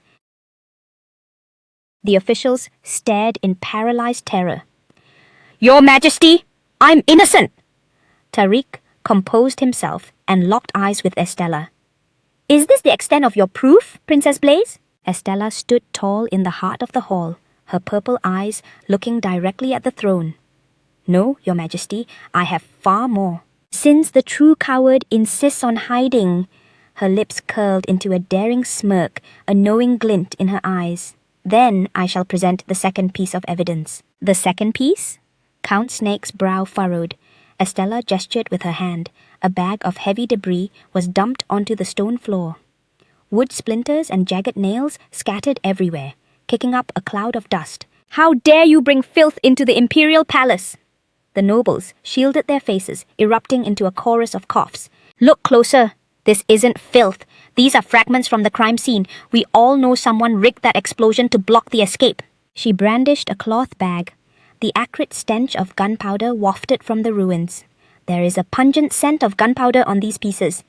Even if the killer changed their clothes, that stench would still be clinging to them. Estella scanned the room, her gaze locking onto a specific figure in the crowd. Ha! Count Snake let out a derisive laugh, his eyes dripping with contempt. So, are you going to act like a common hound and sniff us all? A wave of mockery rippled through the hall. The nobles whispered and snickered. Who does she think she is? Trying to solve a crime with her nose? Exactly. Estella remained unbothered, her voice slicing through the laughter. Estella held up a single finger, a cunning light in her purple eyes. A human nose would indeed struggle to isolate this scent. So, let's have a little quiz. She pointed at phantom animal silhouettes. Gorilla, dog, rat, elephant. Who possesses the most elite sense of smell? The nobles below began to murmur. It's the dog, obviously. I'd bet on the rat. The gorilla looks the most intelligent. Estella rang a bronze bell. The correct answer is number 4, the elephant. So what's your point? Count Snake snapped, his red eyes burning with impatience. Estella tilted her head. He should be arriving any moment, by my calculations, right about now. Heavy, rhythmic tremors rumbled closer as the ground began to vibrate violently. The water in the cups atop the table rippled in sync with each dull, booming thud. Is this an earthquake? The nobles bolted upright, faces drained of color as they death-gripped the edges of the tabletops. What in the world is that? Count Snake's eyes bulged, cold sweat trickling down his temples. A colossal elephant smashed through the grand doors with a deafening, triumphant trumpet, its gargantuan frame squeezed into the hall, ivory tusks glinting under the chandelier light. Detective George has officially arrived. Estella gave the elephant a light, encouraging pat. An elephant's sense of smell is light years beyond a human's. He'll easily sniff out the residual explosive residue that we can't even perceive. She pivoted sharply, her gaze as jagged as a saw blade. Whomever this elephant singles out is the true architect of this disaster. Estella's lips curled into a predatory smirk, her icy stare locking onto the trembling figure cowering ahead. Hysteric whispers erupted through the hall. The massive beast surged forward, its thunderous steps shaking the crowd as its trunk twitched rhythmically, sampling the air. Go on, Detective George, show them what you've got. The giant elephant let out a resounding trumpet. Its trunk hovered over two officials, sniffing them with scrutiny before tossing them aside in sheer disgust. Not these two. The dismissive sound it made declared that wasting even a second on them was beneath it. The two officials collapsed into a heap, gasping for air and weeping with relief at their narrow escape from death. The elephant continued its march, its trunk tracing a wide arc through the air before finally locking onto one specific spot. It took a sharp, vacuum-like breath. Count Snake's Adam's apple bobbed. Cold sweat drenched his temples. The trunk circled above his head, making a heavy, wet sniffing sound. He sat paralyzed, heart hammering against his ribs, hands death-gripping the armrest until his knuckles turned bone-white. The trunk slowly drifted past, moving over his shoulder. Count Snake exhaled a long, shaky sigh of relief, his rigid shoulders finally slumping. Thank God, it's moving on. The trunk suddenly whipped back around, slamming heavily against his face. Count Snake's pupils shrank to pinpricks, his mouth falling open in sheer, unadulterated terror. The elephant let out a world-shaking roar. Its trunk pressed firmly against his cheek, as if proclaiming to the entire court, this man is the true culprit. What are you doing? Count Snake shrieked, recoiling so hard he nearly flipped his chair. My, it seems Lord Snake is practically radiating the scent of gunpowder. Estella smirked, her amethyst eyes brimming with mockery. Your Majesty, this is absolute lunacy! Count Snake slammed his palms down and bolted up, pointing a trembling finger at the elephant and roaring. Are you truly going to take the word of a beast? What could a mere animal possibly know? Count Snake's face contorted with rage. Can't you see Princess Blaze is framing me? He spoke at a frantic, lightning pace, his voice hitting a high-pitched squeal as he buckled under the court's scrutiny. This is all a lie she's concocted! Tariq casually tossed the heavy ledger onto the floor. It hit the stone with a dull, final thud, the pages fluttering open like a death warrant. This is the ledger seized from the Black Jessica Detective Agency. Count Snake's pupils needle-pointed. He stared deathly at the ledger on the floor, his face turning a sickly ash grey as his breath hitched in his throat. Your name is etched right here. Tariq leaned forward, his sheer presence suffocating the entire hall. Did you commission them to assassinate Daisy, Lord Snake? He interrogated him word by word, his voice echoing through the chamber like a final sentence. A sudden gale swept through the hall. Thunder shattered the silence of the high tower. Lightning ripped through the firmament, striking the stone floor and kicking up a dense cloud of dust. Count Snake's hands clutched the tabletop with a death grip. His knuckles turned white from the strain, his entire frame vibrating with uncontrollable tremors. Why? He suddenly slammed the table and lurched to his feet. Eyes bloodshot and bulging, he hissed at the woman standing before him. Why protect the very man who destroyed your bloodline, Eduardo Ramos? Isn't he your sworn enemy? Why would the princess save the daughter of her nemesis? If nature had taken its course, that brat would be a corpse by now. Count Snake's mouth twisted into a grotesque snarl, his eyes dancing with a chilling, mad light. A cold flash of steel erupted. The sharp ring of a sword unsheathing pierced the air. Eduardo held his blade flush against the man's throat, the steel trembling with his fury, eyes burning like an inferno. "Say that again," Count Snake smirked, leaning into the icy edge as it bit into his skin. "As you wish, Eduardo. You're nothing but common trash. You clawed your way to this rank with nothing but a blood-stained sword. No wealth, no lineage, just mindless brute force. How are you any different from a common butcher?" Count Snake's gaze grew even more unhinged. "Someone of such pathetic low blood actually dares to play noble here. It makes my skin crawl." "Shut your mouth!" Estella suddenly lunged forward and delivered a thunderous, resounding slap. The impact sent his head snapping to the side. "You tried to murder an innocent child over your own pathetic inferiority complex?" Estella glared at him, her expression one of pure, unbridled disgust. "You call yourself a noble?" Estella clenched her fist, her knuckles cracking audibly. Her chest heaved with rage. "This is making my blood boil." She swung her arm again, a barrage of slaps exploding in rapid succession. Count Snake's cheeks swelled instantly.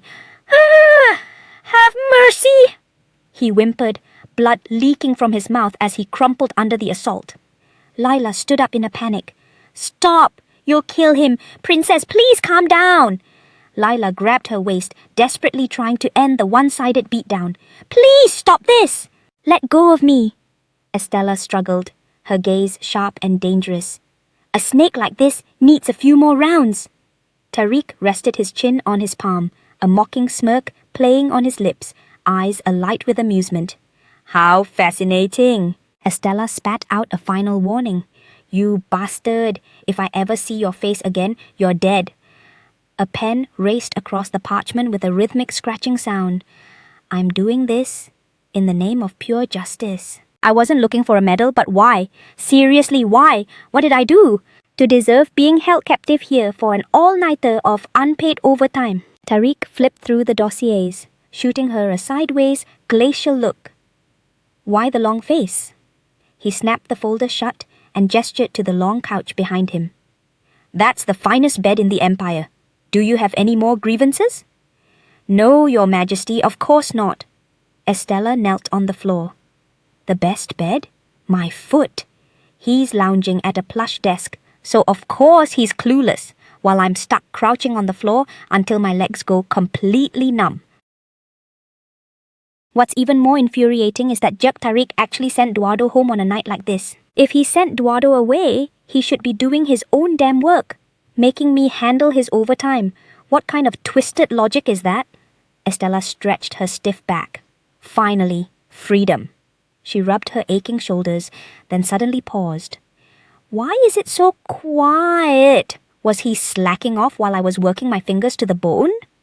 Estella tiptoed toward the long sofa, her shoes making a faint friction sound against the plush carpet. "Your Majesty?" She leaned over and whispered tentatively. Tariq's eyes were shut tight, his breathing steady and rhythmic. "He's actually out cold. Tariq is a paranoid mess who never sleeps in front of a soul. Does this mean he actually trusts me?" Estella studied his features. He must be drained from the investigation.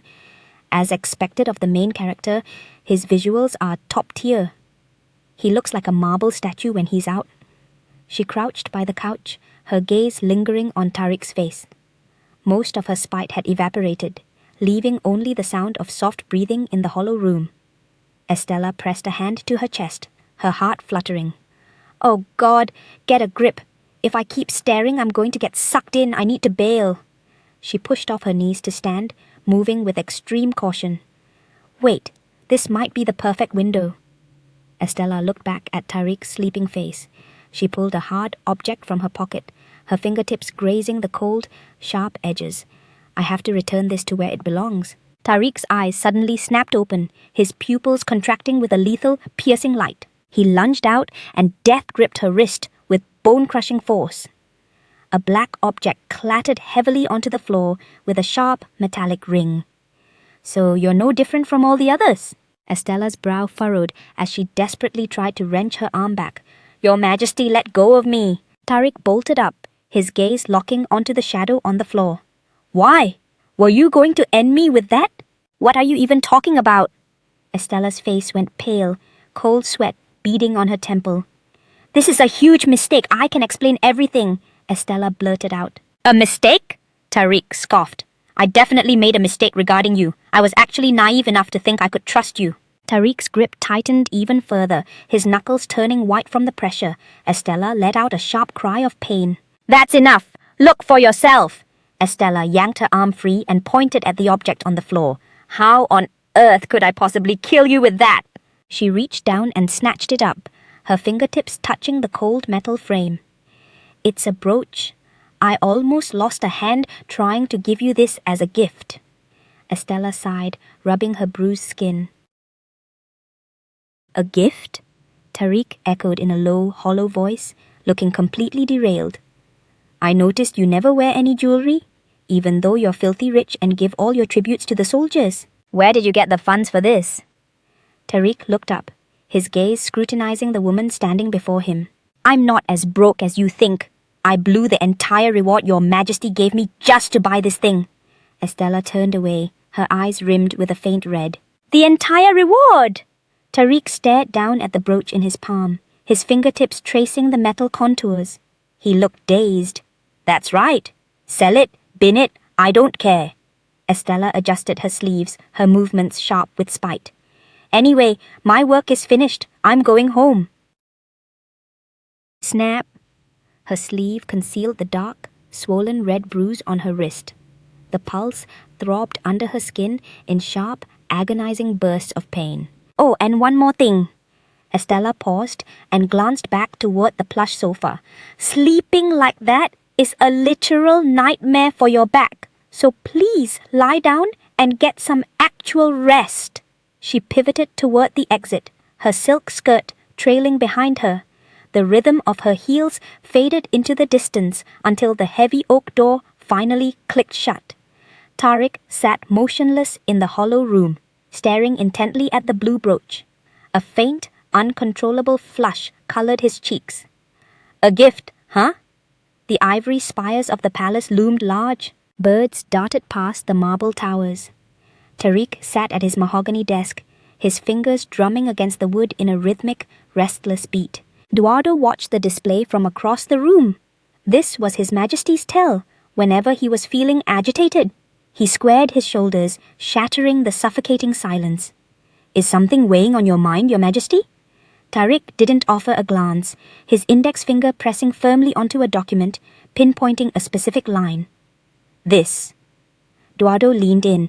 It was the formal report filed by Estella Blaze. He skimmed the pages, his voice brimming with admiration. This is the princess's briefing. Absolute perfection, as usual. The drumming of Tariq's fingers cut out, and his expression turned glacial. Eduardo felt the sudden drop in temperature, cold sweat beading on his brow. Was that the wrong move? I'm referring to this. Tariq curled his finger, tapping the object resting atop the paperwork. A sapphire brooch shimmered under the light, casting a dazzling cerulean glow across the room. Eduardo retrieved the brooch to inspect it. This is quite the trend lately. The craftsmanship is top tier. It must have cost a small fortune. He returned the gem and looked at Tariq. As far as I'm aware, no one knew Your Majesty had a penchant for collecting sapphires. Is this a tribute? Eduardo leaned in closer. Shall I track down the sender? Tariq steepled his fingers under his chin, his eyes locked onto the gem.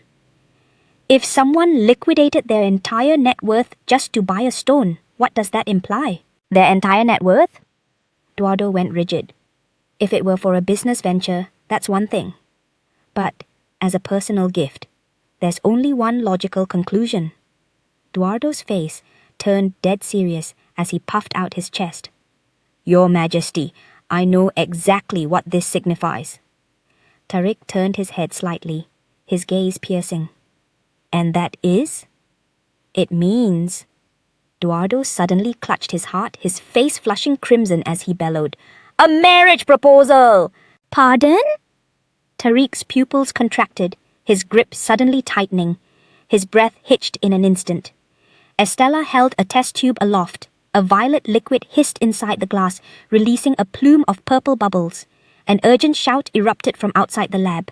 "Princess! Please look this way!" Estella whipped her head around, the glass tube nearly slipping through her fingers. Her heart skipped a beat. "Your Majesty?" Tariq scanned the laboratory, his eyes sweeping across the chaotic workbench. "You're no sorceress! What on earth are you doing lurking in here?" Estella set the tube down and smoothed the folds of her deep purple gown. "It's merely a private obsession." "An obsession?" Tariq leaned over a shriveled, bizarre plant. "This specimen looks truly grotesque." "That's a botched experiment." Estella moved toward him. "Your Majesty, what brings you to such a humble corner of the palace?" Tariq straightened up, clearing his throat behind a closed fist. "About last night." He shifted his gaze, a visible blush creeping up his neck, his voice dropping an octave. "I apologize." Estella stood rooted to the spot, her pupils quivering. What? Did he actually just say sorry? The iron-willed Tariq just offered an apology? "This is my token of gratitude." Tariq extended a letter, his fingers gripping the edge of the envelope with surprising tension. He was actually showing some humility for once. Estella took the packet, her skin grazing the premium parchment. "What's this?" "See for yourself." Tariq stood with his hands locked behind his back, his tone flat. Estella broke the seal, and as her eyes raced across the text, her heart nearly stopped. A transfer deed for a massive sapphire mine. She looked up sharply, her voice cracking with pure disbelief. "Are you actually handing this over to me?" "I am," Tariq replied with a firm nod. Has he completely lost his mind? Estella clutched the deed with white knuckles. Is it because he owns the literal source that he doesn't value that brooch anymore? Her brow knit together, her mind spinning in a total muddle. Why that look? Tariq noted her stunned silence. He suddenly closed the gap between them, leaning into her space. "Don't tell me you were actually expecting a marriage contract?" "Excuse me?" Estella shrieked, nearly fumbling the deed. "I've heard that blowing one's life savings on a gem is a clear proposal. I had no idea you harbored such feelings for me, princess." "That... I... Estella stared at the document, her face burning like an oven, her breathing turning shallow and fast. "It was absolutely not for that." Her scream echoed through the rafters, terrifying the maids in the courtyard. Birds scattered into the sky.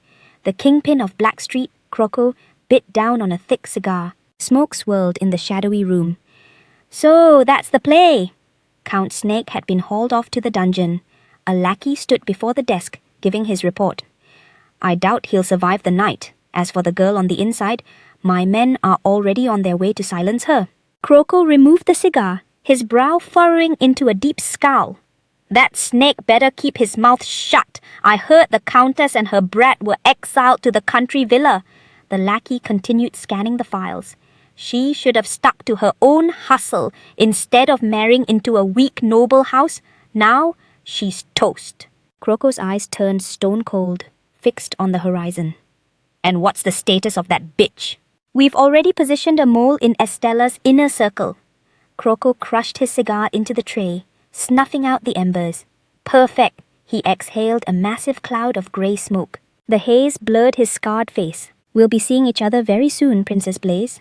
Estella, draped in a midnight blue off-the-shoulder gown, glided through the violet flowers, her sharp eyes scouting the room. "Let's see who the next target is. I've been dying to make your acquaintance." Rosaria approached, lifting her hem with a plastic smile plastered on her face.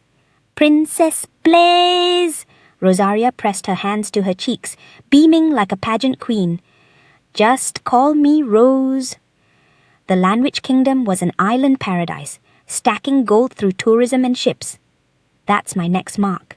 In the original story, Rosaria would survive an assassination attempt only to become obsessed with Tariq. She eventually met the executioner's blade for insulting the emperor. Talk about a tragic end. Estella sat at the table, watching the girl hum with utter boredom.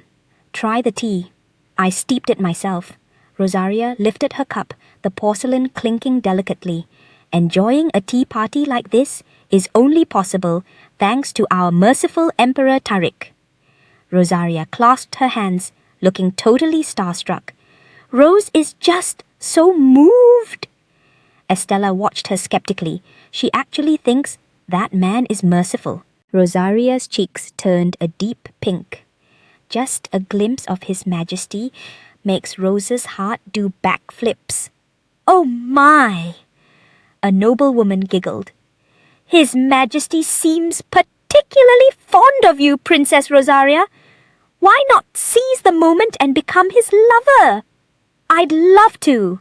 Rosaria looked down, feigning shyness. But I'm not worthy of him yet. Just the thought has me blushing. Estella sat nearby, her face a mask of pure fatigue. Good luck with that, Rosaria. By the way, another socialite leaned in. Are those pearls from the Lanwich Kingdom? Rosaria brushed her earlobe, a smug smirk forming. Indeed, this color is incredibly rare. My father knew I'd adore them and sent them personally. She pulled a luxe wooden box from beneath the table and snapped it open. Inside sat several massive shimmering black pearls. My kingdom also sent these as gifts for the ladies in attendance. The crowd gasped. Rosaria pivoted, locking her eyes onto her neighbor. Especially for you, Princess Blaze. I've been so eager to give these to you. She pinched a pearl and held it out. The gem was ink black with a lethal luster. Rosaria's eyes narrowed, her smile widening. Isn't the shade of these pearls just captivating? Rosaria had been paranoid about her in the original timeline. After all, the Emperor never gave anyone else a second glance. He only ever looked down on me. The Golden Princess versus the pariah. Estella stood back to back with her. Rosaria kept that fake smile. She only wants me around to make her own light seem brighter. The depth of these pearls!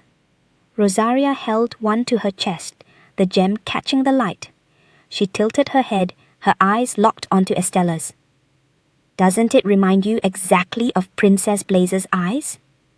Estella remained quiet, her pupils flickering. Intentionally bringing up these black eyes, the mark of the cursed princess. This is a direct insult. Oh my! Rosaria suddenly grabbed her hand. Is that dirt under your nails? And your skin is so incredibly rough. She leaned in and gasped. Is His Majesty neglecting you so much that you have to plow the fields yourself? The surrounding women whispered behind their fans. Estella let her gawk, her gaze turning to ice. Rosaria stroked her own cheek. My mother always said a lady's grace is found in her hands. She put on a look of mock confusion. I'm not calling you unrefined, Princess Blaze. Not at all. Estella met her gaze with a sharp smile. It seems the Lanwich Kingdom only trains its daughters to be pretty ornaments. Rosaria went cold. Excuse me? In the Blaze Kingdom, we teach that true value isn't found in the face or the hands. Estella turned her head, a smirk playing on her lips. But in a beautiful spirit, makeup can mask a face and hands will harden with the seasons. She locked eyes with the girl. But cultivating a mind takes far more grit. Rosaria stiffened, her pupils trembling. Estella reached out and flicked the pearls in the box. These Lanwich pearls aren't actually gems. They're just mucus secreted by a mollusk to protect itself from a foreign parasite. That's the reality of pearls. She stared at the shimmering spheres. Some clams even die just to produce them. It takes decades of agony to create this shine. Estella lowered her gaze, her finger grazing a pearl. And thus, a pretty little pearl is born. You said dirt was filthy, right? Rosaria turned her head, her earrings clinking with a sharp metallic sound. Since these pearls are literally made of slime? Estella leaned in, her breath cold against the girl's ear. Are they really that clean? Rosaria stood paralyzed, clutching her chest, her eyes wide with shock. A sharp, thorn-like pressure washed over her. Estella climbed into her carriage and threw on a dark cloak. Did I go too far? No. That plastic mockery of hers was so toxic I couldn't just sit there and take it. Estella steadied her pulse, her expression turning lethal. Now for the real work. She pulled a letter from her coat, tracing the seal with a smirk. The carriage wheels groaned as it slowly departed the palace grounds. Estella covered her face, her brow furrowing. The air was thick with the stench of rot, making her stomach turn. This was a forgotten street, a total slum. The carriage lurched to a stop on a crumbling cobblestone road. "Go on ahead. Don't worry about me." Estella vanished into the depths of the alley alone, her cloak shielding her. I need a specialist to multiply the fortune from Tariq's sapphire mine. To do that, I have to find him. Footsteps echoed against the damp walls. She halted in front of a weathered general store. A man with brown hair was working with his back to her. "Welcome. Need something specific?" Estella lifted the edge of her hat with a sly smile. There is a white worm devouring an apple in a wavy pattern.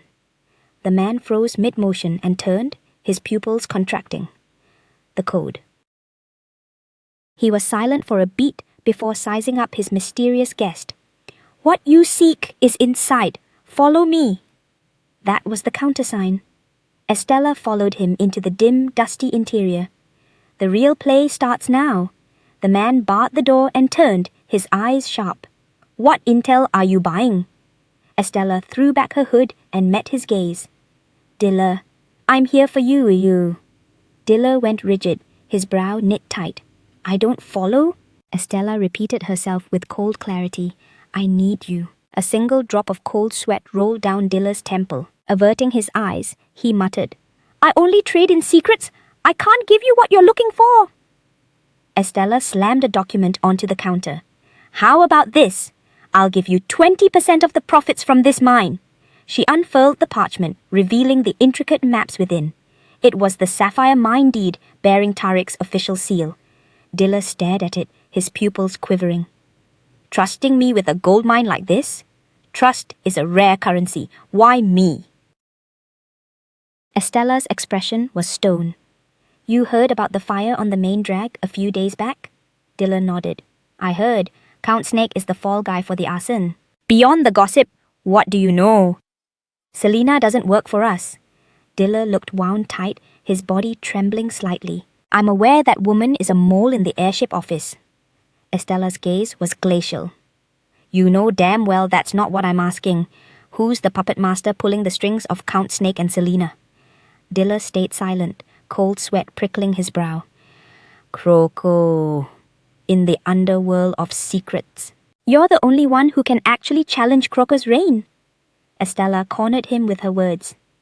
"If I just wanted a scrap of news, wouldn't I have just bought the intel and been done with it?" "Dilla, I think you've got it twisted."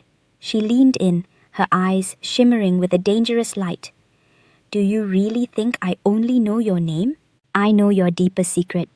Estella dropped her voice to a whisper. "You and Croco share the same blood."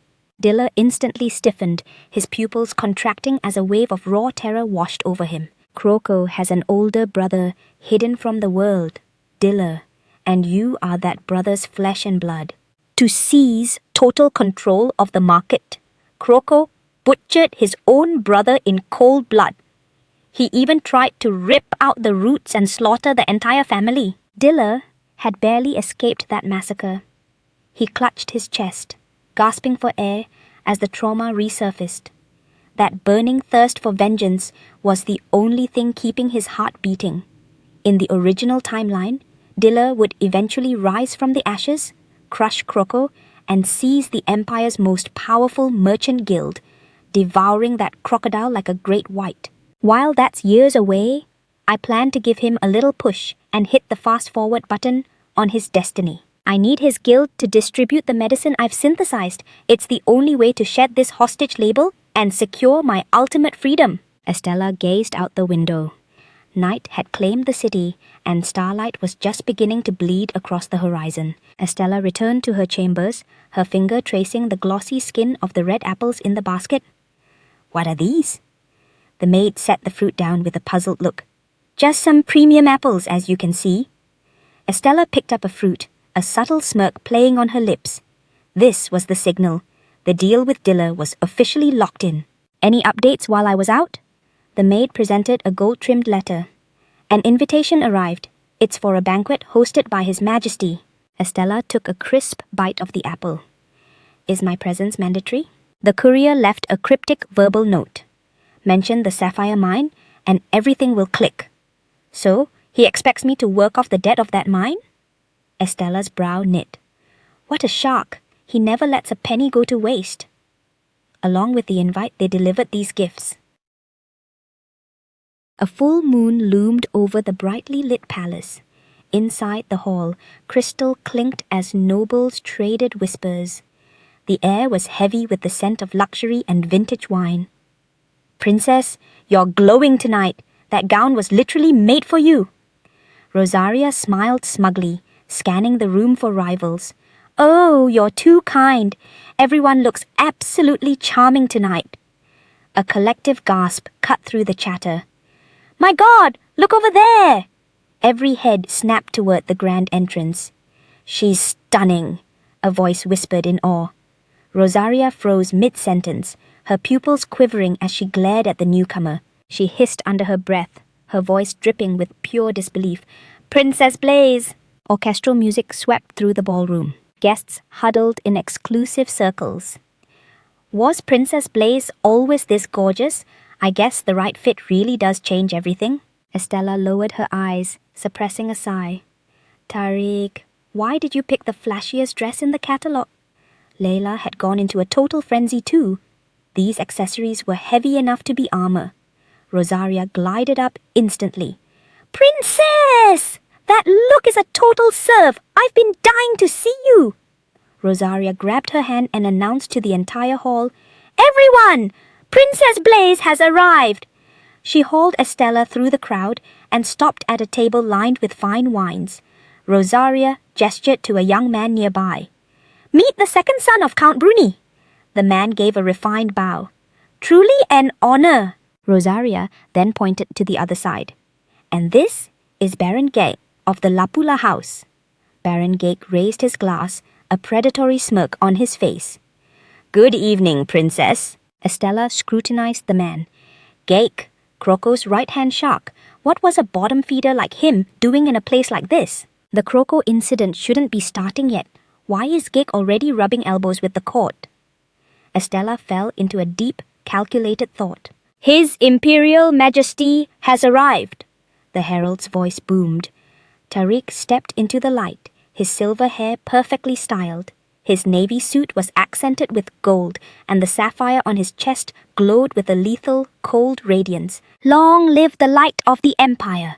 Glory to His Majesty! The nobles dropped into deep bows, a wave of synchronized greetings washing over the hall. Tariq remained a statue of indifference, his gaze dissecting the crowd. Anyone causing a scene after drinking will be hanged. Anyone who vomits will be beheaded. Any indecency will be met with execution by fire. The guests paralyzed, their glasses rattling in their hands. The hall plunged into a tomb-like silence. Tariq's lips suddenly twisted into a chilling smirk. Enjoy yourselves!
Is he for real?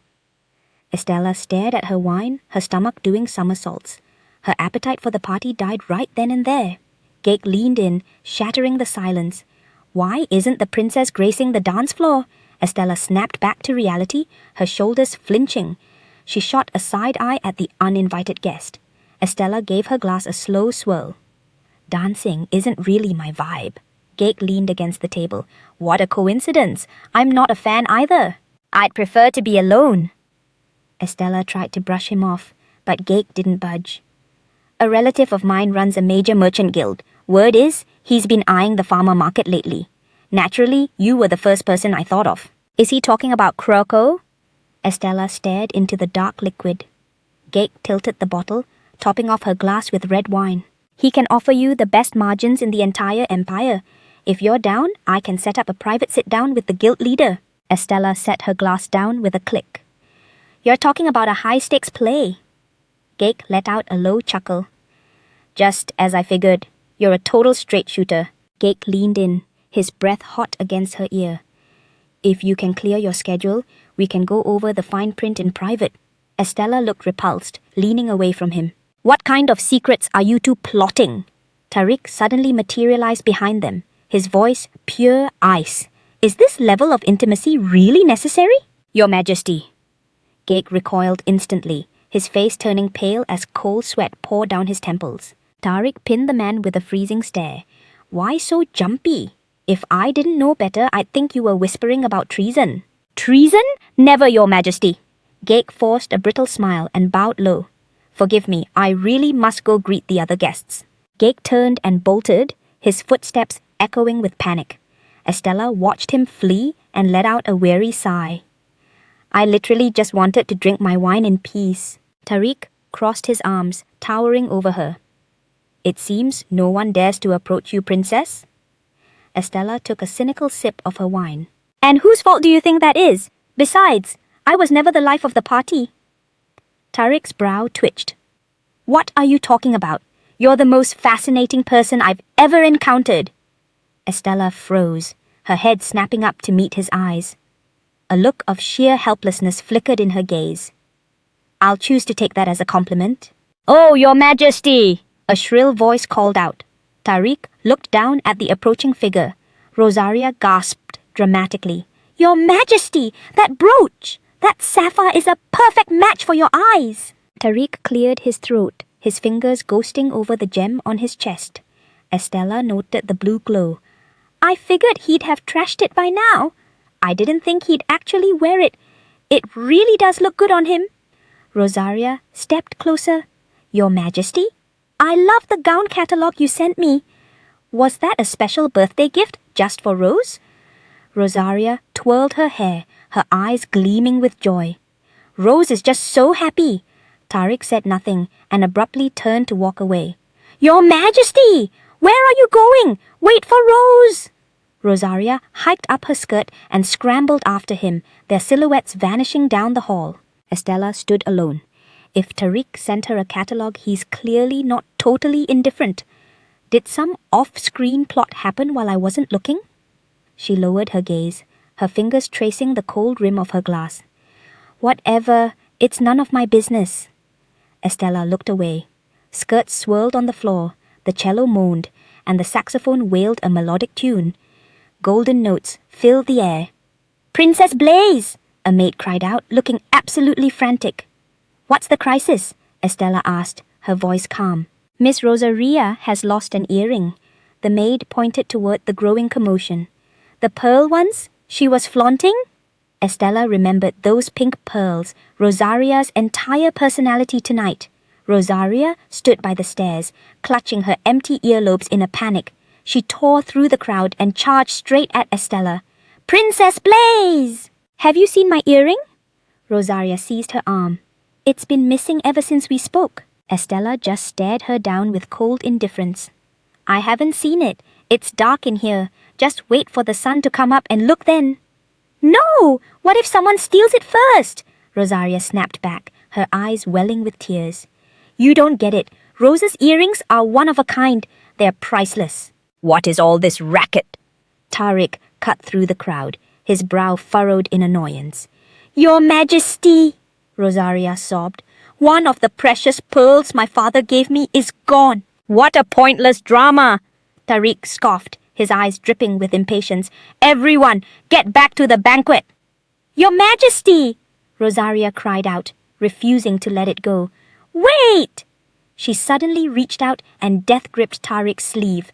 Slap! Tariq swiped her hand away with surgical precision. Don't touch me, he said, his eyes turning lethal. How cold! Rosaria clutched her rejected hand, her shoulders trembling with heavy sobs. If it was so precious, you should have kept a tighter eye on it, Tariq stated flatly. Rosaria bowed her head, her pink hair veiling her face as she let out a broken whimper. Rose just wanted her treasure back, Your Majesty. Rosaria slowly looked up, her gaze shifting. Please, just let me search one person. Search! Tariq stopped in his tracks, his gaze narrowing. Yes! Rosaria suddenly whipped her head around, her eyes turning into daggers aimed straight at Estella. I have a gut feeling. A sharp curve formed on Rosaria's lips, her eyes glimmering with cold malice. I must search Princess Estella. Shocked whispers rippled through the banquet hall. Estella stood in the center of the room, scanning the surrounding nobles. Why search me of all people? Rosaria puffed out her chest, her fingers resting on her collar. That's because you've been eyeing my jewelry all night. Estella tilted her head slightly, her gaze filled with absurdity. My pink pearls are indeed a rare treasure.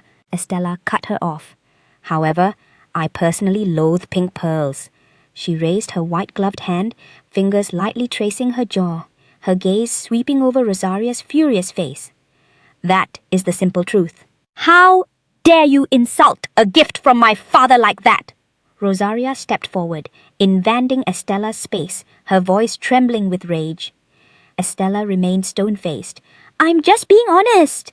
Rosaria suddenly erupted in a cold laugh, her lips curling in mockery.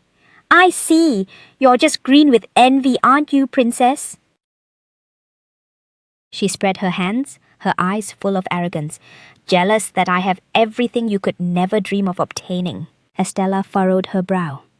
What? This is completely delusional? Rosaria looked down at her, her eyes filled with fanatical pride. Unlike you, a pariah in this place back in my kingdom, I am adored.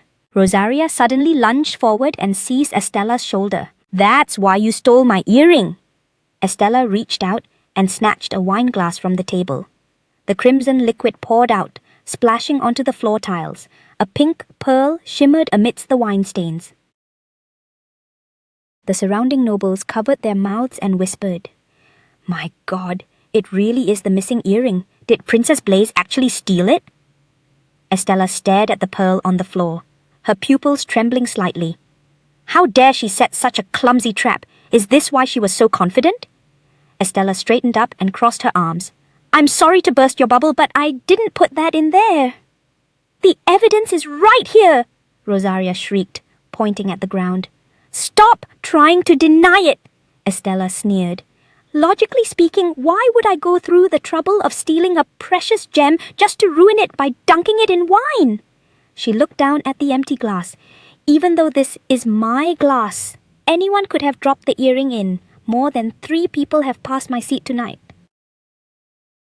Princess Rosaria, Estella walked forward slowly, as well as Berengaik, and she leaned close to Rosaria's ear. She dropped her voice to a lethal whisper. Your Majesty, if you insist on a full investigation, Estella's lips curled in mockery. Then, Your Majesty will also be labeled a suspect. Are you sure you want to go there? Rosaria froze in place, a muffled gasp escaping her throat, her face turning pale instantly. If you really want that outcome? Estella turned and walked away, her high heels clicking sharply against the floor. Then, by all means, launch the investigation. Where do you think you're going? Rosaria snapped back to reality. You can't just run away!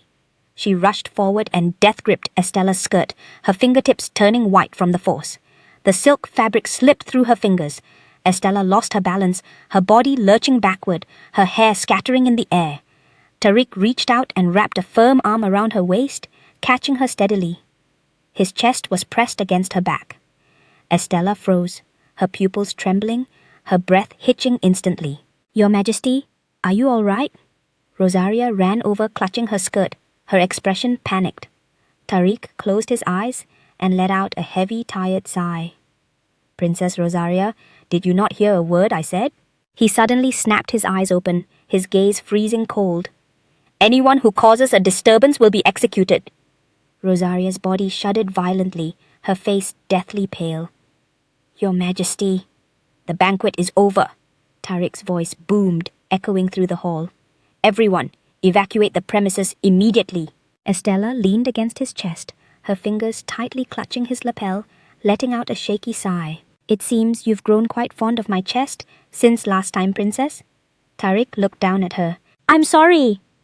Estella suddenly snapped out of it, released him, and recoiled, a blush creeping onto her cheeks. She looked down at her gown.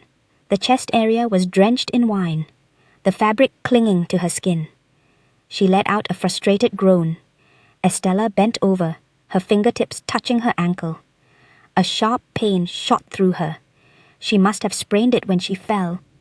Tariq let out a sigh, leaned down and swept her up in a bridal carry, his arms firm as iron. "Your Majesty," Estella cried out in shock, her hands pressing against his chest. "You don't intend to wander the palace looking like a mess, do you?" Tariq looked down, his gaze sweeping over her ruined skirt. Estella lowered her eyes. It was indeed unseemly. Besides, she couldn't walk on this foot at all. "I know, but..." She hesitated. "Am I too heavy?" Tariq started walking, his leather boots clicking against the tiles with a steady rhythm. "Actually, you're so light, it's worrying." The hallway fell into a dead silence, the sound of their footsteps amplified infinitely.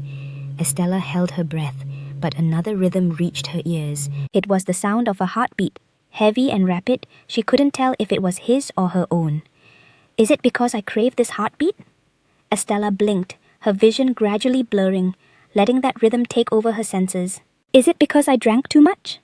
Estella leaned against Tariq's shoulder, her consciousness gradually fading. "Princess." A low call reached her ear. Her eyelids felt heavy as iron, and before she knew it, she drifted into a deep sleep. "You snitch! Did you tell the teacher?" Two boys surrounded a desk, looking down at the young Estella. "What is this? Am I dreaming?" "Yes, so what?" She sat in the chair, lifting her youthful face, her gaze fearless. "You messed up. You should take responsibility for your own mistakes. You brat!" The boy pointed angrily at the tip of her nose, waving a volleyball in his hand. "Since I was a child, I couldn't stand injustice. And I never cried in front of anyone." The two boys wailed loudly in front of the teacher. Estella stood aside, bruises on her face, her expression cold. No matter how painful it was, grief was a weakness. My pride wouldn't allow me to shed tears in public, but even for a strong-willed and proud person like me, there was one person who could break me. That must have hurt, right? My poor child. That was my grandmother. With my parents gone, she was the only one I could rely on. Grandmother knelt down, cupping Estella's face in her hands, her fingertips warm. "It's okay, baby." Estella buried herself in her grandmother's arms and wept loudly, her shoulders shaking violently. It felt as long as she hid here, she could withstand anything in the world. "Grandmother." Estella lay on the bed, eyes tightly shut. Tears slid from the corners of her eyes, soaking into the pillow. Tariq sat by the bed, reaching out a finger to gently wipe away the tear stains at the corners of her eyes. His movements were incredibly light. "Grandmother," Estella murmured, opening her eyes, her vision blurred. Tariq let out a soft chuckle, his lips curling up slightly. "I am not your grandmother, princess. I am not your grandmother, princess." Tariq leaned down, his arms bracing beside Estella, gazing into those hazy purple eyes. "Your Majesty." Estella suddenly sat up. "What are you afraid of?" Tariq's expression was indifferent. "I'm not going to eat you." Estella lowered her head and covered her burning cheeks. To think she cried and talked nonsense in front of him, it was peak embarrassment. She took a deep breath, forcing down the shame in her heart. Regardless, why am I in your Majesty's bedroom? Tariq sat on the edge of the bed, his gaze sweeping over her messy gown. Did you want to wander around looking like that? I'm sorry. Estella clutched the lace of her skirt, her thumb stroking the delicate fabric. I ruined the clothes you lent me. Lent you? Tariq turned his head, his gaze showing a hint of displeasure. Isn't that right? Estella looked up, tear stains still hanging from the corners of her eyes. Those were a gift for you. Tariq stood up and adjusted his sleeves. I noticed you wear the same rags every day. He turned around, looking down at her from above. Just where exactly have you been blowing your salary? Estella twisted her fingers, her voice getting smaller. I used it for experiments, buying gifts and many other things. Tariq let out a light huff, his brow furrowing slightly. You should learn to invest in yourself. Is he implying I need to dress up more? What a pain. Estella lowered her head, letting out a helpless sigh. Since you're awake, go change. Tariq turned aside, his gaze shifting toward the door. But I don't have a change of clothes. Estella clutched her damaged skirt, looking awkward. A knock came from the door. Your Majesty, the items you requested have arrived. The attendant's voice rang out. Estella looked up, her pupils trembling slightly. What's going on? Two maids pushed the door open, followed by several racks filled with gowns. Various silks shimmered under the light. What on earth is happening? Estella changed into a long blue gown, the skirt layered like waves. She cleared her throat and walked up to Tariq. Your Majesty, I'm finished. You look much better this way. Sit down. Tariq signaled without looking back. Estella froze in place. For what? You need to report. Tariq turned around, his eyes returning to their usual coldness. What a terrible boss. All he thinks about is overtime. Estella sat back on the sofa with a dull thud. What do you think of Rosaria? Tariq stared into her eyes, his tone low. Are you asking me if I think Rosaria is a traitor? Estella turned her head and huffed. It's impossible to be certain for now. Your Majesty, please allow me to ask a question. She raised her eyes, looking directly into Tariq's. Who do you think planted the earring in my glass? Tariq was silent for a moment, his gaze remaining calm. I don't care who did it. Estella's body stiffened, a chill rising in her heart. Just as I thought. He doesn't care if I live or die. But I am certain that person was definitely not you, Tariq added in a low, steady voice. Estella froze, her pupils trembling slightly. Those words shattered the guard she had kept up all this time.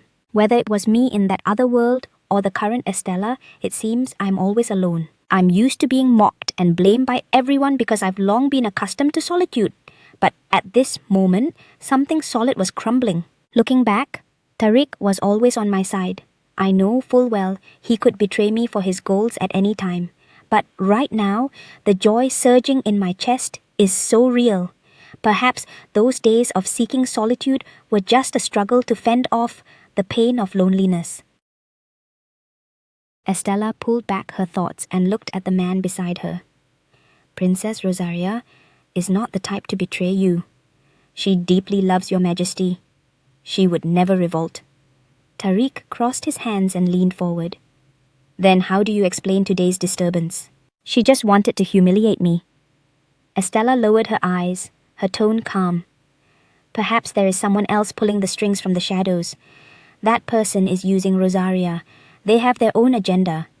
Tariq turned his head, his gaze sharp. Yes, we need to identify that person and launch a formal investigation. Estella's expression was serious. Night shrouded the streets, the stone road silent. What on earth happened? Rosaria screamed in the hall, her hands tightly clutching her skirt. I thought you said the plan was foolproof. Calm down and sit. Gake furrowed his brow, letting out an impatient click of the tongue. And now you're telling me to keep it together? Rosaria spun around abruptly, her chest heaving. I followed your script to the letter and all I got in return was His Majesty's total contempt. The door creaked open with a heavy, agonizing scrape. It's getting a bit rowdy in here, isn't it? A burly middle-aged man stepped into the room, his gaze shrouded in gloom. Throwing a tantrum isn't going to fix a damn thing, Princess Rosaria. Croco snorted, closing the distance with heavy, thundering footsteps. Just the man I wanted to see, Mr. Croco? Gake rose to confront the newcomer. Because of a lowly grunt from your business, I was utterly humiliated today. Rosaria pointed straight at Croco's nose, interrogation in her voice. How do you intend to make this right? My little business. Croco let out a jagged laugh, his moustache twitching with amusement.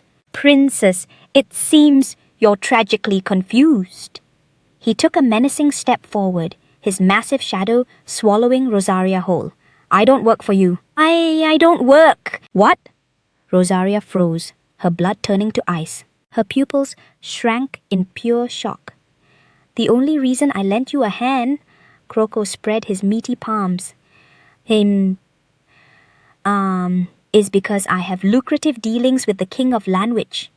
That doesn't mean you've put us on your payroll. But everything my father owns will be mine one day. Rosaria puffed out her chest, though her voice was clearly trembling. What a tragic delusion, noble princess. Croco's eyes were brimming with mockery. It seems you're completely in the dark. What? Rosaria held her breath, her light green pupils vibrating violently. The reality is, the King of Lanwich has been ghosting his payments lately. Croco leaned into her face. The interest is snowballing into an avalanche as we speak. That's impossible. Rosaria stumbled backward, her spine slamming into the freezing stone wall. Our kingdom has always been filthy rich. I guess your old man kept you in the dark. Croco stepped forward, his leather boots thudding rhythmically on the floor. Probably to spare your fragile little heart.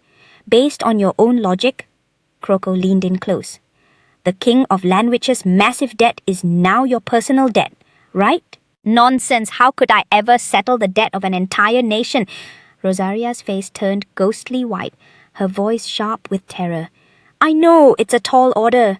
Croco reached out, twining a lock of her long pink hair around his finger to toy with it. Since all you have left to offer is this pretty body, Croco whispered in her ear. Just stay in line, and we won't have any problems. The full moon hung high, and a dim, ghostly light bled through the manor windows. Estella shoved open the heavy main doors and stepped inside. Your Highness, you've returned incredibly late. The maid rushed forward, looking visibly flustered. What's the deal with this new dress? The maid stared at the breathtaking blue gown, her face a mask of confusion. There was a minor complication. Estella lowered her eyes, her tone glacial. Is everything stable here? We received another massive basket of red apples.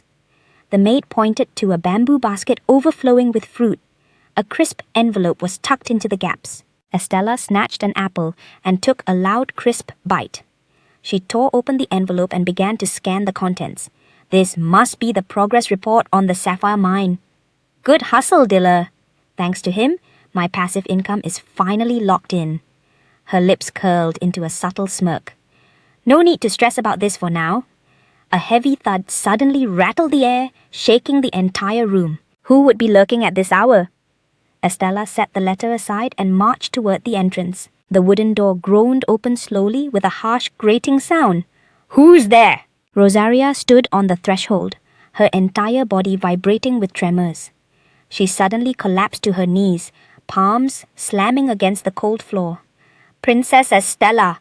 She looked up, her eyes bloodshot and her spirit completely shattered. Please save me. Rosaria knelt at the doorway, death gripping the other's hem, her shoulders heaving with broken, desperate sobs. What on earth happened to you? Estella looked down. I'm sorry. Rosaria buried her face, her voice drowning in a sea of tears. I know I don't deserve a shred of your mercy, but please help me. The teapot tilted, and a light crimson liquid cascaded into the cup, emitting a faint plume of steam. All right, first, try to get your breathing under control. Estella set the pot down and slid the cup toward her. Rosaria clutched the porcelain with both hands and took shaky sips. The truth is, I framed you for the earring theft.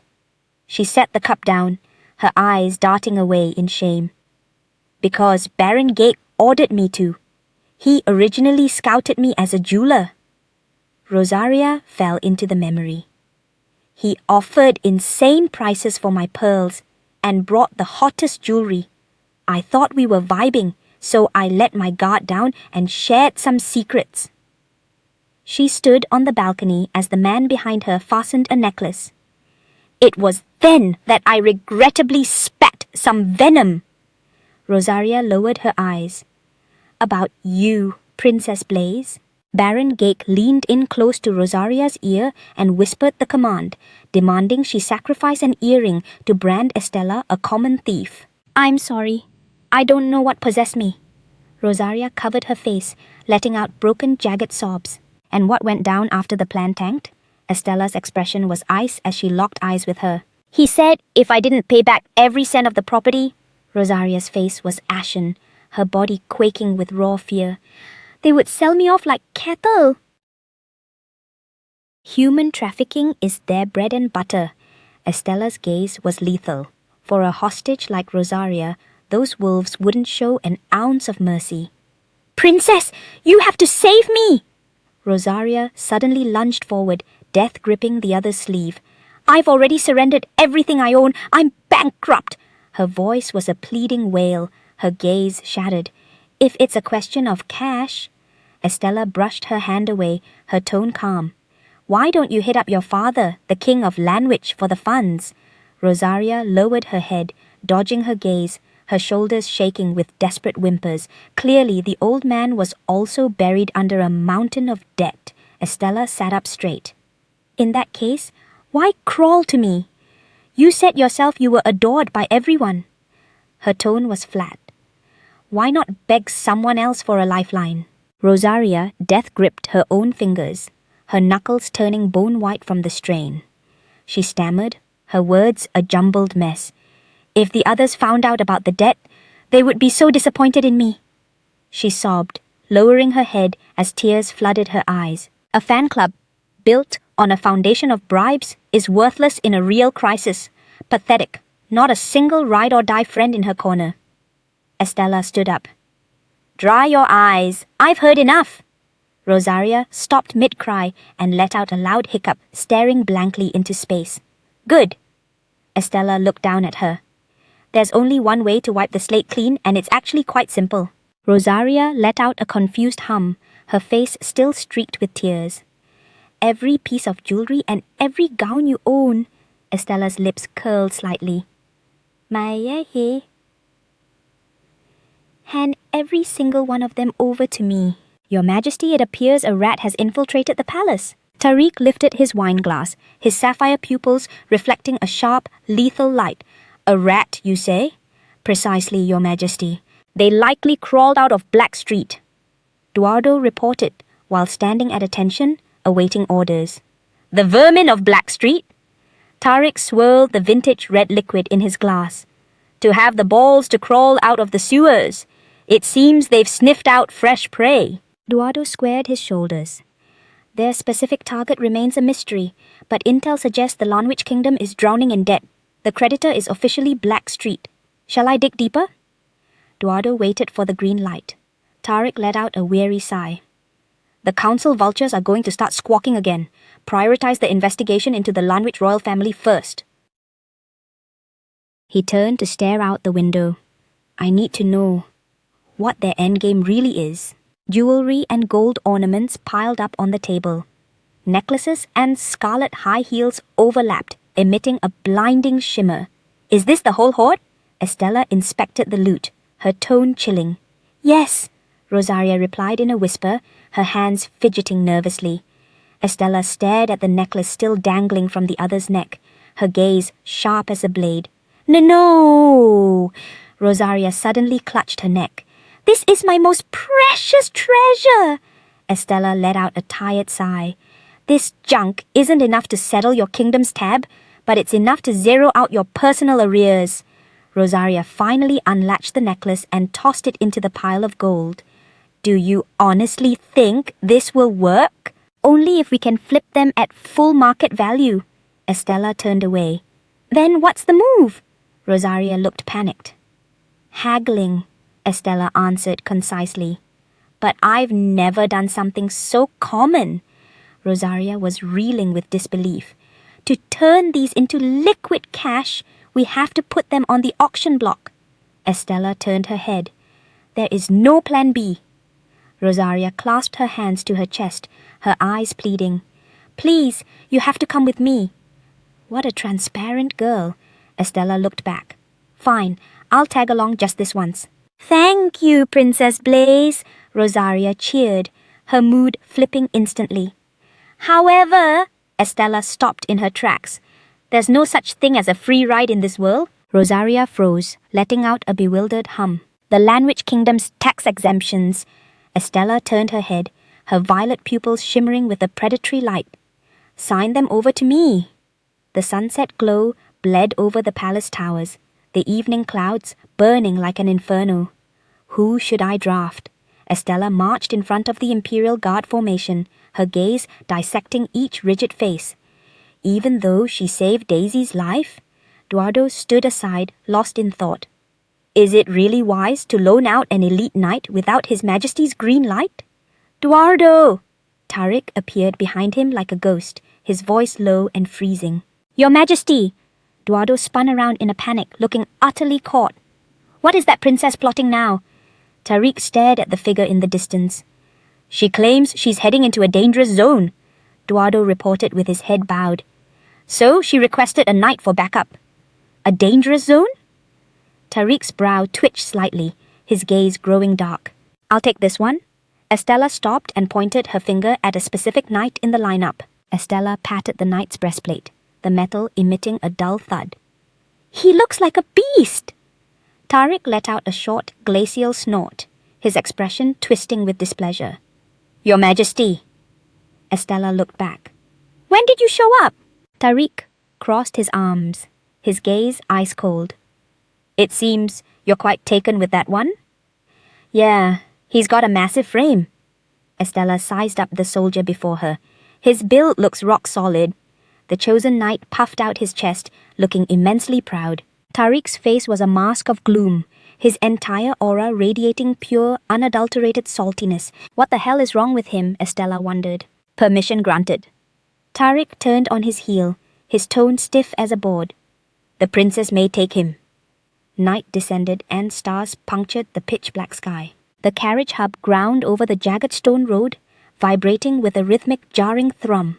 The door creaked open with the harsh screech of a dry wooden axle. Estella, I'm terrified.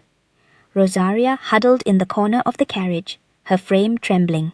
What if we fail? Worst case scenario, you'll be sleeping on the streets. Estella stepped down from the carriage. No, I refuse to be homeless. Rosaria erupted into frantic sobs. A little minimalist living might actually do you some good. Estella didn't look back, her gait steady. Wait. More importantly, she paused and glanced toward the carriage door. Are you coming or what? He sat inside in stony silence, his visor concealing every emotion. His metal armor plates clattered violently, emitting a piercing metallic shriek. He clumsily leaped off the carriage but charged straight in the opposite direction.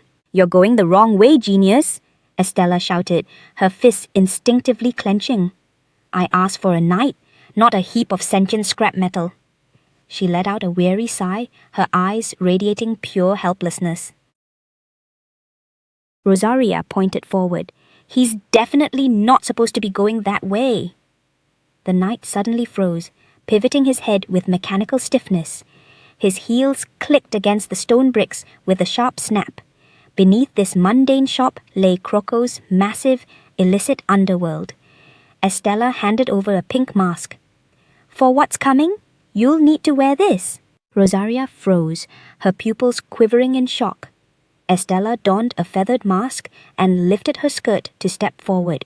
Nothing out of the ordinary so far? Rosaria trailed closely behind, hands clasped to her chest in a flustered panic. Deepest, Thanks to everyone for traveling such a distance. A man in a long trench coat stood at the entrance, offering a shallow bow. That voice! It's Croco! Estella halted, her gaze locked dead ahead. The man pushed open the heavy oak door, the latch engaging with a crisp click. Please, step this way. The door swung wide, and a deafening wall of noise hit them. The space was brilliantly lit. This was the raw, unfiltered heart of Black Street. Estella's pupils contracted as she absorbed the chaos. Welcome, ladies and gentlemen!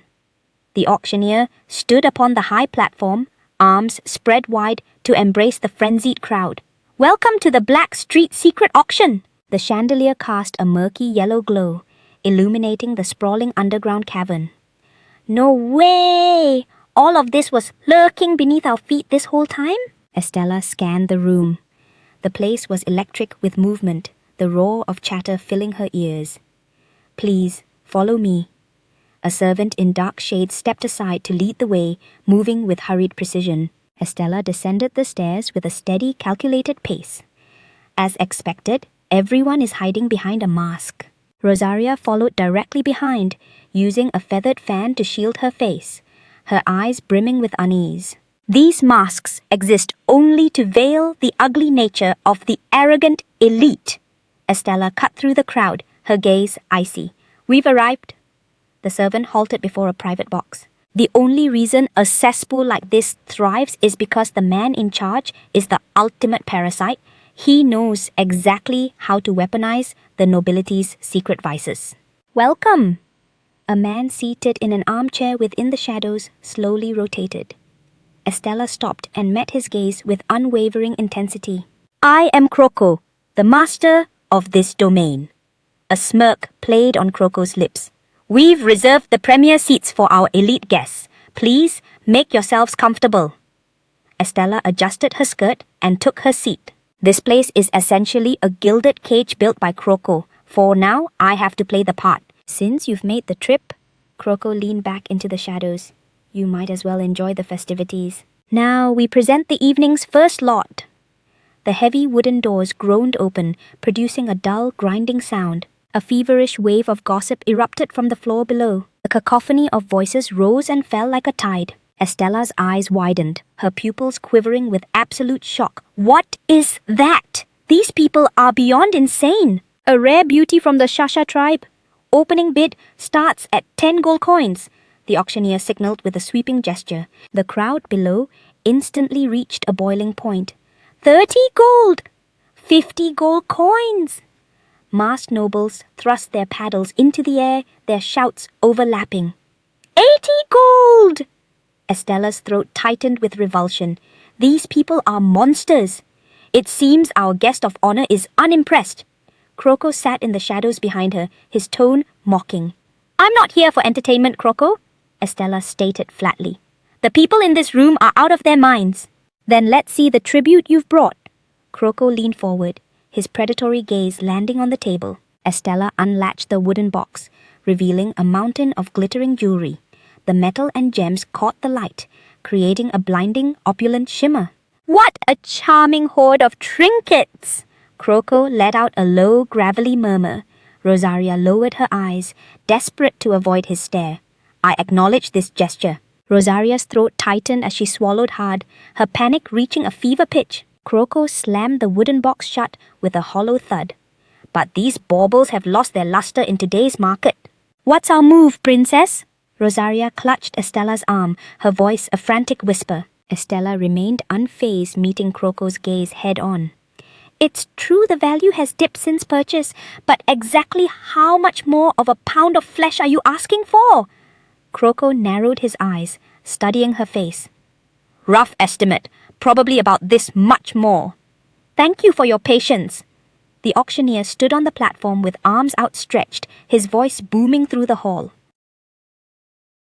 Behold, the night's main attraction, the sole survivor who crushed 99 challengers, the slave gladiator from the Kaideng kingdom. The iron chains rattled violently, creating a piercing metallic screech, a terrifying engine of death. Number 78 Luo Heli stepped onto the stage in shackles, the heavy chains clanking. He remained stone-faced as 2 guards escorted him. Good God, it really is the infamous number 78! The nobles below began to buzz, creating a frantic stir. Finally! I've been dying to tame him and force him into submission. Luo Heli looked up slightly, his crimson pupils flashing with hidden intent as he surveyed the crowd. Look at those defiant eyes. No wonder he slaughtered 99 men. His eyes are as red as fresh blood. Estella held her breath, mesmerized by the man on stage. Those eyes. Only one character in the entire novel has them. He's no mere swordsman. He is the second prince of the Kaidan kingdom, Luo Heli. 10,000 gold coins! The auctioneer bellowed. The price had already skyrocketed. Wait, Estella asked, reeling. You expect us to cough up over 10,000 gold? What kind of predatory interest is this? Croco's lips curled into a faint, mocking sneer. If you're game, there is another path. Croco shifted his weight. The exclusive distribution rights for Lion's Scent. How about we use that as collateral? Estella whipped her head around, her eyes wide with disbelief. What? Using my patent to settle Rosaria's debt? That is absolutely out of the question. Didn't you come here to play the hero? Croco's tone was flat. It seems you take me for a fool. Estella stood up. Since I have zero intention of agreeing to those terms, I'll be taking my leave. She turned to exit. Croco sat unmoved in his chair and called her name. Estella. The main door slammed shut with a deafening thud. Several guards instantly blocked her path. You should know by now that this is my domain. Croco's gaze was lethal. And you should also know that until the tab is settled, you aren't going anywhere. Estella stopped and let out a soft sigh. The door is crawling with guards. I can't muscle my way out of this. What's the next move? If you really can't stomach parting with that medicine, Croco spoke again, there is one final trade I'm willing to consider. Why don't the 2 of you princesses personally grace that auction stage? Croco spread his arms and gestured to the floor below. Think about it. A princess of Blaze would fetch a staggering price. After all, you are quite the rare specimen. He didn't even try to hide his disgusting objectification anymore. Estella turned her head away, dodging his revolting gaze, and let out a weary sigh. I actually do need that number 78. Trading the Lion's Scent to settle this isn't the worst play. With the asthma treatment currently in the works, I can still make Dilla's company explode. Since you're so desperate for it, Estella looked back at Croco, then let's trade for that number 78 over there. Oh? Croco raised an eyebrow. I didn't realize our guest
just had a taste for number 78 as well. Very well, let's make a deal. Just sign this contract and I'll give you exactly what you want. Croco presented a page filled with fine print, his finger tapping the edge. The heavy iron bolt was thrown back, creating a piercing metallic screech. The cell door groaned open. An elite guest has purchased your time.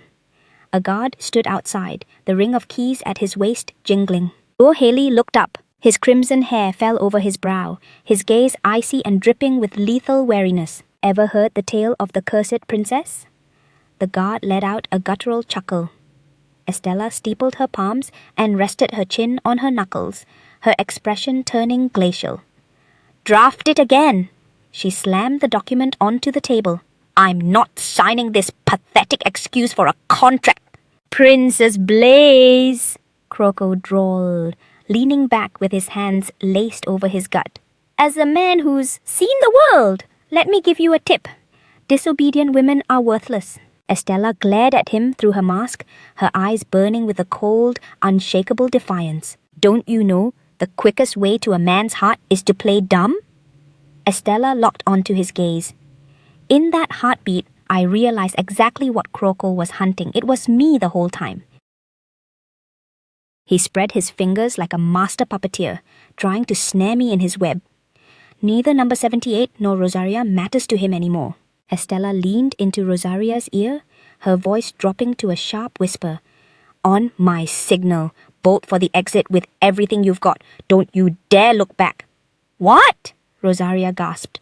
Just shut up and do it. Estella straightened up, fixing her gaze on Croco. I have a special tonic brewed just for you, Mr. Croco. Oh? Now you've piqued my interest. Croco lunged forward. That medicine! Go to hell, you bottom feeder! Estella suddenly whipped out a vial, unleashing a thick chemical mist into Croco's face. How do you like that? My custom-made pepper spray. Croco let out a blood-curdling shriek, clawing at his eyes as his body writhed in agony. Rosaria, move! Estella screamed, her pupils dilating as adrenaline surged. She charged through the chaos. A heavy thud echoed. She slammed into a wall of pure muscle, grinding her escape to a halt. Princess! A man growled, blocking her path, the jagged scar on his face looking gruesome under the flickering lights. He reached out with a massive palm and shoved Estella back by the shoulder. Sit! The man's tone was pure ice. Behind him, a line of stone-faced guards appeared, completely sealing off every exit. Estella froze, her breathing turning shallow and rapid. Just so we're clear? Nanshi, you've run out of places to hide. Her eyes flickered with cold rebellion, her entire presence radiating a suffocating aura. Why isn't that useless tin can doing anything? Rosaria spat, her teeth gritted as she stared at the armored guard in the distance. Looks like your knight has decided to sit this one out, princess. The guard officer sneered, letting out a mocking laugh. What? You plan on standing here until dawn? He pressed closer, his shadow looming over them like a shroud. Fine. We'll do this the hard way? The officer suddenly lunged, death gripping Estella's shoulder. Her pupils contracted, and a bead of cold sweat rolled down her cheek. A blur of steel streaked past. The screech of grinding metal filled the air as the armored guard ignited into motion. An iron fist collided with the officer's jaw with the sickening crunch of shattering bone.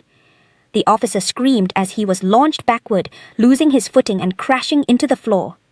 Blood sprayed across the cold tiles. What is this? Trash that tin can! Two thugs roared and charged, swinging wildly. A lethal light flashed in the guard's visor as he ghosted past the attack. Bone-shattering punches landed in rapid succession, the air snapping with every impact. The guard swung a massive iron arm, burying an enemy into the floor. Hell yes, Tin Man! Estella cheered, her hands clasped. Her eyes shimmered with awe as she watched the wall of steel protecting her.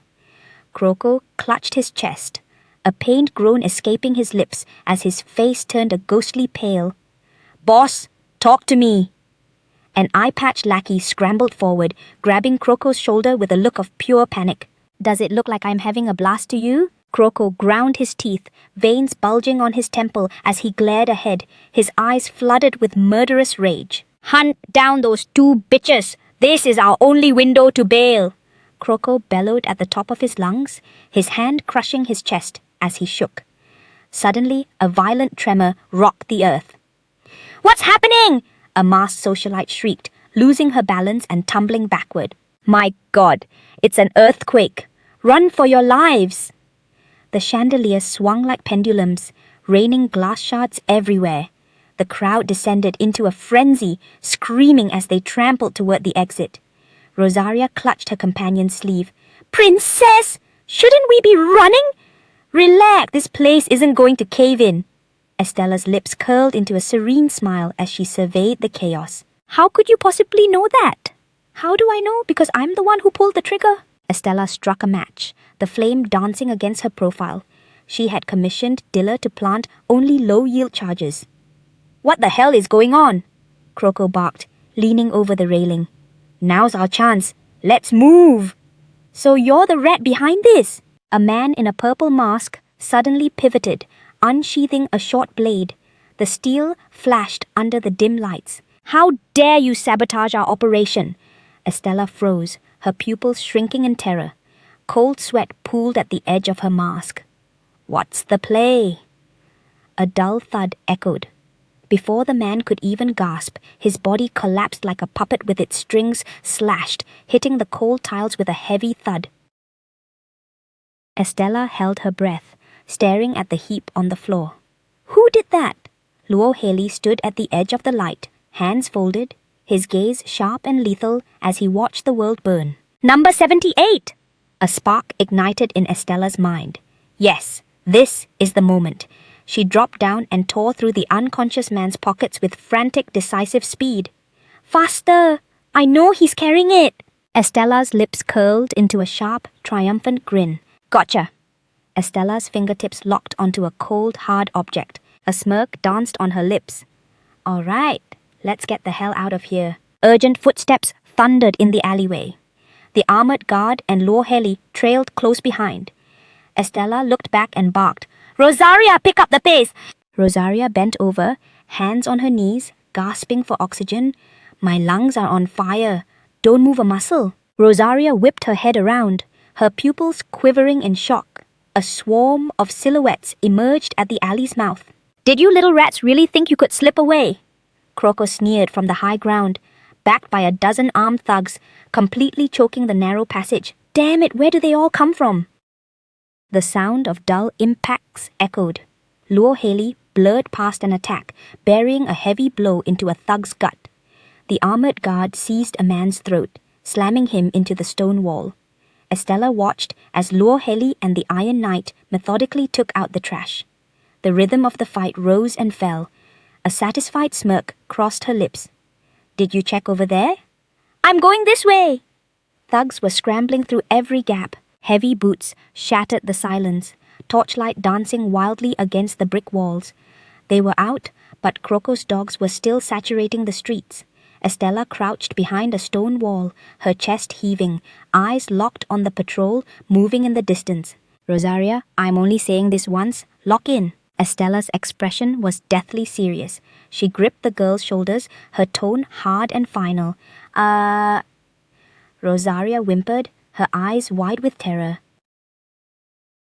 I'll draw their fire. In 10 seconds, sprint for the palace and don't stop. But, what about you, princess? Rosaria sniffled, her eyes flooding as her voice broke. Just listen to me. Rose, we don't have time for a pity party. Estella's gaze turned razor-sharp. She turned to the silent, red-haired man. Number 78, you're her shield now. Get her out. Luo Haley stood motionless in the shadows, the shackles on his wrists swaying with a soft metallic ring. His gaze was deep and frigid as he studied the woman. Ugh, I knew he'd be a stubborn one. Estella glared at the handcuffs.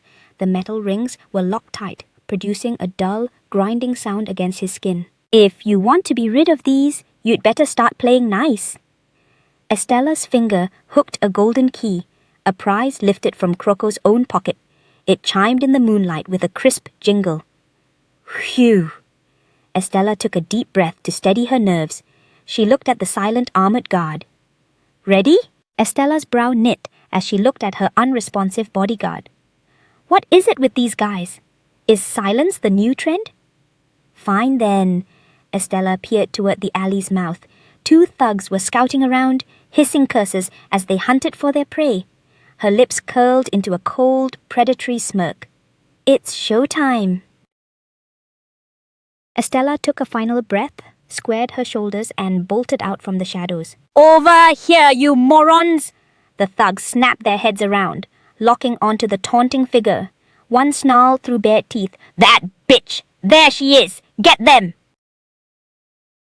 Don't let them vanish. Hunt them down! The thugs roared, their voices echoing down the street. The cacophony of footsteps was chaotic and frantic, torchlight flickering violently against the stone walls. Estella sprinted down the cobblestone road, her skirt fluttering wildly in the wind. The armored guard trailed behind, metal plates clashing with a heavy thud. Though she volunteered as bait, this is turning into a nightmare. Estella grit her teeth, tears stinging the corners of her eyes. Her legs felt heavy as lead, and her breathing became a scorching, erratic mess. My legs are about to give out. Her toe suddenly snagged on a protruding stone, sending her balance into a tailspin. She stumbled forward. Ah! Estella's pupils contracted as the view in front of her rapidly zoomed toward the pavement. If she hit the dirt here, she'd be dead meat. A hand suddenly lunged from the side, death gripping her arm and snatching her back from the brink. Boss, something massive just went down. Eduardo whipped his head around, his gaze cold and razor-sharp as he glared at his panicked subordinate. What kind of nonsense are you spouting? Eduardo's brow furrowed, his gaze like a blade skewering the guard. Since you didn't stay by the princess's side, who exactly went? Cold sweat beaded on the guard's temple as he bowed his head, stammering. His Majesty insisted on going himself. Rosaria stumbled into the hall, shoulders heaving and unable to stifle her hiccups, her eyes clouded with terror. Princess Rosaria? Eduardo froze in place. Rosaria leaned into Eduardo's ear and whispered between gasps, tears swirling in her eyes. Eduardo's pupils shrank and his face turned deathly pale in an instant. Cold sweat slid down his cheek. All knights, heed my command. Deploy to Blackstreet immediately. Eduardo spun around, right hand white-knuckling the hilt at his waist, roaring at the Imperial Guards. His movements were urgent and frantic. His Majesty is in grave danger! On a rooftop in the slums, rows of jagged tiles. Moonlight bled into the cracks of the grey shingles, and the silence was ripped apart by frantic panting. Estella, death gripped her skirt, her chest heaving. She finally managed to vanish. Luckily, she picked a powerhouse of a knight. Estella closed her eyes as the memory of being hoisted onto the armored guard's shoulder flashed in her mind. That feeling of a narrow escape still lingered. Thanks for the save. Estella sat against the wall and looked at the armored guard beside her. He was gasping for air. The armored guard raised his ironclad hand, his knuckles pressing against the edge of his visor, making a dull metallic screech. You really are a piece of work, Princess Blaze. Estella's pupils shrank and her heart skipped a beat. This voice. Tariq wrenched off the heavy helmet, his short silver hair a bit messy, his icy gaze locked onto the woman before him. Your Majesty! Estella recoiled sharply, her pupils trembling violently with pure shock. What on earth is happening? Why are you even here? Tariq sat on the ground, silver strands falling over his brow, his frigid gaze turning back to her with a challenge. What about you? Why would a princess set foot in such a hellhole? Estella dodged his gaze, her fingertips twining restlessly. I did say I needed a knight, but why did you have to be the one? Tariq tilted his head slightly, his expression completely indifferent. Because I am stronger than any of them. I never said that, Estella countered in a low voice, her cheeks flushing as she recalled her previous thirsting over broad-shouldered men. I know you're strong, Your Majesty, but... Tariq suddenly leaned in, pressing his index finger against her lips. Shh! Where are they? Where did those rats go? The thugs were howling outside the window, their footsteps echoing heavily on the floorboards. Maybe they doubled back to the mansion. Idiot! All exits are locked down. How could they slip away? They're nothing but rats in a trap now. Estella held her breath, her heart hammering against her ribs. Tariq's finger was cold and hard, the sensation on her lips unmistakably electric. Tariq reached out with his iron glove hand, and death gripped Estella's mouth, hauling her entire body into a tight embrace. The two were pressed flush behind the wooden wall, listening to the thug's footsteps fade away. Phew! Tariq let go and let out a light sigh, his eyes showing a flicker of helplessness. Estella froze in place, her heart pounding wildly as a deep blush burned across her cheeks. What on earth is going on? Estella. Tariq called her name softly, his tone laced with a stern reproach. Didn't I tell you to value your own life more? From now on, if you plan to throw your life away recklessly again. Tariq wrapped his arm around her waist and yanked her toward him. You must get my permission first. Estella lowered her eyes, her blush becoming even more vivid.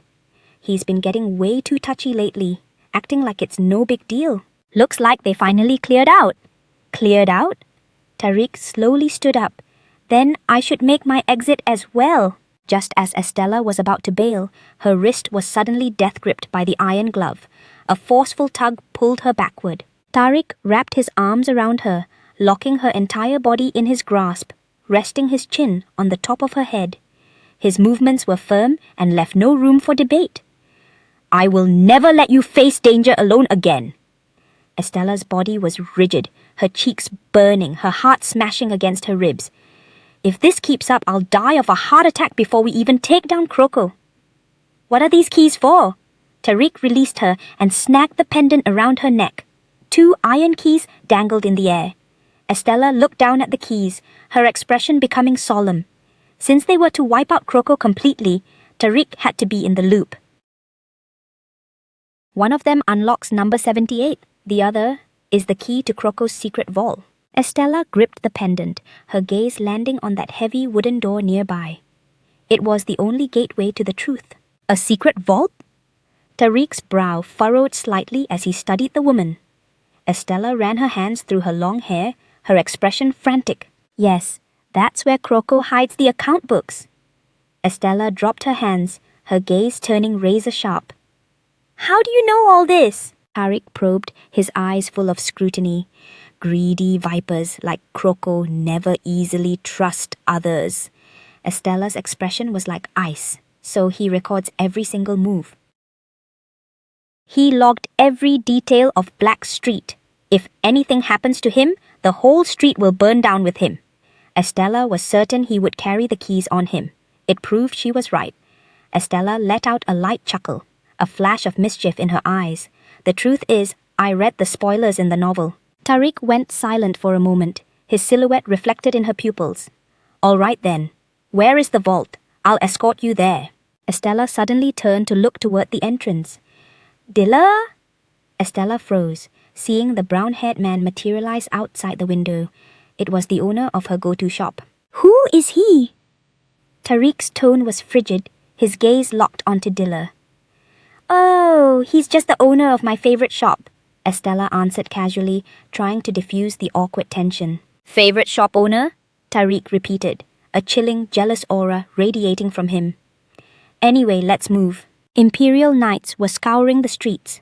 Croco's lackeys were scattering in all directions as the slums spiraled into chaos. Gake watched the movements on the street. Now is our opening. Didn't I tell you not to come back without catching that little bitch? Croco swung his thick palm and slapped Gake hard across the face. The sharp crack of the slap echoed through the room. Gake's head snapped to the side, his cheek instantly blooming into a swollen red mess. He lowered his head, voice trembling. I'm sorry. The Imperial Knights have barricaded all the streets now. Croco roared in a blind fury, his eyes bloodshot. Are they all insane? How dare they occupy my domain? All of this is because of that cursed Princess Blaze. Croco grit his teeth, his eyes overflowing with murderous intent. Did you alert the council? Ow! Gake steadied himself and replied in a low voice. Yes, I've already dispatched someone to locate Marquis Saji. Kroko clenched his fists, his knuckles popping. Those bastards slipped away and even number 78 has vanished. Gake stood aside in silence, his eyes gloomy as he watched Kroko pacing frantically like a caged beast. Is there anything you can actually get right? Kroko spun around abruptly, his mustache quivering with rage. Gake stumbled backward, hitting the display cabinet, his hands frantically clawing through his pockets. He won't get far in those chains anyway. I still hold the keys? Cold sweat poured down Gake's face as his movements turned desperate. Where the hell are they? They were right here. You incompetent maggot! Kroko shrieked, lunging forward to seize Gake by the collar. You didn't just lose the target, you lost the keys too? Wait. Kroko froze, his hand flying to his own throat. His pupils contracted in sheer terror. My keys! Where are my keys? How could the set around my neck just vanish? Boss! A henchman burst into the room, howling in a panic. The vault! The ledger has been stolen! Kroko collapsed to the floor, his face turning paper white. Bathed in moonlight, Estella slowly raised her hands, her fingers adorned with dazzling gemstone rings that glinted with a lethal chill in the night. Why are you obsessing over such gaudy junk? Tariq, clad in his heavy plate armor, paced beside Estella with a look of pure confusion. As a man who has everything, of course you wouldn't understand the hustle. Estella smoothed her skirt, her expression unreadable. She let out a sharp tisk, turning her head to dodge his scrutiny. If Tariq hadn't been breathing down my neck, I would have picked that entire vault clean. Princess Blaze! Rosaria came sprinting from the shadows, her long pink hair a chaotic mess in the night wind. Are you okay? Did they hurt you? Take a look. Estella spread her arms wide. Not a scratch on me. I'm perfectly fine. Your Majesty, I must insist you return with me. Duado stepped forward, the scar beneath his left eye jagged in the moonlight as he fixed Tariq with a stern, unwavering glare. Rosaria, I'm truly all right, Estella whispered to soothe her. Go and get some sleep. Rosaria lowered her head in a heavy silence, her hands death-gripping Estella's sleeve until her knuckles turned bone-white. Rose! I was scared to death for you. Rosaria's voice fractured, her eyes flooding with tears. I'm sorry. I'm so incredibly sorry for everything I did to you. Rosaria's eyes grew glassy, tears finally spilling over. I don't even know how to begin thanking you. Can I call you Big Sister? Estella watched her in silence, her icy facade finally softening. Princess Rosaria, you do realize you're actually older than me, right?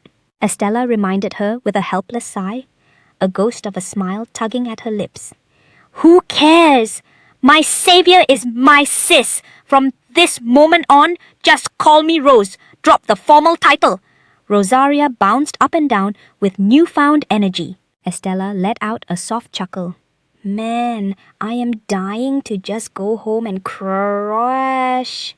Suddenly, the sharp ring of clashing metal cut through the air. Estella's pupils contracted as she whipped her head toward the sound. Oh, right. Luo Haley stood in the garden's shadows, his wrists still bound by those massive iron shackles. His crimson hair was a violent streak against the dark, his gaze icy and mute. So he actually stuck around. Estella stared at the figure, a wave of complicated emotion washing over her. Number 78. Night soon swallowed the manor. Estella stood in the center of the room, staring down the red-haired man. I'll give it to you straight. From now on, you belong here with me. Luo Haley looked down at the heavy iron rings on his wrists, his expression darkening.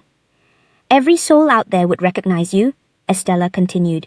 In your current state, you're a sitting duck. You can't move freely. Luo Haley's lips twitched, releasing a low, guttural murmur. What was that? Estella knit her brows and took a step closer, straining to hear his voice. I said, take these off. Estella's body gave a slight shiver as she instinctively recoiled. If you keep up this hostility, you'll never see your freedom. Try to force them and you'll only slice your own wrist open. Luo Haley let out a jagged laugh, yanking hard on the chains. The metallic screech was ear-piercing. You clearly don't grasp the situation yet. Estella's pupils quivered as cold sweat pooled on her skin. Lord Haley lunged forward, his hand snapping around her throat. "If I felt like it, I could crush your neck this very second." Estella's breath hitched, her head forced back by his grip. This guy is impossible to talk to. Was bringing this monster back a fatal error? Lord Haley pressed his thumb into the soft hollow of her throat, his fingertip increasing the pressure. "One hard twist right here, and it's over. Wait!" Estella gasped out. "I need you!" Lord Haley's hand paused, his crimson pupils clouded with confusion. "And you need me just as much."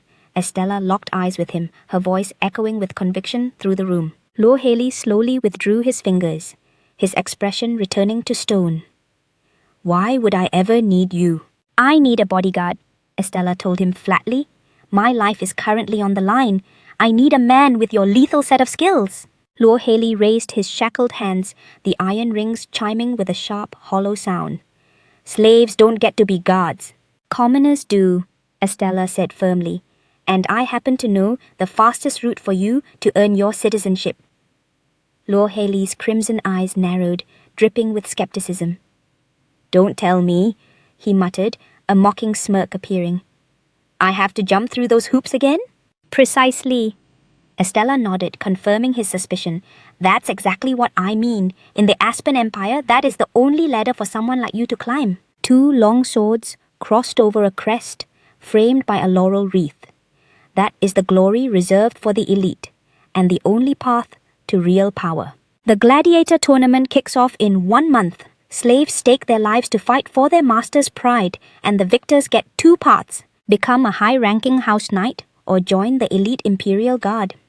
In the original novel, Lord Haley wouldn't enter this fray for another 2 years before seizing victory. "But I don't have 2 years to waste." Estella locked eyes with him, her face solemn.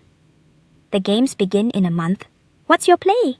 Do you want to run in these chains until you're hunted down and executed? Or do you want to conquer that arena?" Lord Haley stared down at his hands in a heavy silence. His red hair shielded his eyes as his fingertips traced the freezing iron rings. "Or would you rather stay here as my temporary shield?" Estella spread her palms. "Win that tournament, and I'll never give you another order. You'll be free." Lord Haley studied her, his crimson pupils flickering with a new light. "Unlock them." Estella stepped forward, taking his shackled wrists in her hands. She produced the key and slid it into the lock. The internal spring gave a crisp click. "Wait!" Her fingertip pressed down on the latch before it could spring open. "Even if this is just a temporary gig, as your master, you owe me some basic respect." Lord Haley lowered his gaze. His eyes fell upon the face so dangerously close to his Adam's apple bobbing as he swallowed hard. "Please, unlock these, master." Stella let out a triumphant laugh, her violet pupils glowing with satisfaction. With a loud click, the chains hit the floor. Spires pierced the night sky, the grand conference hall glowing with an ominous light. A circle of nobles sat around a massive table. "Are you out of your mind?" one noble barked, standing abruptly. "To endure this humiliation all for some little girl being held captive? Has it been verified? Was it really that cursed brat who rigged the auction house with explosives?" "Everyone, shut up!" The man at the head of the table growled in a low tone. Heavy, rhythmic footsteps approached.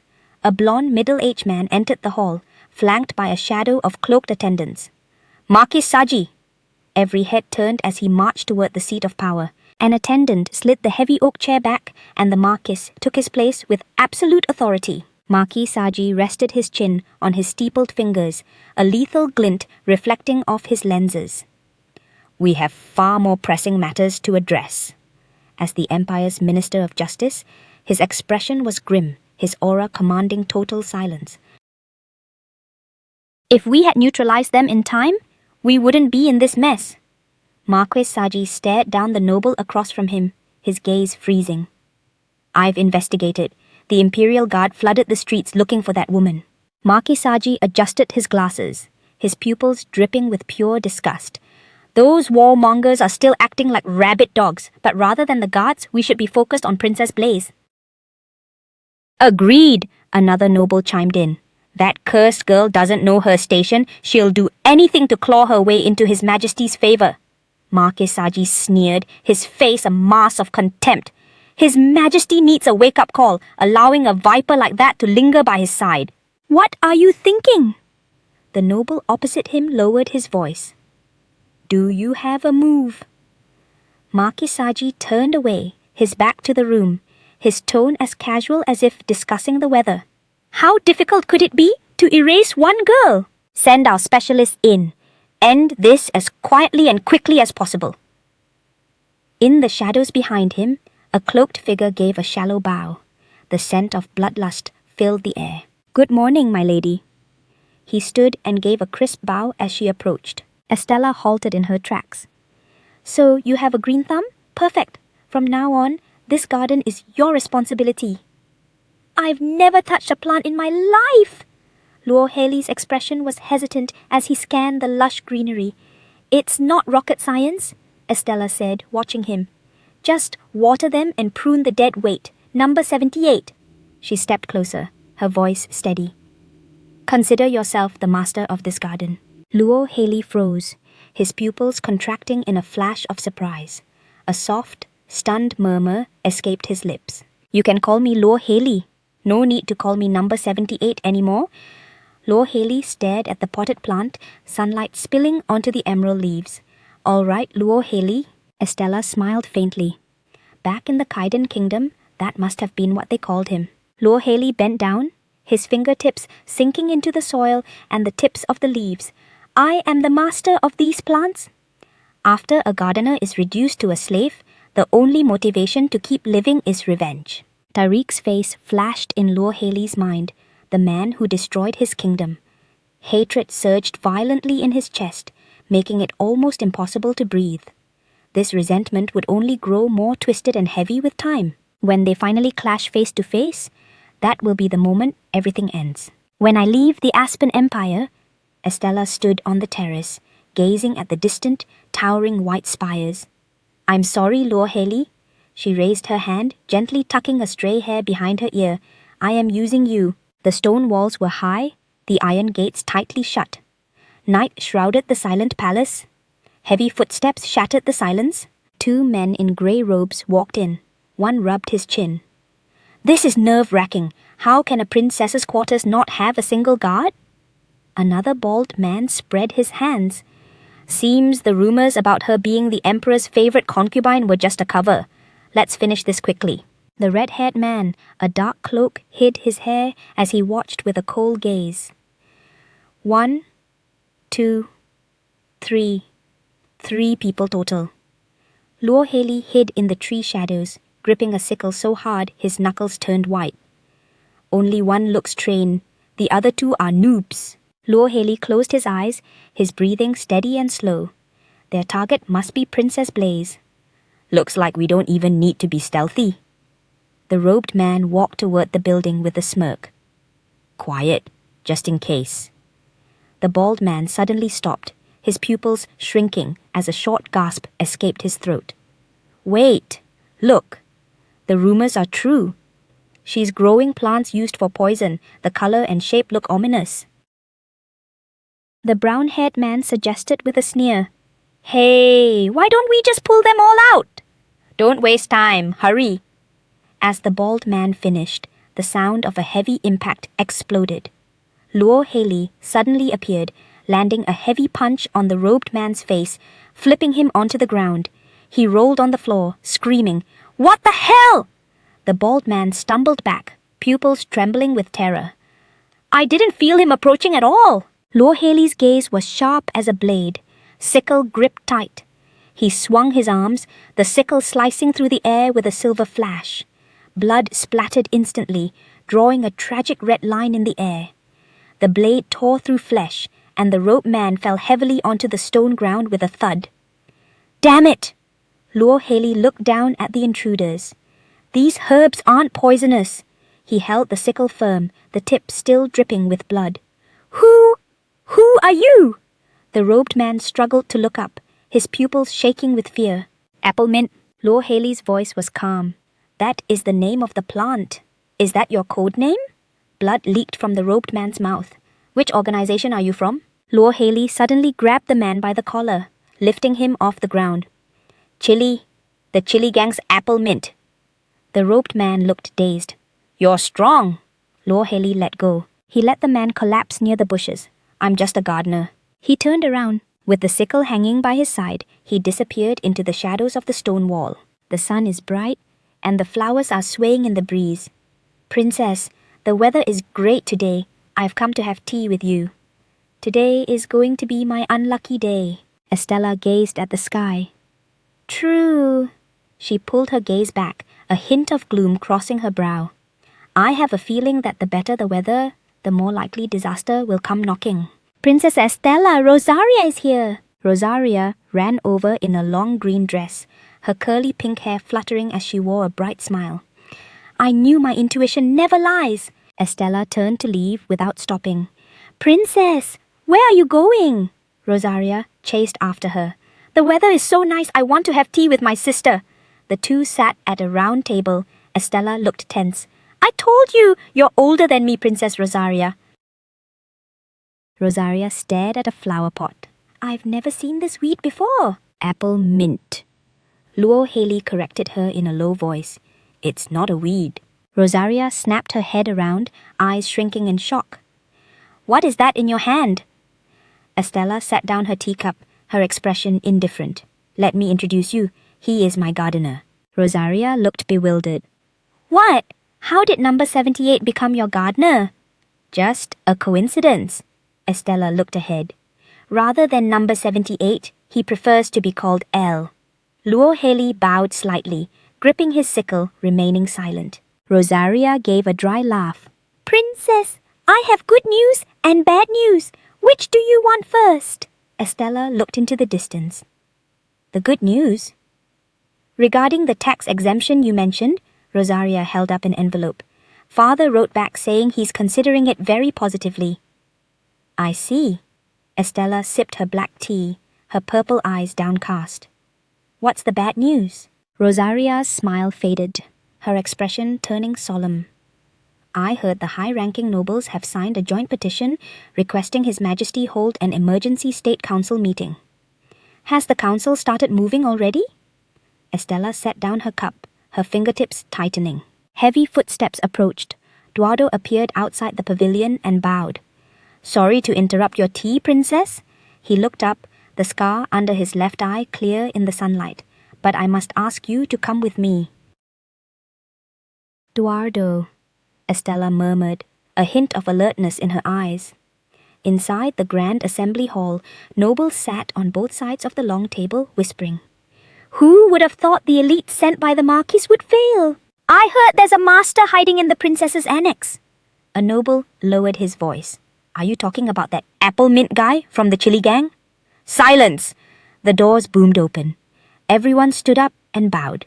Welcome, Your Majesty!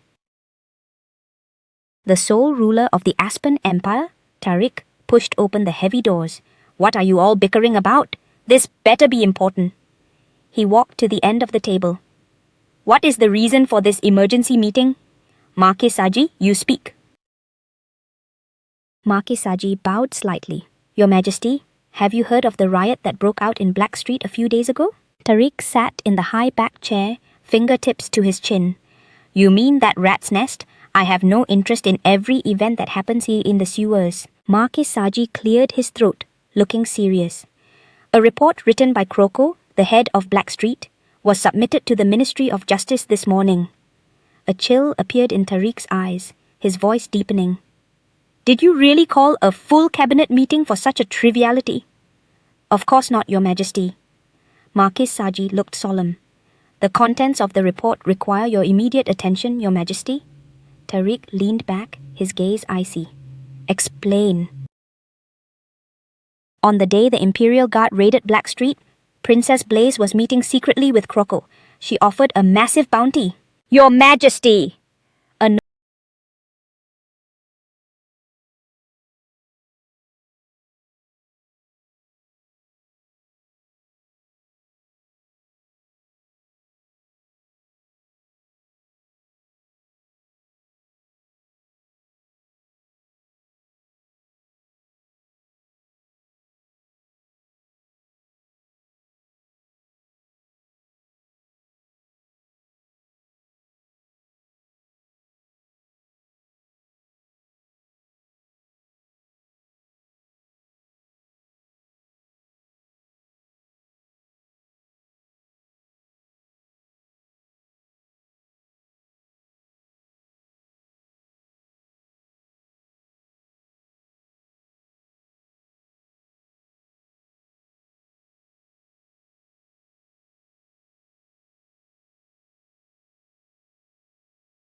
The noble slammed the table and stood up.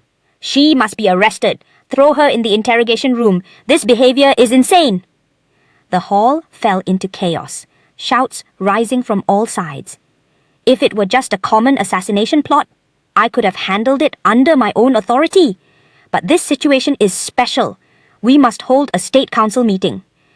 He paused, looking Tariq straight in the eye.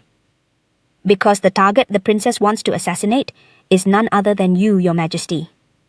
Tariq sat silently, his pupils shrinking slightly. The hall went dead silent. "Your Majesty, you have been blinded by the princess." Tariq looked down in silence, his bangs covering his eyes. He had been in danger countless times. Now, hearing that the woman wanted to trade his life, Tariq's lips curled up. The prey had taken the bait. Tariq let out a light laugh, pressing a finger to his lips. "Princess Blaze, can you address the Marquis's accusations?" The doors opened, and Estella stepped into the hall, her long yellow dress sweeping the floor. Rosaria followed close behind, footsteps echoing in the empty hall. "Look at these foolish old men." Estella looked composed, her gaze sweeping over the crowd. Marquis Saji's face changed. How did this woman get in? No one realized the truth. The armored man at the scene in Blackstreet, the soldier who witnessed everything as Tariq lifted his visor, it was revealed to be him. "Princess Blaze?" Tariq sat at the end of the table, his voice deep. "Yes, Your Majesty." Estella curtsied slightly. "According to Marquis Saji's report, you tried to hire Kroko to kill..." Tariq crossed his hands under his chin, his gaze sharp as a blade. "Is this true?" A smile flickered in Estella's eyes. This is the perfect chance to wipe out Kroko and Blackstreet in one go. "Look at that smile!" A noble jumped up, pointing at the center of the hall. "That's proof she's lost it, Your Majesty! She must be executed immediately!" Estella remained calm. "I did speak with the Kroko that night." She looked around, her voice steady. "Hear that?" The noble stirred. "She admitted to the crime?" "However," Estella looked up, her gaze direct, "I never mentioned a single word about His Majesty." Tariq sat at the end of the table, a smirk on his face. He was there. He knew everything. Estella watched that smile. He was waiting for her to provide an excuse, a reason enough to convince these nobles. Rosaria took a step forward and bowed.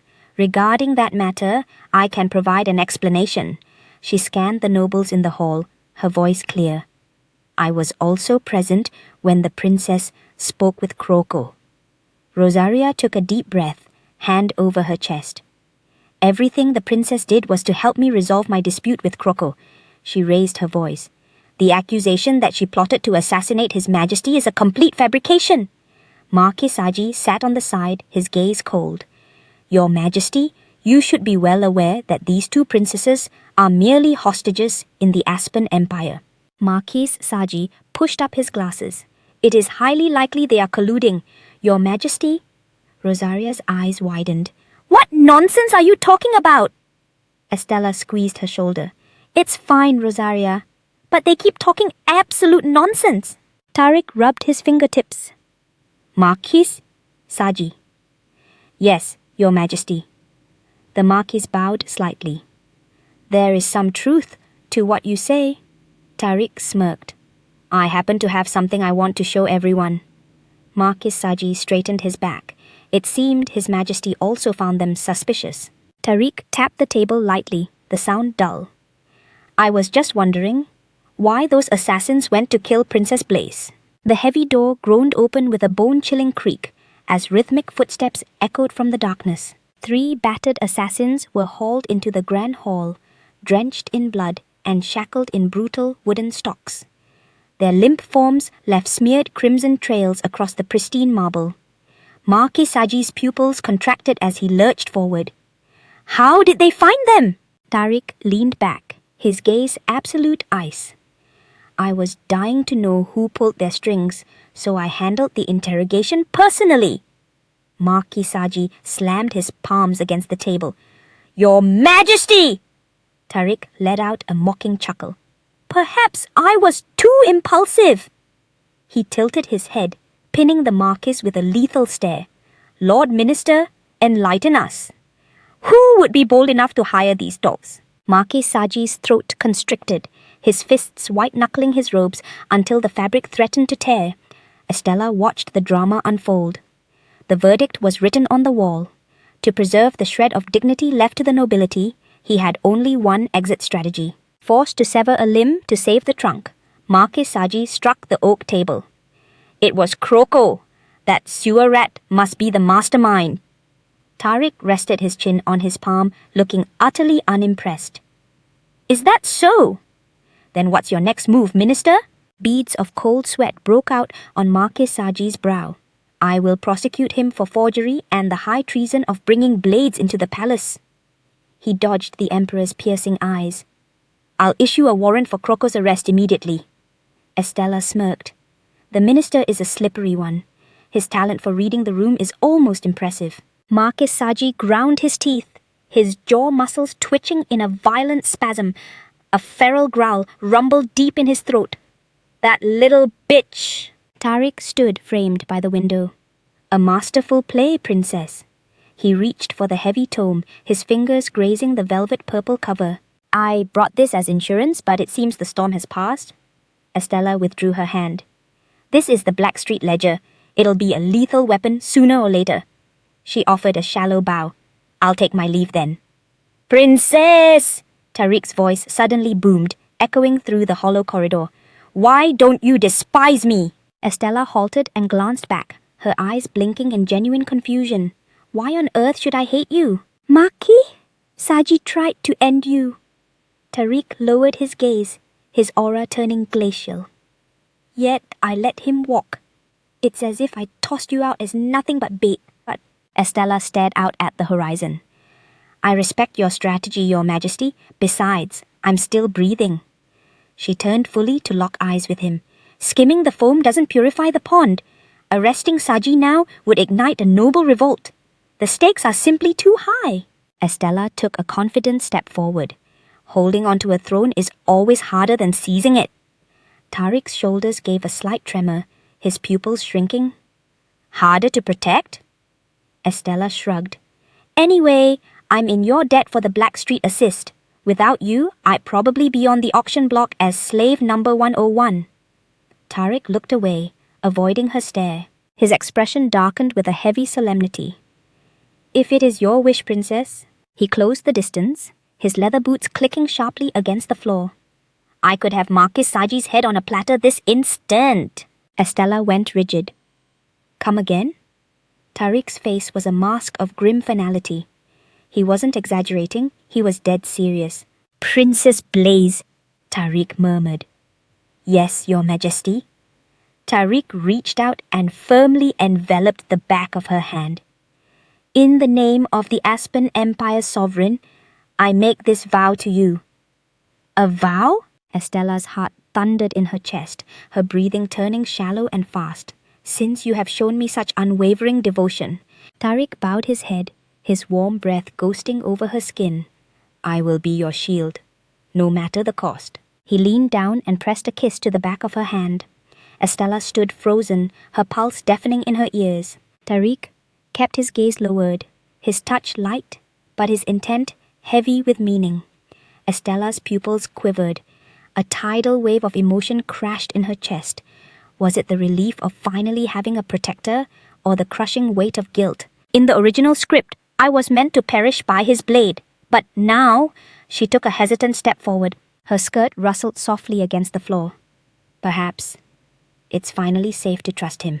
Estella tilted her chin up, meeting Tariq's gaze head-on. Her hands felt small yet secure within his massive palms. "Great sovereign of the Aspen Empire." She sank into a slow kneel, her silken hair cascading over her elaborate gown. "I pledge to you my eternal loyalty." Estella sat at the marble table and exhaled a weary sigh, a shadow of exhaustion crossing her face. Rosaria rested her chin on her palm, studying her. "Princess, why the long face so early?" Estella lifted her teacup. "Blame a certain someone who decided dawn was the perfect time to invade my room. Admit it, You'd be bored to tears without me. Rosaria leaned in, whispering, I heard the whole gang was hauled off. Estella lowered her gaze. Good riddance. Since His Majesty pocketed all that Blackstreet blood money, he must be swimming in gold right now. Rosaria clasped her hands, eyes dancing. Ugh, I'm so jealous. Estella took a sip. He was already loaded.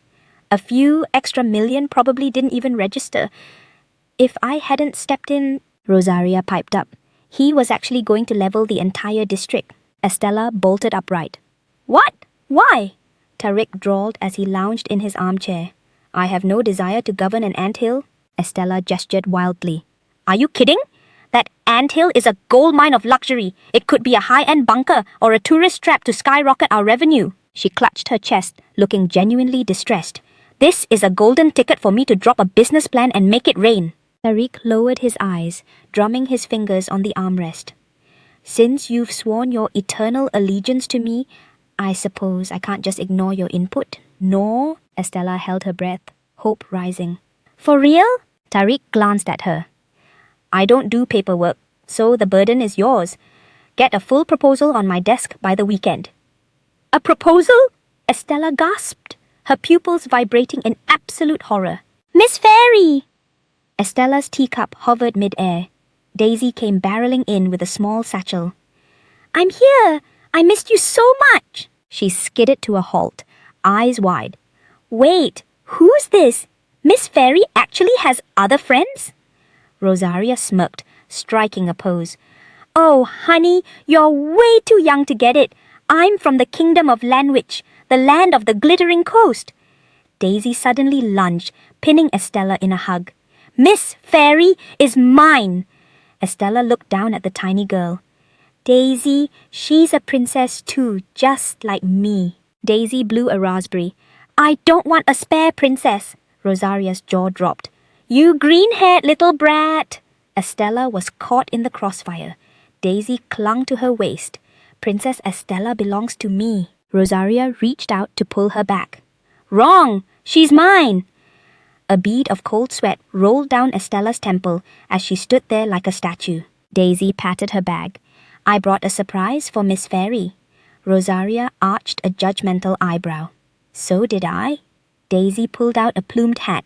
I picked this out just for you. Rosaria slid over a parchment scroll.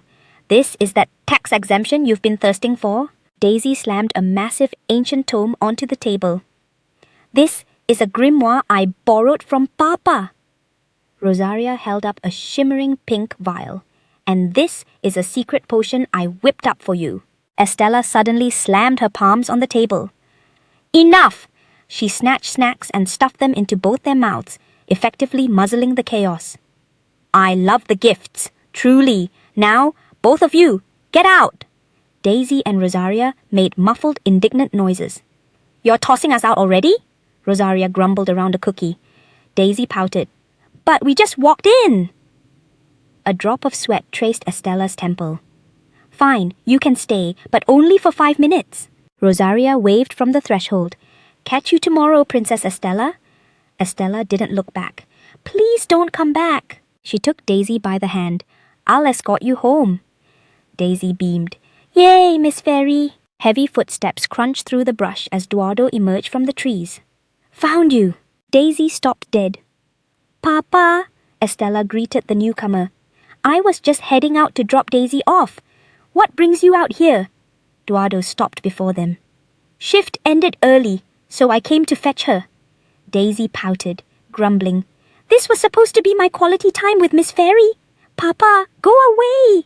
Daisy shrieked, leaving Eduardo frozen in his tracks. His pupils shrank in genuine heartbreak. Daisy. Night settled over the heavy curtains. Estella was hunched over the bedside, her quill scratching feverishly against the parchment. Blackstreet Urban Renewal Project. I've always been a work-from-bed type.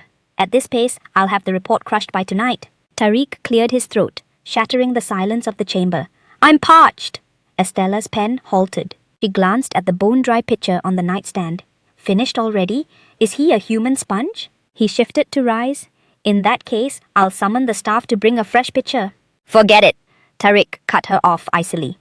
Estella's lips quirked into a professional smile, shining extra bright for the sake of her paycheck. I'm parched too, actually. I'll fetch it myself. Estella marched down the gallery, her heels clicking a rhythmic beat against the floor.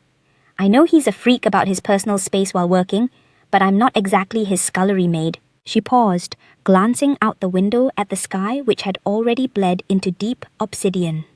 Who would have thought I'd get used to pulling all-nighters alone with him? Estella shoved the door open and thudded the picture onto the desk. Your water, Your Majesty? Tariq looked up, his gaze snagging on the hem of her skirt. Your dress is glowing, Princess. Estella looked down, startled. The dark silk was emitting a ghostly fluorescent shimmer. It's a potion someone gifted me. Apparently it has a nightlight feature. She fished the vial from her bodice and held it against the light to inspect the contents. Tariq tracked the bottle with a hawk-like stare. What kind of brew is that? Estella swirled the pink liquid, her expression uncertain. Probably just vitamins?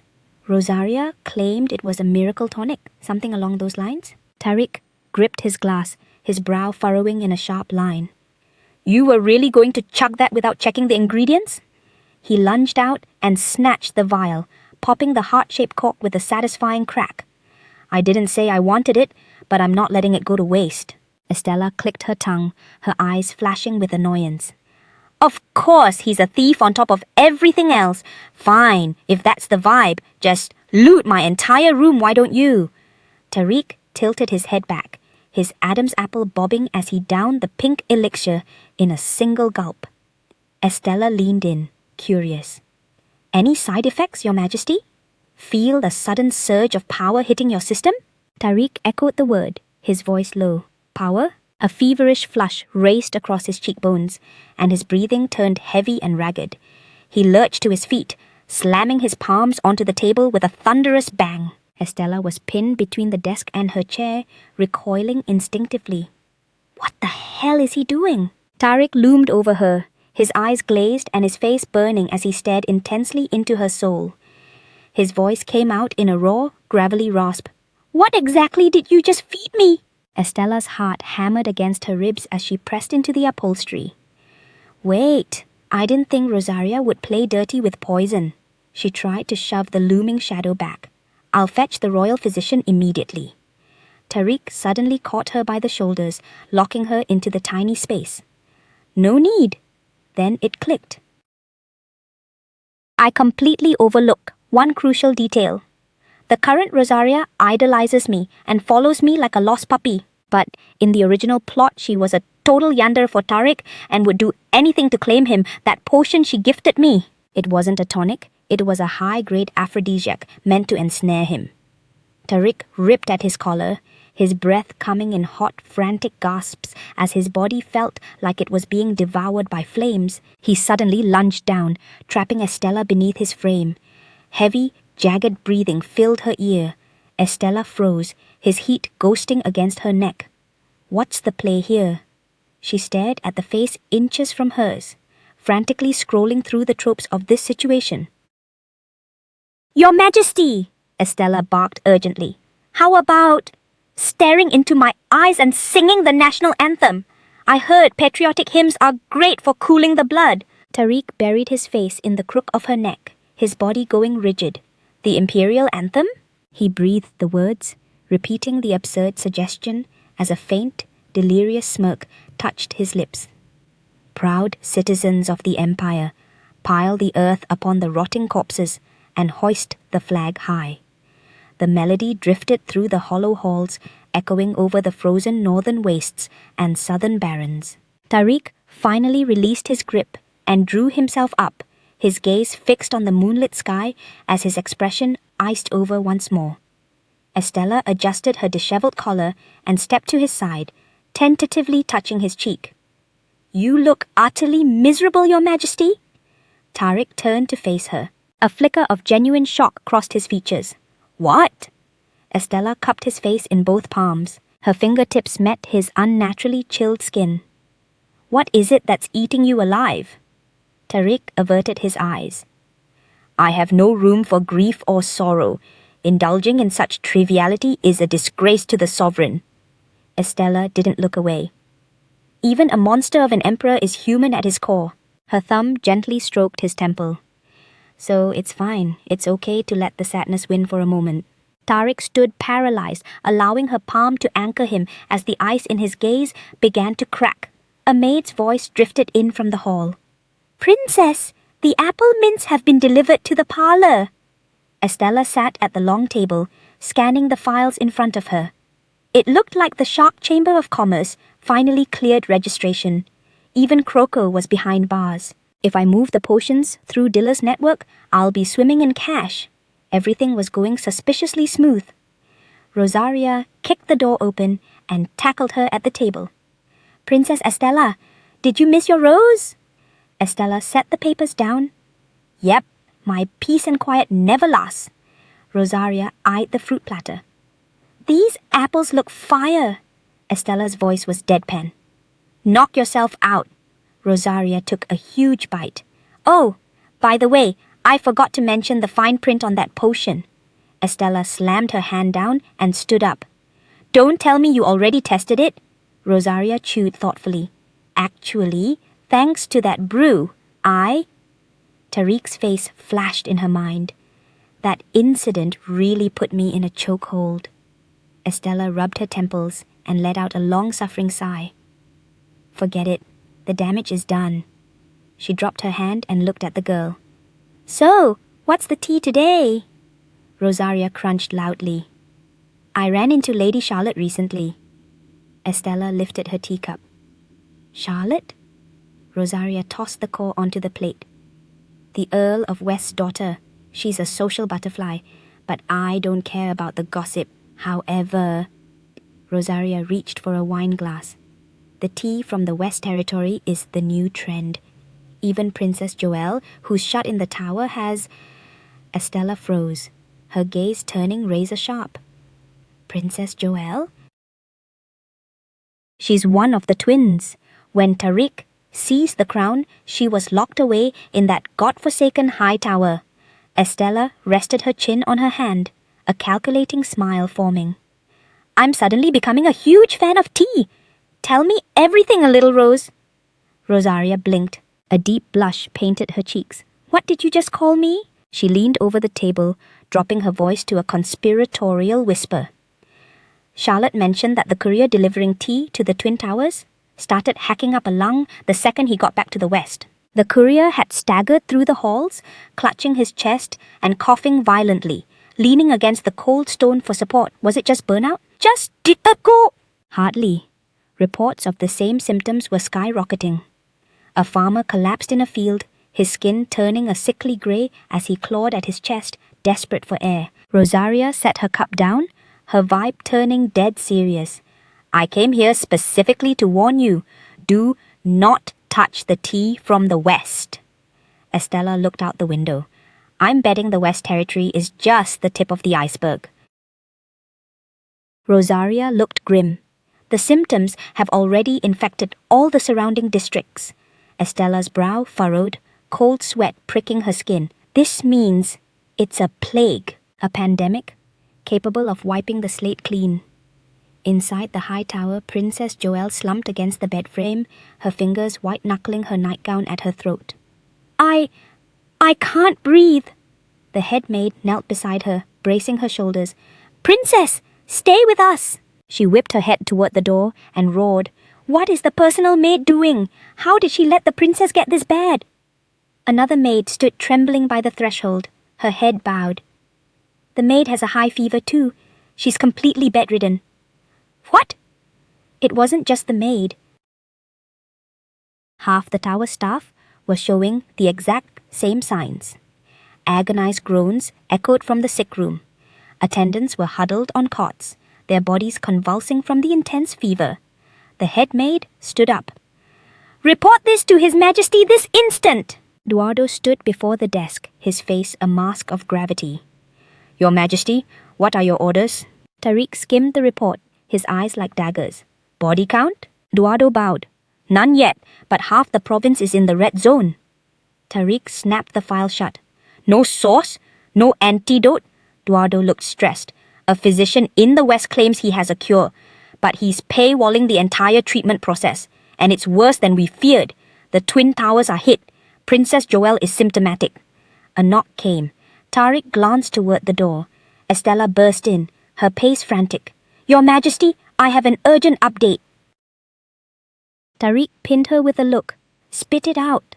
Estella stopped. Her eyes were sharp with resolve. "I know about the outbreak in the West." Eduardo looked grim. "The cure is being monopolized. It's a ticking time bomb before people start dropping." Estella stepped forward, her gaze ironclad.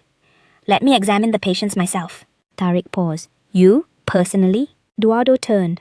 "The West Territory is a hell of a trek from here." Estella remained unfazed. "Doesn't matter. I need to see the symptoms with my own eyes to engineer a cure." Tariq crossed his arms, his gaze frigid.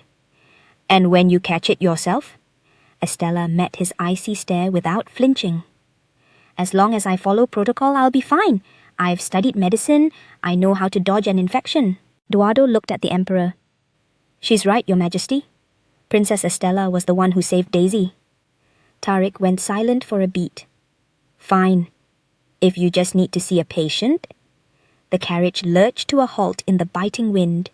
Estella pushed the door open and peered out. "Why are we stopping?" Tariq sat across from her, his tone deadpan. "We're here." Estella looked stunned. "What? We've barely been on the road 10 minutes. The West is half a day away." How was this possible? She stepped out into the snow, medical bag in hand, and looked up. 2 massive spires loomed, connected by a high-altitude gallery, looking desolate in the winter chill. Where exactly are we? Estella's boots clicked as she navigated the corridor, lined with flickering chandeliers, her footsteps echoing through the hollow hall. 3 maids were huddled together, whispering frantically.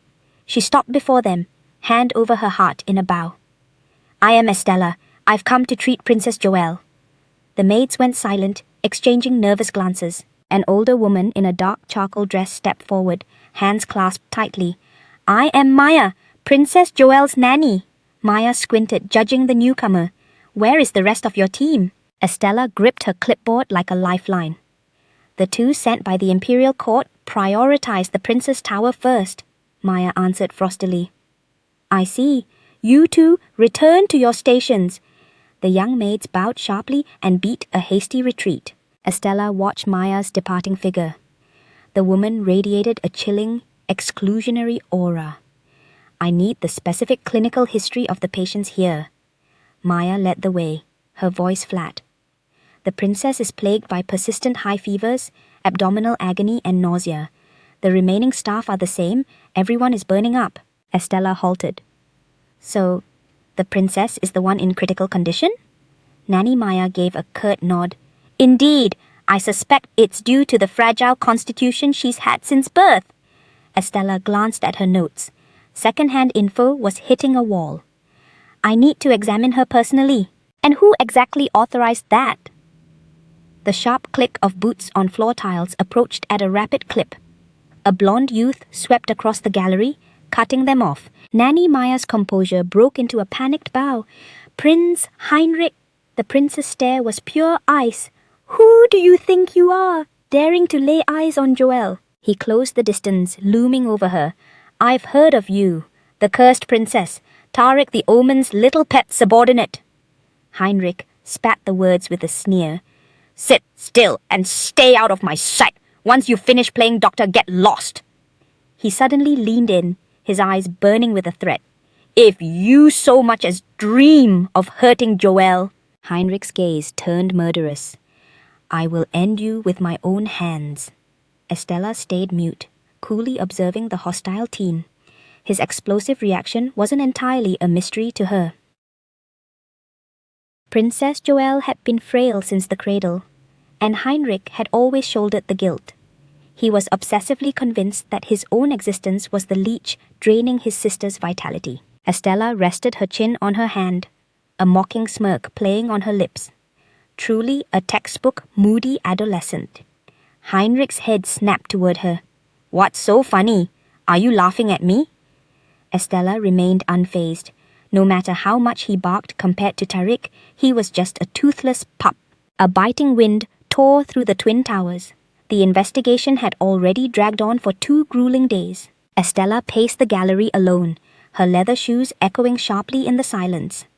Her brow was knit in frustration. The root cause of the epidemic remained a ghost.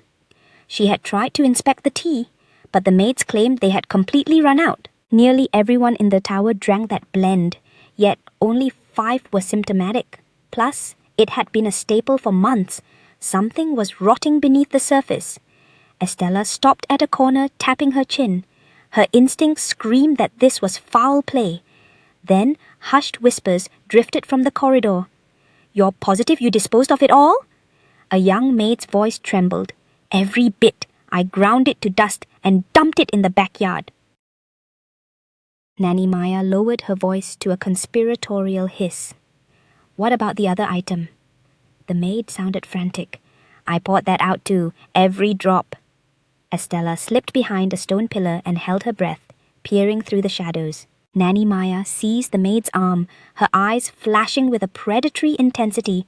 "Remember, if you slip up even once, we're all dead." The maid's face drained of color as she nodded in a terrified trance. Nanny Maya let go and smoothed her collar. "The end is at hand. Keep everything buried until the final moment." Estella covered her mouth, tracking Maya's retreating form. "That's the princess's nanny." "What on earth are they trying to hide?" Estella hurried to the backyard the maid had mentioned. She shoved aside the dense foliage, her fingers clawing through the damp soil. "Dead of night, and you're playing in the dirt?" Estella jumped, her breath hitching in her throat. She whipped around toward the voice. Prince Heinrich stood, bathed in moonlight, hands shoved in his pockets. "Burying a corpse?" Estella patted her chest, trying to settle her racing heart. "Prince Heinrich, you nearly scared me to death." Heinrich let out a dry scoff. "Rich coming from you. You're easily the most suspicious person in this palace." Estella stood up, brushing the grime from her skirt. "You don't seem to recall my name. It's Estella." Heinrich snorted. "Don't get ahead of yourself. I don't need to learn a hostage's name." Estella mentally rolled her eyes. Such arrogance. Is being a jerk a genetic trait in the Tariq family? A curtain was suddenly yanked back. Nanny Maya leaned out, scanning the grounds with a hawk-like alertness. "I'm certain I heard someone out here." From the distance, a maid shouted, "Lady Maya, I need you to see this." Nanny Maya called back and slammed the window shut, vanishing inside. Estella held her breath, pinned against the earth by Heinrich behind the bushes. They stayed low until the heavy thud of the latch echoed from above. She shoved his hand away and went back to digging. "So, let me get this straight." Heinrich crossed his arms, staring down at the woman in the mud. "You think Maya is the one pulling the strings?" Estella didn't look up. "Bingo! That's exactly what I'm saying."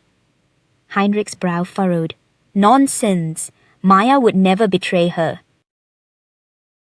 His gaze turned razor sharp. "What's your real endgame here?" Estella stood up, dusting the dirt off her palms. "Stop suspecting the wrong person and start paying attention to the snakes in your own house." Heinrich lunged forward. "On what evidence do you—" Estella cut him off. "Cut the drama. Instead of playing lawyer, why don't you help me find the smoking gun?" Heinrich's fists balled up.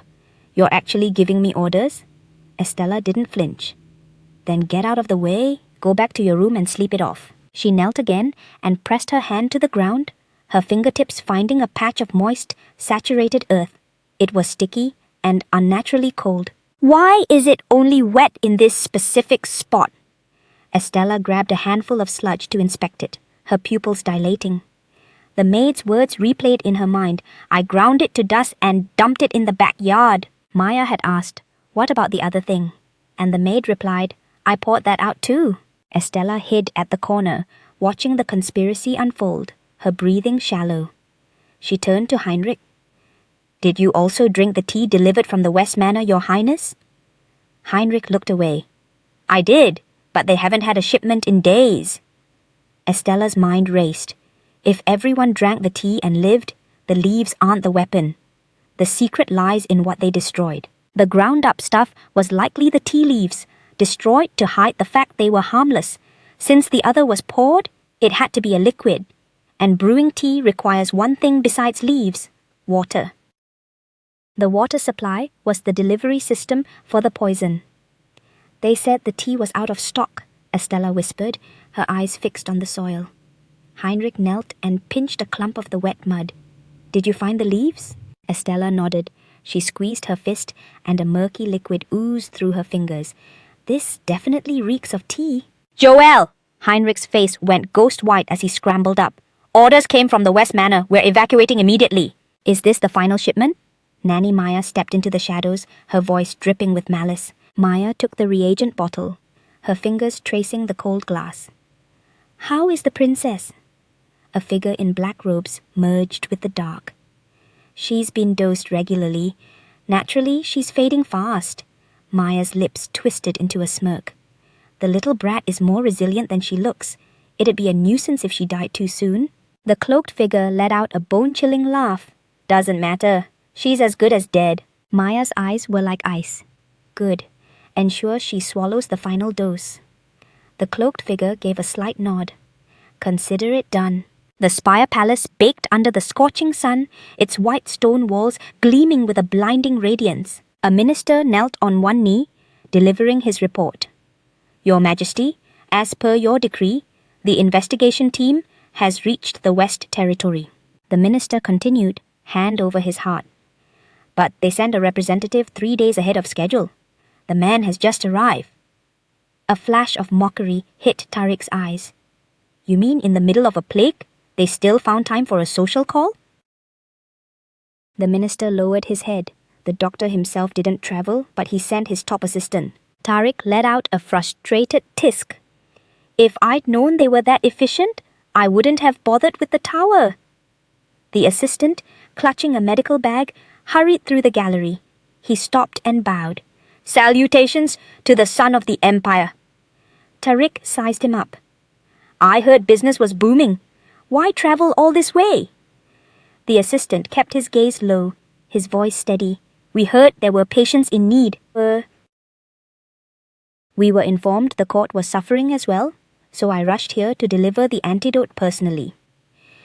Tariq stared at the man from his throne. The news reached the West that fast? You've been traveling for 3 days straight? He rose from the throne, his voice dangerously flat. Such tireless devotion deserves a reward. The assistant looked up with a fawning, oily smile. Score, he thought. Even a tyrant has a soft spot when it comes to his family. Your Majesty's grace is boundless. Tariq glared down at the pathetic wretch kneeling before him. Offer up your hand. The assistant extended his palm, greedily anticipating a heavy purse of gold. A silver flash rent the air. A long sword ruthlessly impaled his palm, pinning it to the floor as blood sprayed across the marble. The assistant's pupils contracted before a blood-curdling scream erupted. Earl Caymond threw his hands up in sheer terror. Your Majesty, he's merely a courier delivering the cure. Tariq yanked his blade back, his eyes like glacial shards. I can't decide if you're a bumbling idiot or a co-conspirator, Earl Caymond. Tariq's gaze pierced through the man. As head of the investigation, you know damned well the Twin Towers are restricted to the bloodline. All outsiders are strictly forbidden from even breathing near them. Caymond bowed his head, cold sweat drenching his temples. Forgive me, Your Majesty. Tariq pivoted, looming over the quivering assistant. The trek from the west takes 3 full days, yet word of the plague only reached my ears yesterday. That means this rat had intel before the Emperor, unless he's a clairvoyant. Tariq tapped his chin. Or he and his master are the ones who unleashed the plague, sowing the seeds of pestilence just to sell the harvest. A classic, albeit filthy, play for profit. Tariq turned away, a murderous shadow clouding his features. However, we've hit a far more treacherous snag. If the rot has reached the spire, it means their snakes have already slithered past the gates. That sanctuary is off limits to everyone but the elite. Tariq stalked toward Earl Caymond. As the man in charge of spire security, do you have nothing to say for yourself? Caymond's face turned a ghostly white, perspiration slicking his brow. I I was blind to this. I'll launch an inquiry at once. Save your breath. Tariq cut him off with a lethal chill. That courier is about to sing, and we'll find out exactly who the rat is. Earl Cayman sank to the floor, his fingers twitching in a frantic rhythm. Duardo! Tariq turned, summoning the Imperial Guard captain. Duardo bowed, his posture ironclad. Awaiting your orders, Your Majesty. Unhand me! Restrained by the guards, he thrashed with desperate strength. I'm innocent! Your Majesty, I swear it wasn't me! He was hauled toward the exit, his shrill pleas echoing down the hall. Mercy, Your Majesty! Caymon spat a curse, a guttural growl escaping as his knuckles turned white. The twin towers stood like silent sentinels in the blizzard, their peaks stabbing the heavens. Nanny Maya sprinted toward the balcony, clutching her skirts in a frantic panic. Your Highness, a catastrophe has occurred! Heinrich halted, casting a sharp look at the intruder. Explain yourself, Maya. Nanny Maya gasped for air, her talons digging into his arm. The princess, she's vanished into thin air. Heinrich's heart skipped a beat, his hand frozen mid-gesture. Joelle is gone? He stood paralyzed against the biting wind. What kind of madness is this? Estella shielded her face, eyeing the chaos erupting in the corridor. Why is everyone losing their minds at this hour? Maya lunged forward, seizing Estella by the shoulders. What have you done with our princess? Estella's brow furrowed as she violently shook off the woman's grip. Watch your tone! What nonsense are you barking now? Maya's eyes burned with a manic fury. I heard you prowling the tower like a ghost last night. You didn't even show for dinner. Where did you stash the princess? Prince Heinrich stepped in, planting a firm hand on Maya's shoulder. Princess Estella is here on my authority. Maya ground her teeth, turning her desperate gaze to the prince. Prince Heinrich, we have to find her. Maya, scour the gallery. Maya bowed stiffly. At once, Your Highness. She turned on her heel, her footsteps echoing like a countdown. Where is that little brat hiding? Estella tracked her exit, a flicker of suspicion in her eyes. Prince Heinrich, she whispered, her voice tight with urgency. I think I found the missing piece. Estella's face was a mask of dread. Her health was already hanging by a thread. Heinrich demanded, Where is she? Joelle was sprawled in the heart of the garden, a fragile heap on the freezing tiles, her consciousness slipping into the dark. Heinrich's door was suddenly kicked off its hinges. Prince Heinrich burst into the room, collapsing beside the limp figure on the floor. Joelle! He screamed, a raw, broken sound. Joelle! The hearth fire crackled, casting dancing shadows over her deathly pale face. Heinrich looked at the physician, desperate. Is she going to make it? The doctor lowered his stethoscope, a grim shake of his head following. It's not looking good. She was already at her limit. The doctor sighed, avoiding Heinrich's gaze. The exposure to the cold was the final blow.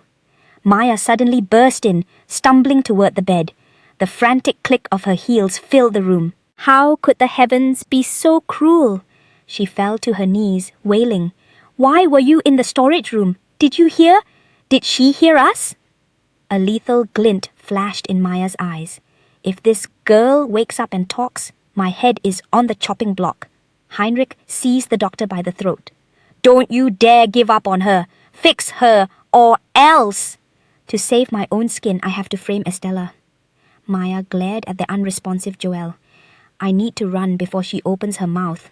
If she just stays dead, everything will be perfect. The doctor's face drained of color, his knees knocking. Please! Your Highness, I'm trying! Your Highness! Maya shrieked, prostrate by the bed. Her entire frame shuddered with fake grief. I fear Princess Estella is the serpent in our garden. Estella's fists tightened instinctively. What kind of delusional lie is that? Maya kept her head low, her voice thick with crocodile tears. I tried to protect her status, but I can't stay silent. I saw her skulking away from the cellar yesterday. Why did you lock the poor princess in the dark? Maya buried her face in her hands, sobbing. Your Highness, arrest her! She's the one torturing Princess Joelle. Estella shot back. You're lying. I haven't stepped foot in that cellar. Prince Heinrich remained motionless, his face a cold mask in the shadows. Princess Blaze, he slowly turned his head, his eyes as unforgiving as a winter tomb. Have you been playing me for a fool this entire time? Estella's pulse quickened. What? Heinrich turned his back, his voice dropping to a bone-chilling whisper. Drag this treacherous woman away. Throw her into the deepest dungeon. Guards surged forward, pinning her arms behind her back.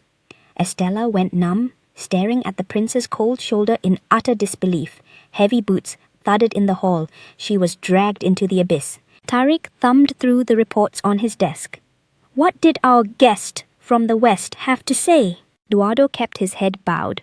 He's unconscious, sire. He didn't break, even at the brink of death. Tariq stared into the fireplace. Why is the Twin Tower silent? It's too quiet. Eduardo stood at attention. If there was a breakthrough, she would have sent word immediately. Tariq slammed the book shut. If there's no signal by dawn, we're raiding the towers ourselves. Eduardo's eyes widened. You're going in person? You haven't set foot near those towers in years. Tariq crossed his arms over his chest. I've stayed out of their hair since I locked them up, but my skin is crawling. Eduardo looked uneasy. Is he actually worried about his siblings? Tariq turned. I'm also dying to see what they're brewing. Eduardo hesitated. Are you referring to Princess Estella, sire? Tariq's eye twitched. My gut tells me that girl. He looked out at the falling snow. Is currently a one-woman disaster zone. Estella sat isolated in the tower, her gaze fixed on the horizon, her expression a mask of cold resolve. Estella exhaled a weary sigh, the weight of the charade showing. The door hinges shrieked an alarm. Her eyes snapped open, heart racing as she whipped around toward the sound. Prince Heinrich was huddled by the bedside, gripping the sheets like a lifeline. I'm so sorry. Please, Joel. I promise I won't be a pest anymore. I'll keep my temper in check. I'll do anything you ask. Heinrich's voice broke into a sob. Just, please wake up. Joelle lay perfectly still, her face a translucent mask of paper-white skin. Footsteps neared. Maya appeared behind the prince like a shadow. Your Highness, you're fading. You must eat and rest. Maya offered a glass of water. I'll watch over Her Highness. You have my word. Food? How can I eat while she's dying? Maya lowered her gaze, looking mournful. If the princess saw you wasting away like this, it would break her heart. Please go. Heinrich rose slowly. Fine. Watch her closely, Maya. Maya watched his silhouette fade. Don't you worry. I'll handle everything. Heinrich cast one final pained look at his sister before stepping out. The echo of his boots died away. The lock clicked shut. Maya's facade shattered instantly as she slammed the tray onto the table. Water slopped over the rim. I am sick to death of this pathetic nursemaid act. Maya glared down at the helpless Joelle with pure venom. And as for you, my dear princess, what were you doing snooping around back then? Maya's eyes narrowed. Once this brat kicks the bucket, Heinrich will go off the deep end and erase Estella for me. She uncorked a vial of sickly green liquid, letting the droplets poison the water. This is the end. No tracks, no witnesses, just me finally living the high life outside the sky gauge. A grotesque smirk pulled at Maya's lips as she lifted the glass. Sweet dreams forever, Princess Joelle. She reached out to pry Joelle's jaw open, ready to force-feed her the lethal dose. A hand shot out from beneath the bed like a trap, vice gripping Maya's ankle. Gotcha! Maya screamed in pure terror. Her feet were swept from under her, and she slammed onto the floor with a bone-jarring thud. Maya scrambled back, her pupils vibrating with fright. Who's there? Estella slid out from under the frame, casually dusting off her crimson dress. It's a dusty nightmare down there. Maya went white. Princess Blaze! The sound of the door latch turning echoed like a gunshot. Maya whipped her head around. Damn it! Why is the prince back so soon? Heinrich strode in, looking like a man on a mission. Maya scrambled toward him, pointing a shaking finger. Your Highness! The prisoner escaped. She's been lurking here the whole time. Her voice reached a frantic pitch. "Look at her! She's back to finish off Princess Joelle!" Heinrich stopped, looking down at Maya with eyes as cold as a grave. "Maya," he said softly, the tone more terrifying than a shout. Maya froze, looking up into the prince's stone-cold face. She collapsed at his feet, clutching his hem. "You don't believe her, do you? She's the cursed princess." Heinrich kicked her hand away, his gaze lethal. "What exactly were you about to pour down Joelle's throat?" Cold sweat drenched Maya's brow. I was just giving her the usual medicine, I swear." Heinrich snatched the glass, his grip so tight his knuckles went ghost white. "If it's just medicine, then you won't mind drinking it yourself." Maya stared at the murky liquid, her throat working in a dry swallow. "Fine, I'll drink it, but don't say I didn't warn you about Princess Blaze." She reached for the cup with trembling fingers, the glass clinking against her teeth. Estella stepped forward, a razor-sharp smirk on her face. "Oh, and make sure you finish every drop of that water too." Maya froze, her grip tightening until her hand shook. I don't need water with my meds." Estella leaned in, her gaze slicing through the lies. "If you're innocent, bottoms up." Maya stood paralyzed, the glass shaking against her lips as cold sweat poured down her neck. "How did that bitch know?" Prince Heinrich snatched the water goblet away with a violent jerk. Maya shrieked in terror. "Your Highness!" He peered down, scrutinizing the murky liquid within the cup. "What exactly is so special about this water that warrants such a pathetic scene?" Maya averted her gaze, unable to meet his eyes. "It's nothing. That cursed princess is simply spinning webs of deceit to manipulate you." Prince Heinrich turned toward Joelle's frail form, his eyes hardening with grim resolve. "Joelle's life is already tethered by a single thread. My own safety is irrelevant now." He hoisted the cup high and tilted his head back. "To expose the truth, I'll be the one to swallow this poison." A deathly pale hand suddenly shot out, vice-gripping Heinrich's wrist and wrenching the cup from his grasp. "There is no need for such dramatics, brother." Heinrich froze as the water rippled violently. "Joelle!" Maya collapsed onto the floorboards, her entire frame convulsing. "No, this can't be happening."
Joelle rose from her bed and looked down at the trembling wretch with eyes like glacial ice. I heard every single word, Maya. Maya's face was a mask of deathly pallor. Her lips flapped uselessly, but no sound escaped. The reality is, I've been wide awake this entire time. Allow me to interrogate you on this matter, Derriere Lerang. Did you truly order Sophia Lerang to lure those monsters toward air? Did you actually conspire with the Empress to plot the assassination of the Stark heir? Cold sweat beaded on Derriere's temple as he stammered, I haven't the slightest clue what you're implying. The blonde aristocrat, in his opulent regalia, stared him down. Sophia spilled everything in a full confession. Just before she drew her final breath, Derriere lowered his gaze, his voice a mere shadow. Your Highness, I beg you to listen. I don't know who spoke to you, but that woman wasn't Sophia. You know my daughter perished years ago. The man stepped into his space. After all, Derriere had already stumbled upon a letter penned in Sophia's undeniable handwriting. Derriere's panic spiked. Is it now a capital offense for a wife to write to her husband while he's bleeding on a distant battlefield? The man let out a sharp, mocking laugh. If Sophia was a corpse like you claim, she couldn't have known the exact moment Devin left for Ayer. That letter is living proof. She was alive when he deployed. The man loomed over him. Derriere, you're well aware that Marietta Rubery used the ensuing chaos to bust out of prison. Derriere's pupils shrank to pinpricks, his shoulders shaking in a violent tremor. The man's gaze was pure frost. The Lerang lineage is ancient. You didn't need to sink this low into the mud, unless you, as the patriarch, were backed into a corner with no other choice. The man halted. Perhaps you feared that if you didn't play ball, Marietta would end your life. Derriere's body gave a sharp jerk. He's throwing me a lifeline. As long as I sell out the Empress, he might actually let me walk away from this disaster, the man continued. Provide the evidence, and perhaps your dukedom can be salvaged from the ruins. Derriere fell silent, shadows masking his features. I'll talk, Your Highness. I believe I know exactly where she's gone to ground. Marietta had been rotting in the temple shadows until they hunted her down and threw her into the abyss of the dungeon. Not only was she charged with high treason, but she had also dared to flee her cell. Whispers of her inevitable execution flooded every street corner. The Empress broke under pressure, confessing to the joint conspiracy with Keris to murder the Crown Prince of Tuvalin. Lerang signed a second peace treaty with Tuvalin, and thunderous cheers erupted throughout the palace halls. A month passed in the imperial capital as deep shadows swallowed the towering architecture. Annie strode forward in obsidian high heels, the sharp clicks echoing with predatory precision. She navigated the endless corridor and heaved open the massive, ornate wooden doors. The Stark Emperor sat at a circular table. His fingers drummed a rhythmic beat on the wood. The Stark heiress Annie came to a halt. Pressing a hand to her heart, Annie gathered her skirt and dropped into a deep bow before the sovereign. Annie Stark pays her respects to His Imperial Majesty. The Stark Emperor flicked his hand, dismissing the stiff formalities. Drop the act. Annie took her seat with practiced grace. I appreciate the audience, Your Majesty. Annie toyed with the teacup, her gaze flicking over the spread of delicate pastries. Was this spread for me? It looks like a tea party for toddlers. The Stark Emperor set his cup down, the porcelain clinking sharply against the saucer. Our meeting is set for tomorrow. Why have you barged in tonight? Annie placed her cup back on the table. Her playful facade vanished into cold seriousness. Your Majesty, there is a question I need answered. Annie locked eyes with him. I know you care for Tuvalin, but the boy clearly thinks you despise him. Annie set her tea aside. Why not just man up and tell Tuvalin the truth? The Stark Emperor went stone silent, his jaw set in a hard line. Do you understand why the former Empress was actually ousted? Annie nodded. My grandfather told me. She was framed for Marietta's miscarriage and discarded. The Stark Emperor rose, his chair scraping harshly against the floor. It was worse than that. After that frame-up, he and I were systematically torn apart. He produced a wooden box from his robes, his thumb sliding over the latch with a subtle click. Then, one day, I received a mysterious letter. She had requested his presence for tea. The parchment unfurled, revealing the elegant script that triggered a landslide of memories. The empress stood by the window, cup in hand, a gentle smile gracing her lips. "Welcome, your majesty. I've been waiting." The stark emperor rushed to her side, gripping her shoulders with frantic intensity. "Are you all right?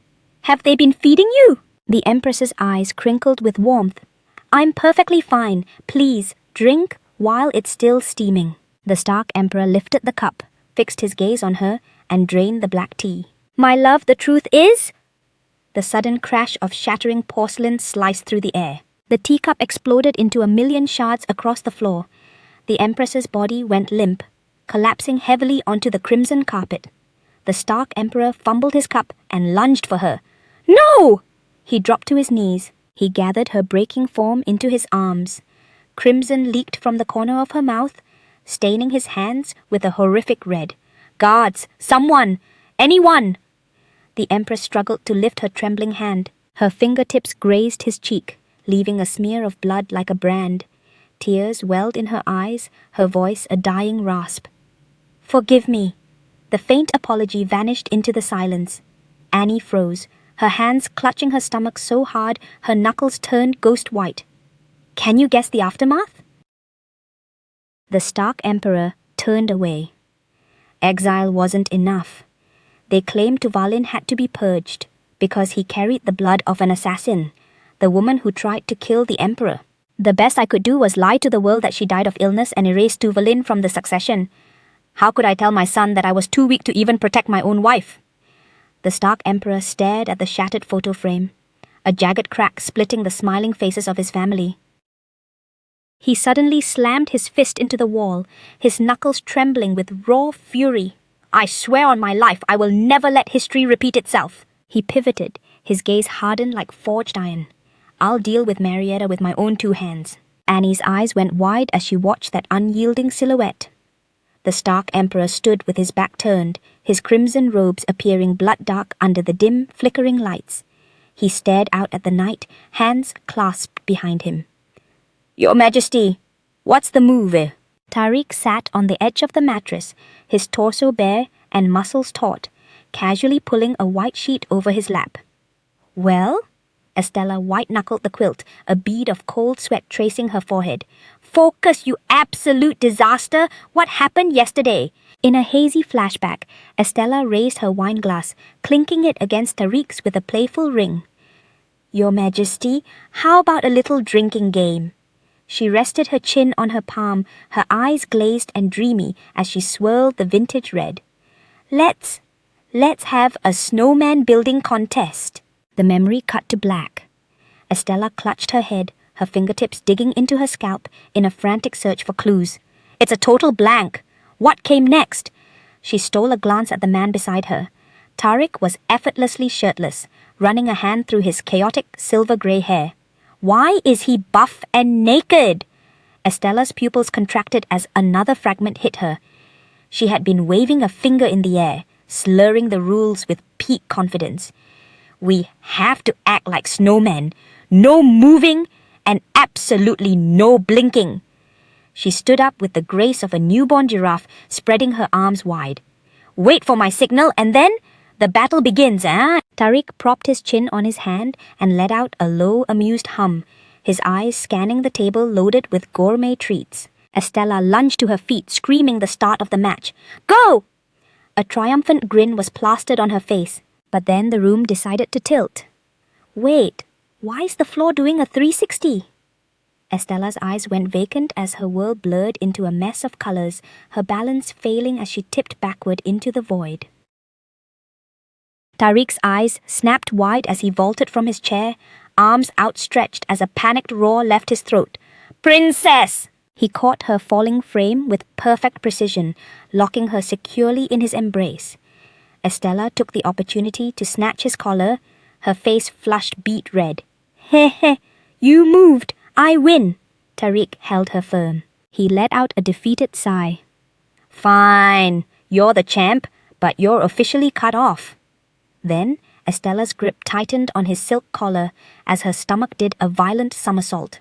A technicolor tide erupted, splashing directly onto Tariq's priceless formal wear. "I am a dead woman walking." Estella's pupils vibrated with pure horror as she clamped both hands over her mouth, cold sweat drenching her. I have an urgent appointment with Destiny. She snatched up her red gown, stumbling toward the exit and vanishing into the corridor like a ghost. Tariq sat shirtless on the bed, staring at the empty doorway before letting out a short, dry chuckle. Ha! The door slammed with finality.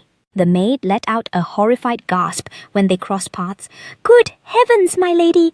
Where on earth did you crash last night?" Estella marched past with her head down, her thumb obsessively rubbing her lower lip. "I need to cook up a memory wipe potion and spike Tariq's tea immediately. Then we can go back to the status quo." She suddenly threw her head back and let out a low-key wail, ruffling her hair into a bird's nest. "How am I supposed to look him in the eye?"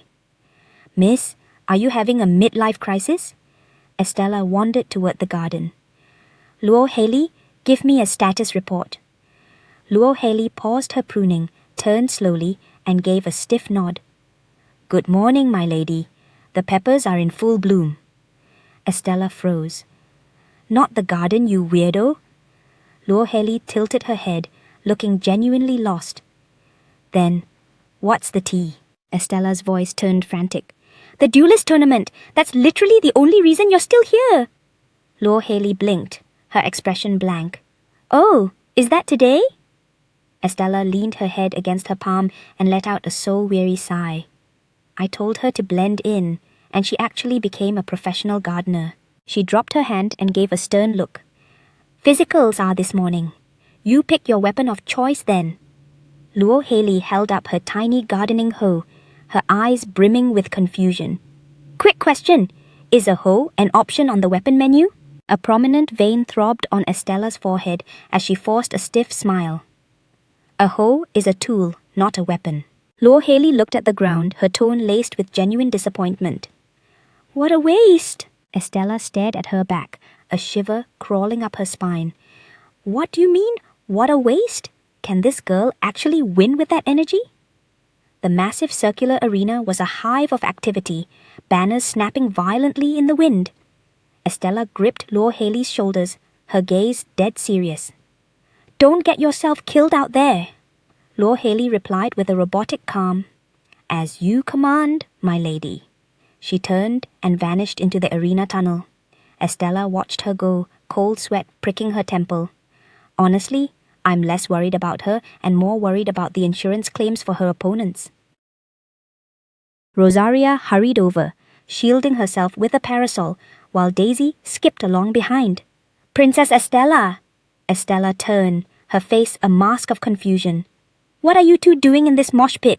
Rosaria tilted her chin up, acting like it was the most natural thing in the world. "To witness the carnage, obviously," Estella said with a frown. "Daisy, this is a bloodbath. Did you get a hall pass for this?" Daisy tugged at her hat brim, beaming like a ray of sunshine. "Yes, of course." Back at the palace, Eduardo was staring at a note with a deepening scowl. "I'm going out to witness the passion of real men. Daisy!" Meanwhile, Daisy pointed at a vibrant street stall. "Fairy lady! Look at all this weird street food!" Rosaria rested her chin on her hand, her eyes oozing noble disdain. "Look at these peasants!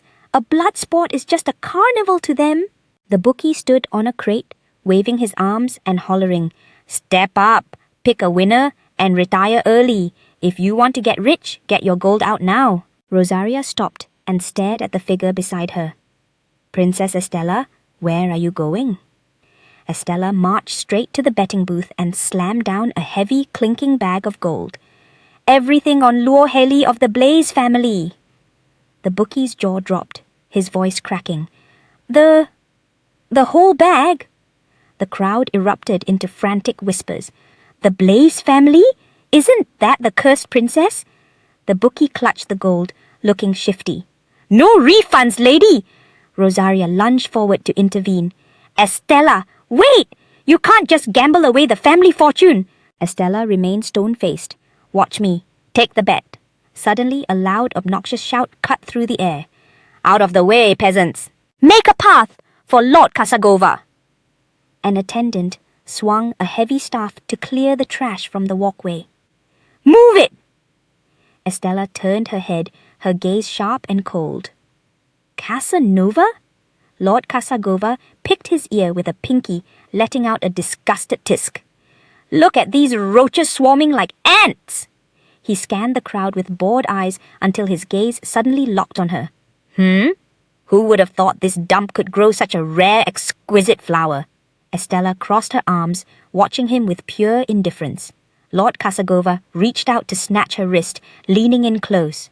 "My lady, if I may." He gripped her hand tight, a sleazy light dancing in his eyes. "What name shall I call my new obsession?" Casanova brandished a red rose. He was the youngest son of Baron Wolfnam and a notorious, high-tier playboy. Rosaria lowered her voice. "Word is, he's a professional heartbreaker." Estella's eyes stayed dead. "With that face? In this economy?" Rosaria held up a finger. "I mean, he's objectively a 10. Tall, loaded, and he's got the pretty boy vibe." Daisy stuck out her tongue in a universal gesture of ew. "I don't like his vibe." Estella tried to recall his character profile, but it was just a blurry mess. "Decent looks? I literally see nothing." Casanova let out a smug hum, his gaze falling on the gold on the betting table. "That's a massive wager. You must really value your little slave girl."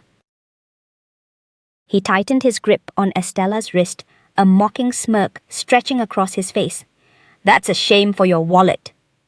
Estella lowered her gaze, her pupils reflecting his greed. "Because my dog is a literal psycho."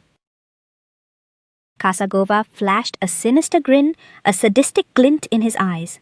Once he locks his jaws, he never lets go. Estella looked straight ahead, her expression one of pure, unadulterated disgust. "What a creep! Thank God I didn't give him my handle." Rosaria scrambled to cover Daisy's ears, hissing in a low voice, "Not in front of the kid! Princess, are your standards just impossibly high?" Estella paused, drifting into thought. It wasn't just a high bar. Eduardo's face flashed in her mind, looking tragic and soulful.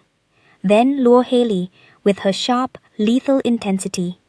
And finally, Tariq, with that deep, bone-chilling gaze. Are these men the reason everyone else looks like a thumb to me? Daisy pointed it at a distant stall, waving her arms. "Fairy lady, it smells like heaven over here." Estella snapped back to reality, a small smile tugging at her lips. "You're right. Let's get some grub before the carnage starts." Rosaria chased after them, juggling snacks. "Hey, wait for me." Daisy sprinted ahead, cheering.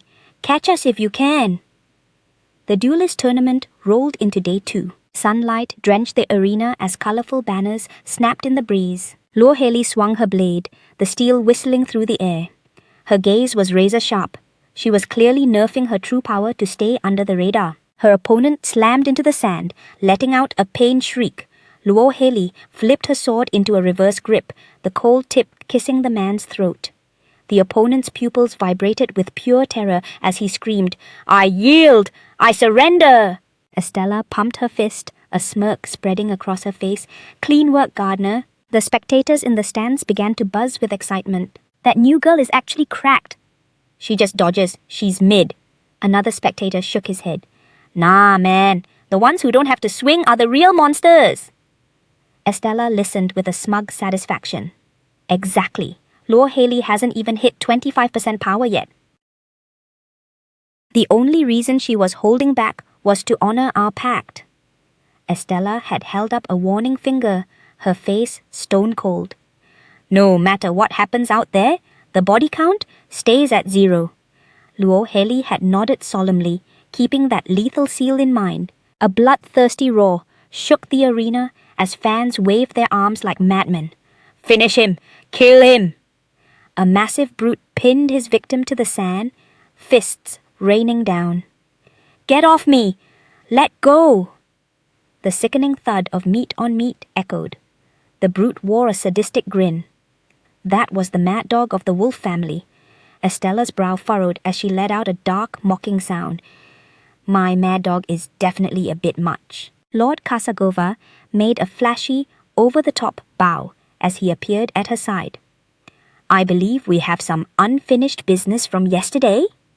Estella turned, her gaze completely blank. Who even are you? Lord Kasagova cleared his throat awkwardly, rubbing his chin. I am Kasagova of the Great Wolf family. Estella had a eureka moment, pointing at the carnage below.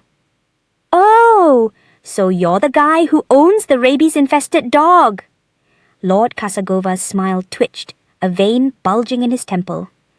My, your tongue is a weapon of its own. Estella turned away instantly, trying to lose the shadow behind her. What do you want? Lord Kasagova spread his arms wide, a sleazy grin on his lips. How cold! I was devastated when you ghosted me yesterday. He adjusted his cravat, looking smug. Isn't this a match made by fate? Estella's eyes were ice cold. That's not fate. That's a restraining order. She turned her back, her face twisted in disgust. You're creeping me out. Scram, immediately. Lord Kasagova let out a light, airy laugh, placing a hand over his heart. It's that spicy personality that's captured my heart. Estella's pupils narrowed, her tone turning lethal. Ha! Want to buzz off before I capture your teeth with my fist? Lord Kasagova was unbothered, suddenly invading her personal space. You think a little threat like that works on me? He lunged out and snatched Estella's wrist, leaning his face uncomfortably close. You really think those twig-like arms can hurt me? A hand suddenly clamped onto Kasagova's wrist with a sickening crunch, knuckles turning white. Remove your hand, now. Lord Kasagova whipped his head around in a rage, glaring at the man in the dark cloak. What? A peasant dares to touch a nobleman? Estella's breath hitched, her heart doing a drum roll in her chest. What the hell is Tariq doing here? Tariq reached out and gripped her shoulder, pulling her firmly into his chest. This lady is already spoken for. Lord Kasagova recoiled, his face contorted with shock. What? You're actually married? Ye Chen tilted his head slightly, his gaze lingering on Estella's flushed face. Something like that. We're deep into that kind of relationship. Estella's cheeks burned crimson, her pupils vibrating in pure panic. Deep into that kind of relationship? What kind of delusion is he feeding them? Flashbacks of last night's catastrophe hit her like a train. Ye Chen pinning her close while she was blackout drunk, and a wave of technicolor vomit ruining his priceless imperial attire.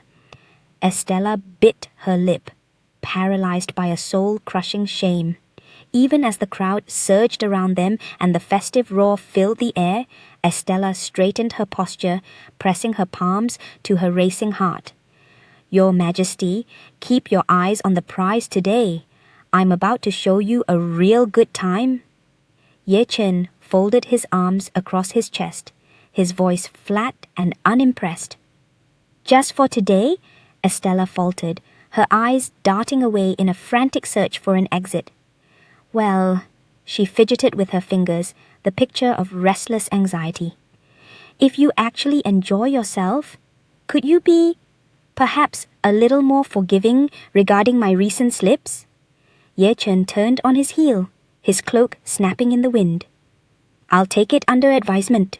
Estella scrambled to keep up, letting out a dejected groan. Seriously, why did I have to touch that glass of wine? Rows of wooden chairs were perfectly aligned across the lawn.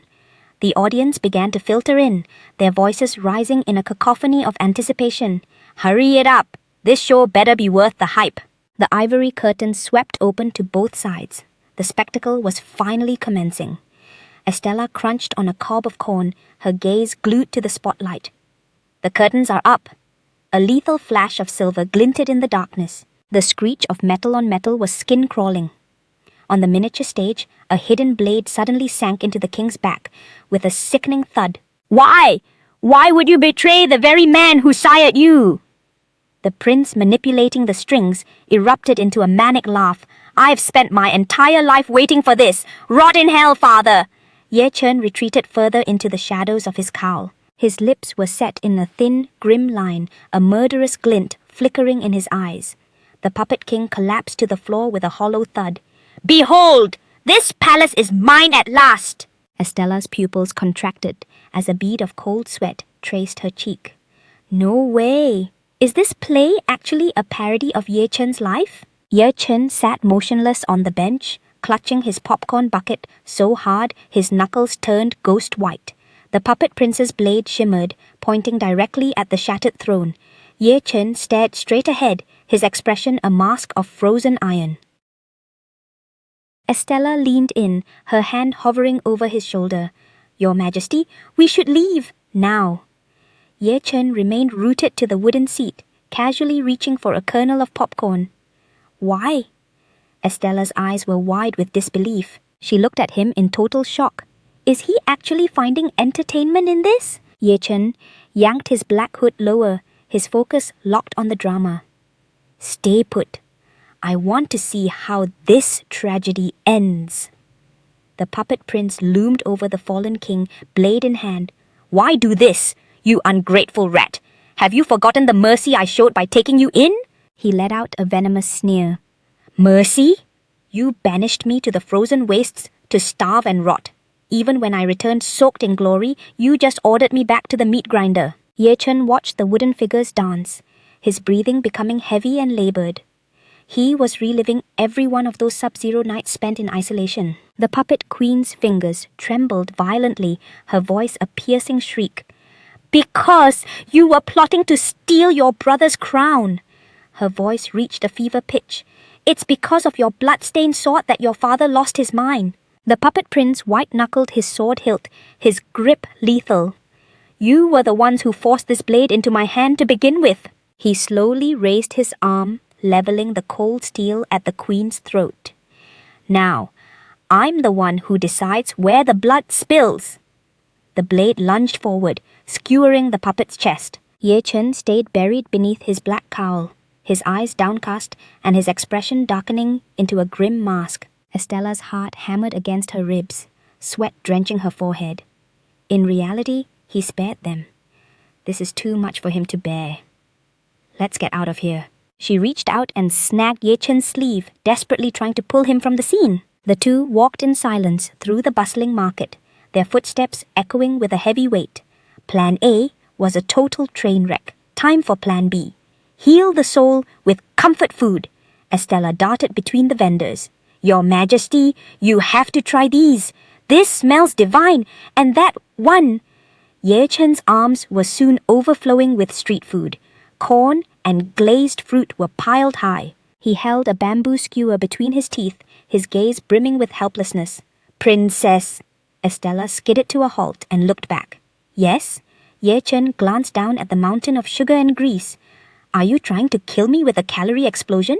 Estella let out a series of awkward, flustered laughs. I just wasn't sure what you liked." Plan B. Also a bust. She hung her head, the image of a defeated puppy. "Mister, I'm starving." Ye Chen took a portion of the food and handed it to the urchins shivering by the road. "Here, take it." A vendor waved frantically to catch their attention. "Step right up! For a single copper, take the water bag challenge." Estella slammed a coin onto the table, leaning over and gasping for breath. "I'm in!" This was the soul of the festival, the carnival games. Estella gestured wildly. "Come on, play with me." She flashed a dazzling smile. A man led his daughter toward the booth. "Daddy, I want that massive rabbit plushie." The man rolled up his sleeves, flaunting his brawny arms. "This is child's play. Back in my prime, your old man was..." The owner gestured toward the back. "There's a line, keep it moving." The dart merely grazed the balloon and clattered to the dirt. The little girl looked up, pouting. "Daddy, can't you do better?" The next dart bounced off harmlessly. "This is rigged! These balloons are made of leather!" The owner scoffed. "Rigged? Did you not see the last guest walk away with the jackpot?" A purple balloon popped instantly, spraying water everywhere. Without a second's delay, 2 more darts hissed through the air, nailing their targets with surgical precision. A double hit. Ye Chen adjusted his hood, 3 silver darts tucked between his fingers, his gaze lethally sharp. The steel tips glinted. Balloons detonated in rapid succession, sending huge plumes of water into the air. The crowd roared in amazement, erupting into a thunderous standing ovation. Estella cheered at the top of her lungs, her eyes sparkling with thrill. The little girl ran off in tears. "Daddy's a loser!" The man scrambled after her, desperate to salvage his pride. The owner wiped his brow in disbelief. "I've been in this game for a decade and I've never seen a ringer like you." He presented a colossal pink rabbit. "Here's your prize. Take it and go." Ye Chen yanked his hood lower, his tone frigid. "We have no use for this." Estella lunged for the doll. "I'll take it. Much appreciated." She squeezed the rabbit, burying her face in the plush fur. Ye Chen eyed her skeptically. "Don't you think you're a bit too old for stuffed toys?" Estella ignored the jab, marching ahead with her new prize, her skirts dancing with every step. Ye Chen trailed behind as the setting sun cast their shadows long across the cobblestones. "The sun's down. Let's call it quits." Estella stopped, turning back with a cryptic, mischievous grin. "Not a chance. The main event is only just beginning."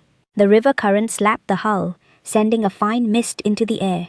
A lone boat drifted onto the water. "This is your main event?" Ye Chen gripped the oars, rowing into the dead center of the lake under the midnight sky. "How much longer must we drift around aimlessly?" Estella leaned over the railing, pointing toward the heavens. "Look at it. The moon has never been this radiant or beautiful." Ye Chen gave it a cursory glance. "It's there every night. Hardly a miracle." Estella immediately puffed out her cheeks in protest. "How can you be so cynical? Don't you know this is the legendary #1 dating spot?" Ye Chen stopped mid-stroke. "Is this an attempt at seduction?" A playful, mocking smirk tugged at his lips. Estella went stiff, her heart doing a frantic somersault as her pupils dilated in shock. "What kind of absolute garbage are you spewing?" She babbled incoherently. "I just thought, for when you have a partner later, you'd want to know the good spots." Ye Chen's expression soured instantly, his profile vanishing back into the darkness of his cowl.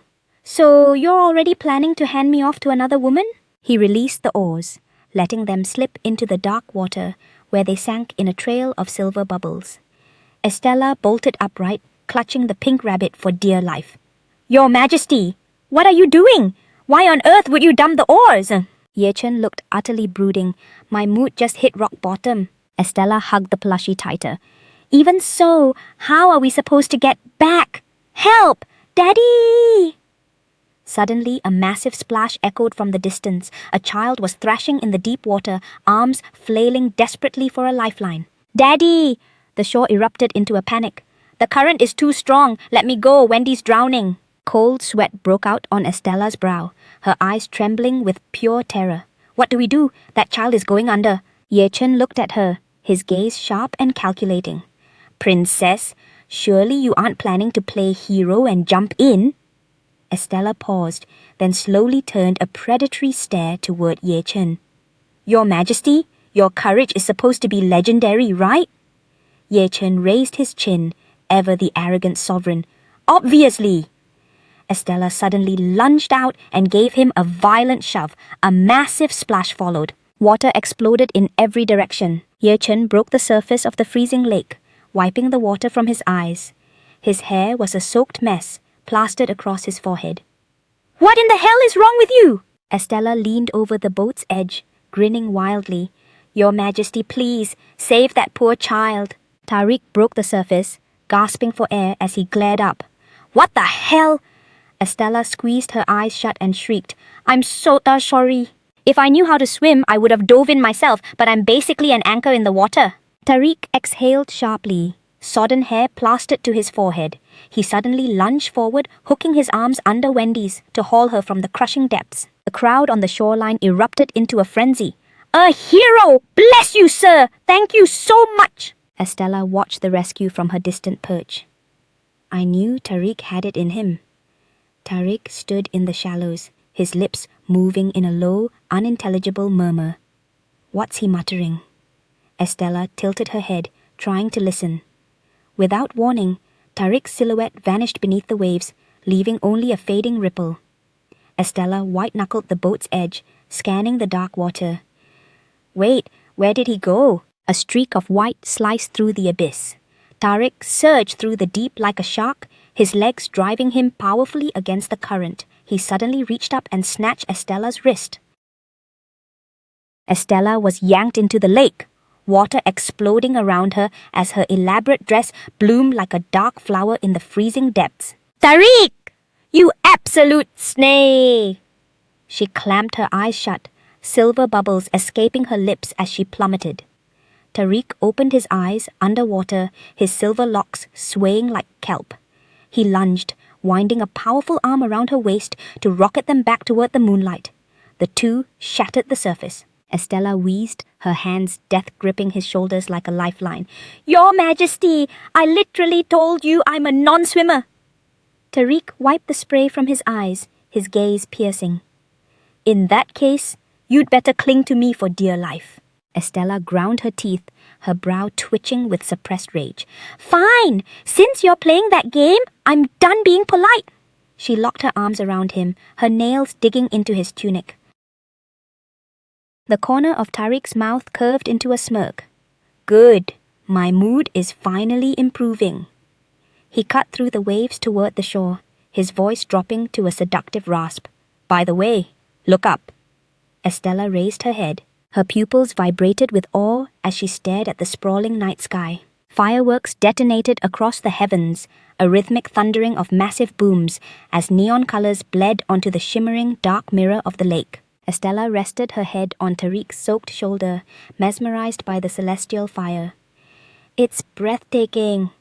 Tariq held his ground against the current. His profile was bathed in the warm glow of the pyrotechnics, the icy chill in his eyes finally melting away. The abandoned boat drifted in the distance, the pink rabbit doll sitting solitary in the cabin.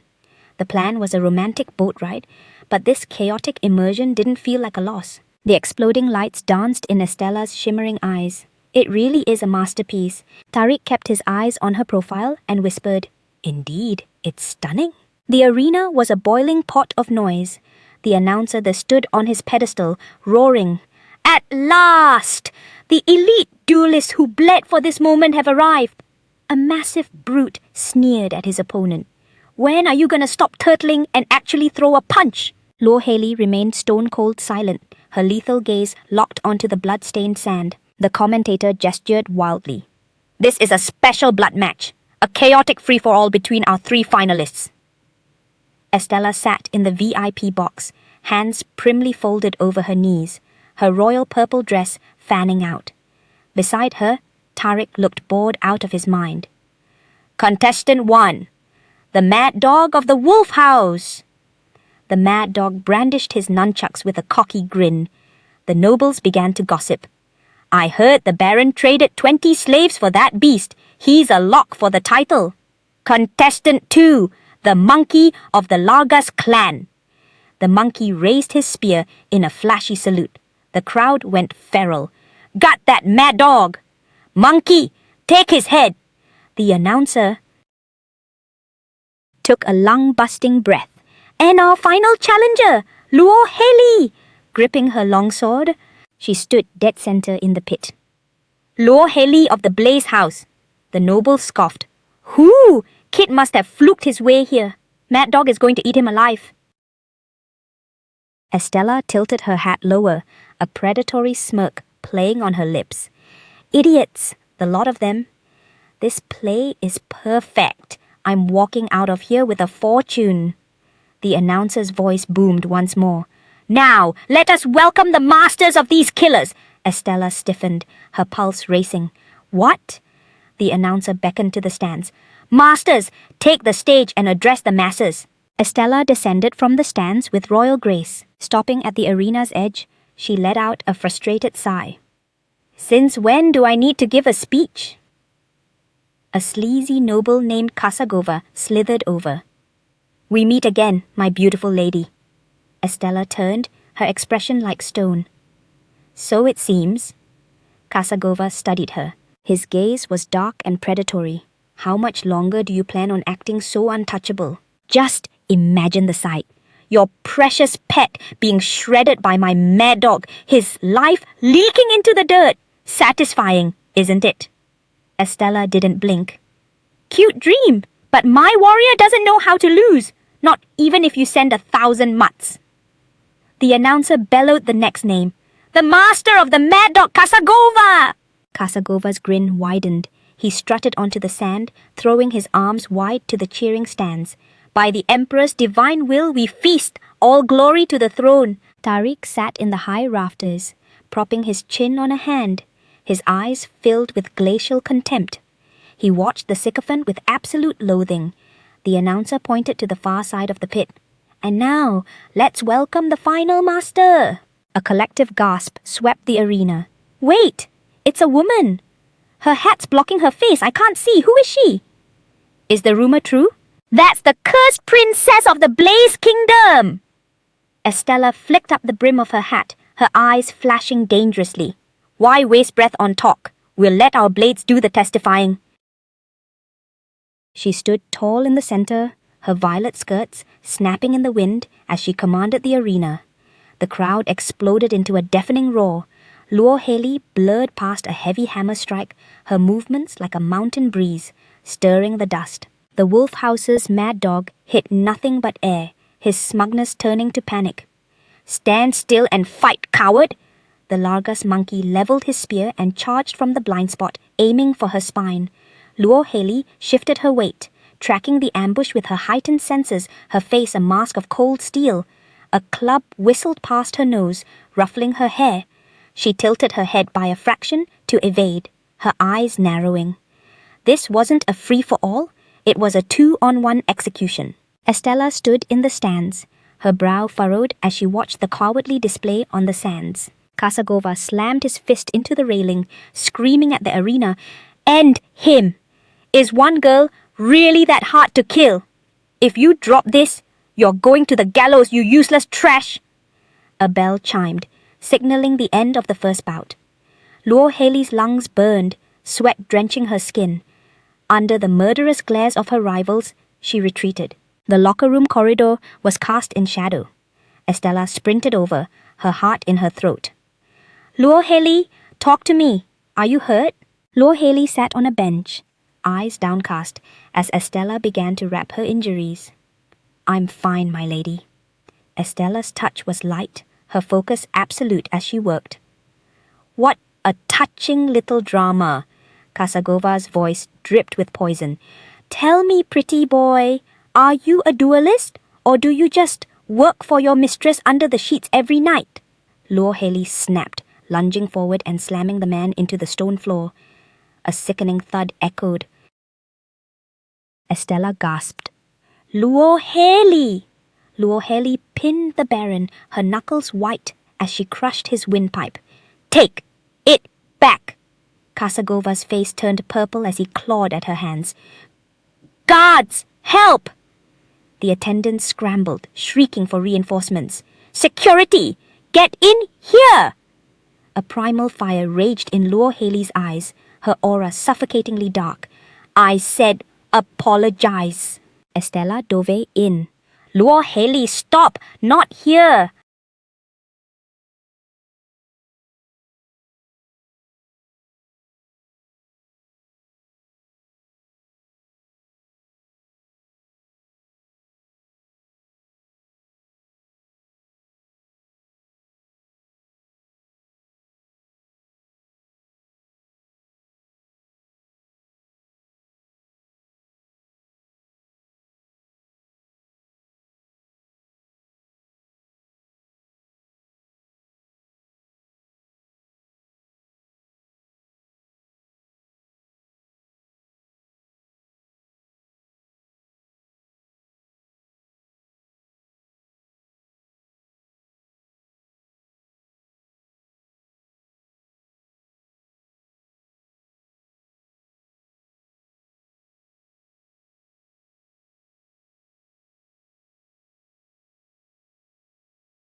Kasagova slumped against the wall, wheezing. His face was twisted with pure terror.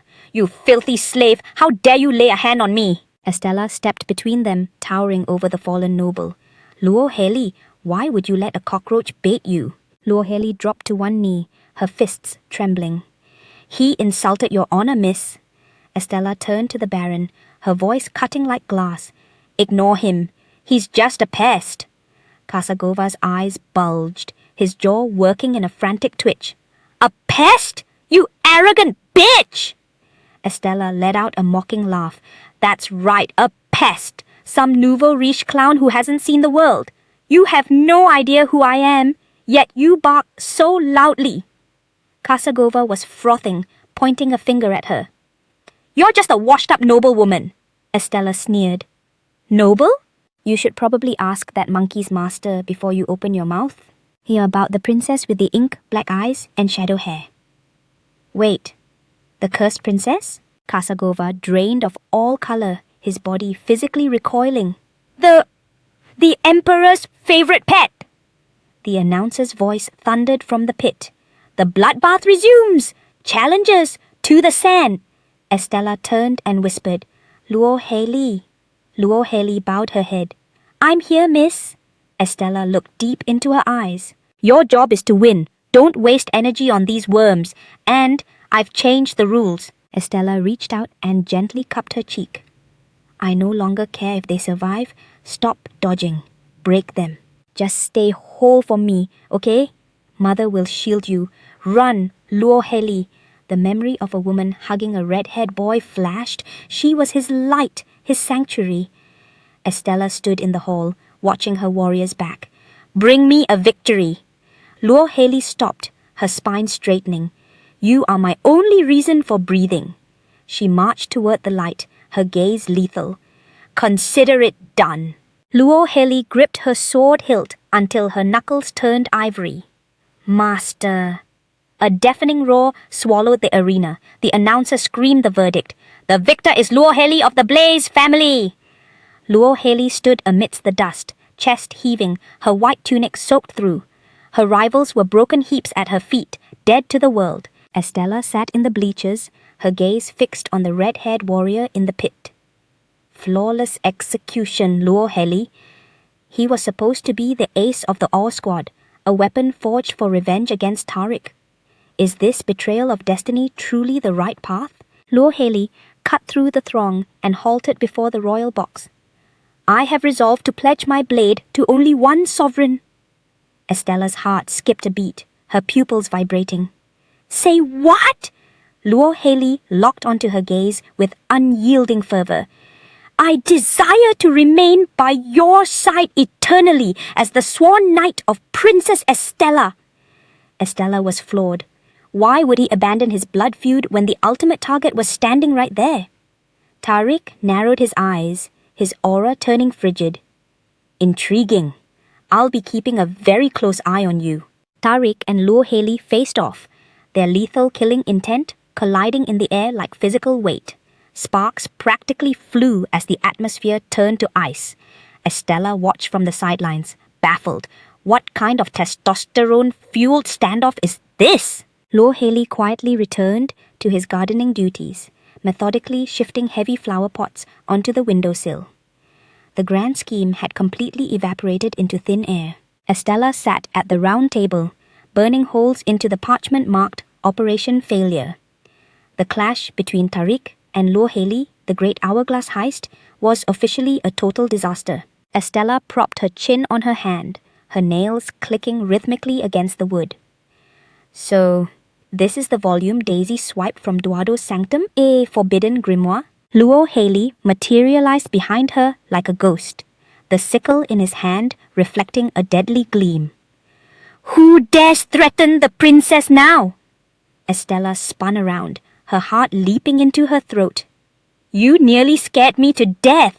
Luo Heli, you're the biggest threat to my sanity here.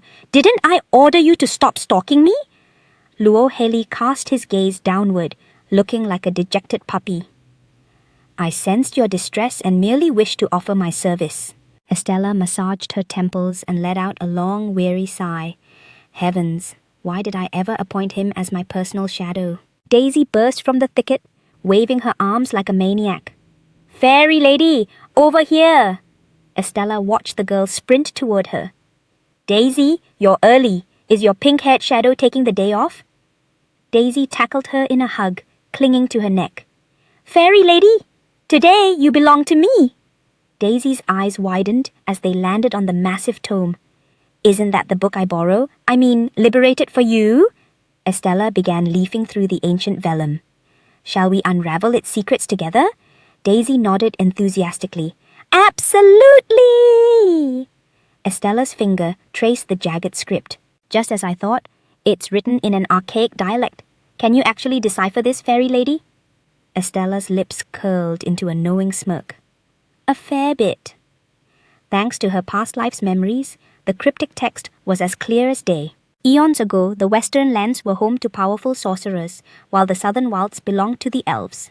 And the frozen north? That was the domain of mankind. Daisy tilted her head in confusion. What exactly are elves? Estella turned the page. Tall, ethereal beings with pointed ears. A race entirely distinct from our own. Daisy rested her face in her hands. Then where did they all go? Estella's finger paused over a haunting illustration. The answer likely lies on the next page. Deep within the emerald heart of the elven woods stood a primordial sanctuary. Concealed at its core was a gateway to a realm beyond. One fateful day. None. Abominations spilled from the rift, one by one. The elves were devoured by the encroaching darkness. After centuries of agonizing slaughter, the surviving elves pleaded with humans and sorcerers for salvation. The battered elves knelt in the dirt, groveling before armored human lords. The sorcerer gripped his staff, weighing the cost of this desperate pact. A maid bearing a tray of fruit hurried in, shattering the atmosphere. Your Highness! Estella's head snapped up. What's the emergency? Lord Duardo has arrived.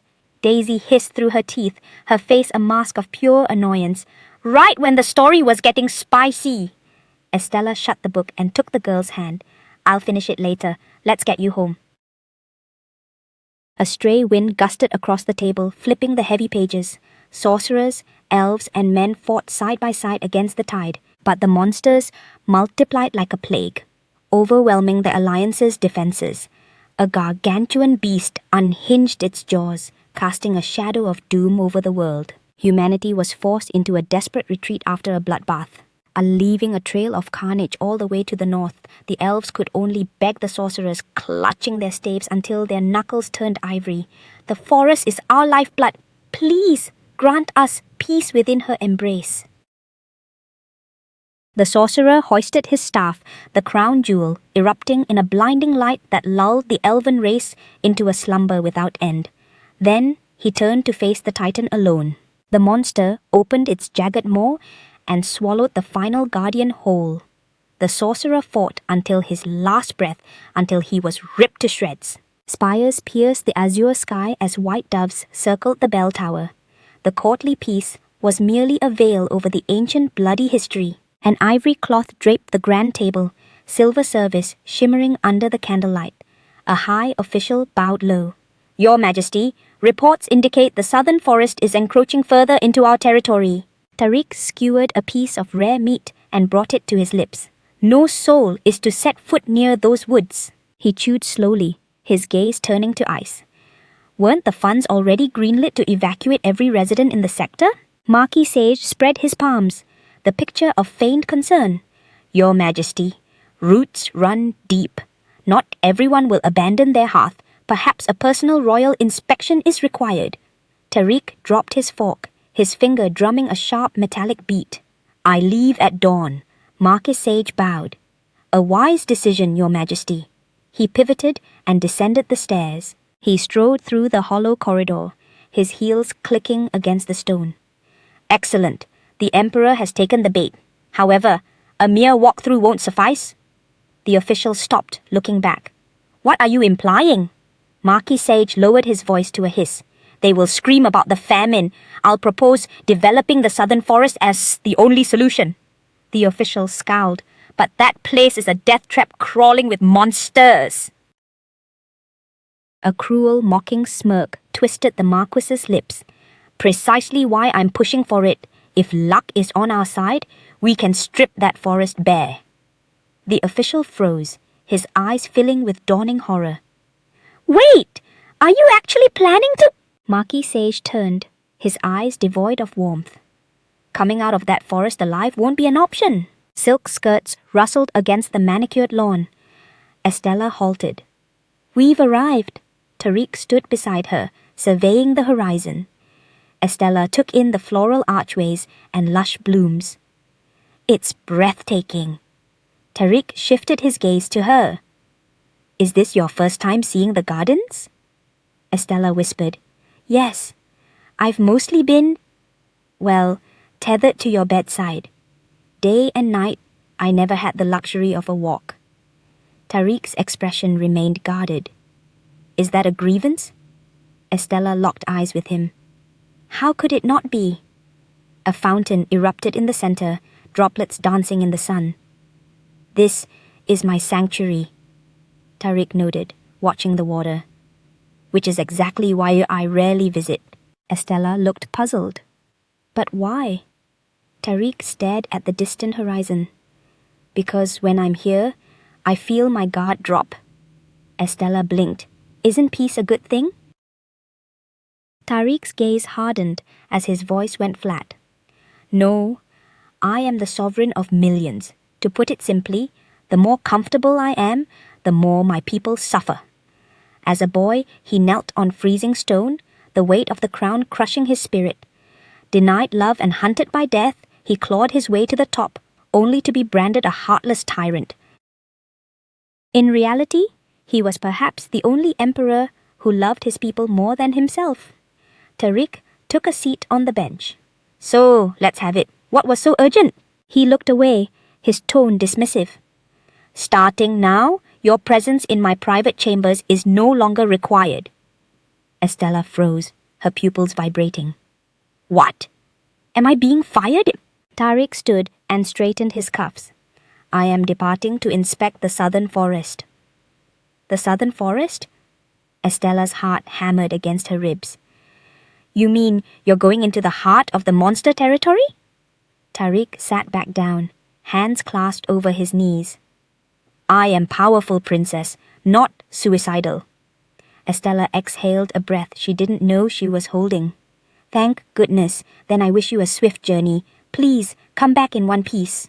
Tariq stared into the distance, his profile like carved marble. Estella reached into her pouch and held something out. And this? A parting gift. For your protection. 2 crimson fruits rolled into his hand. Tariq stared down at the tomatoes. Estella puffed out her chest, radiating pride. Those are premium, organic, hand-reared vegetables. Tariq hoisted one up to the light, inspecting it like a rare gem. A gift that is uniquely you. He lowered the fruit, his tone suddenly turning somber. Princess, when I return from the woods. A sudden rustle erupted from the thicket. Tariq snapped to his feet, his predatory gaze lashing toward the sound. Estella scanned the area. Is someone there? I definitely heard something. She turned back to the silent sovereign. Forgive me, your majesty, you were saying? Tariq broke eye contact. Forget it? Estella pushed. Please, finish your sentence. Tariq turned to leave. I said it's nothing. Rosaria crouched behind a pillar, her hands clamped over her mouth, her world spinning. What in the actual hell?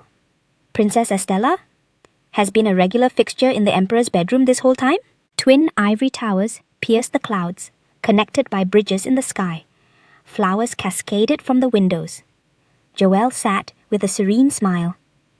This is all you're doing, Princess. My brother is finally venturing out again.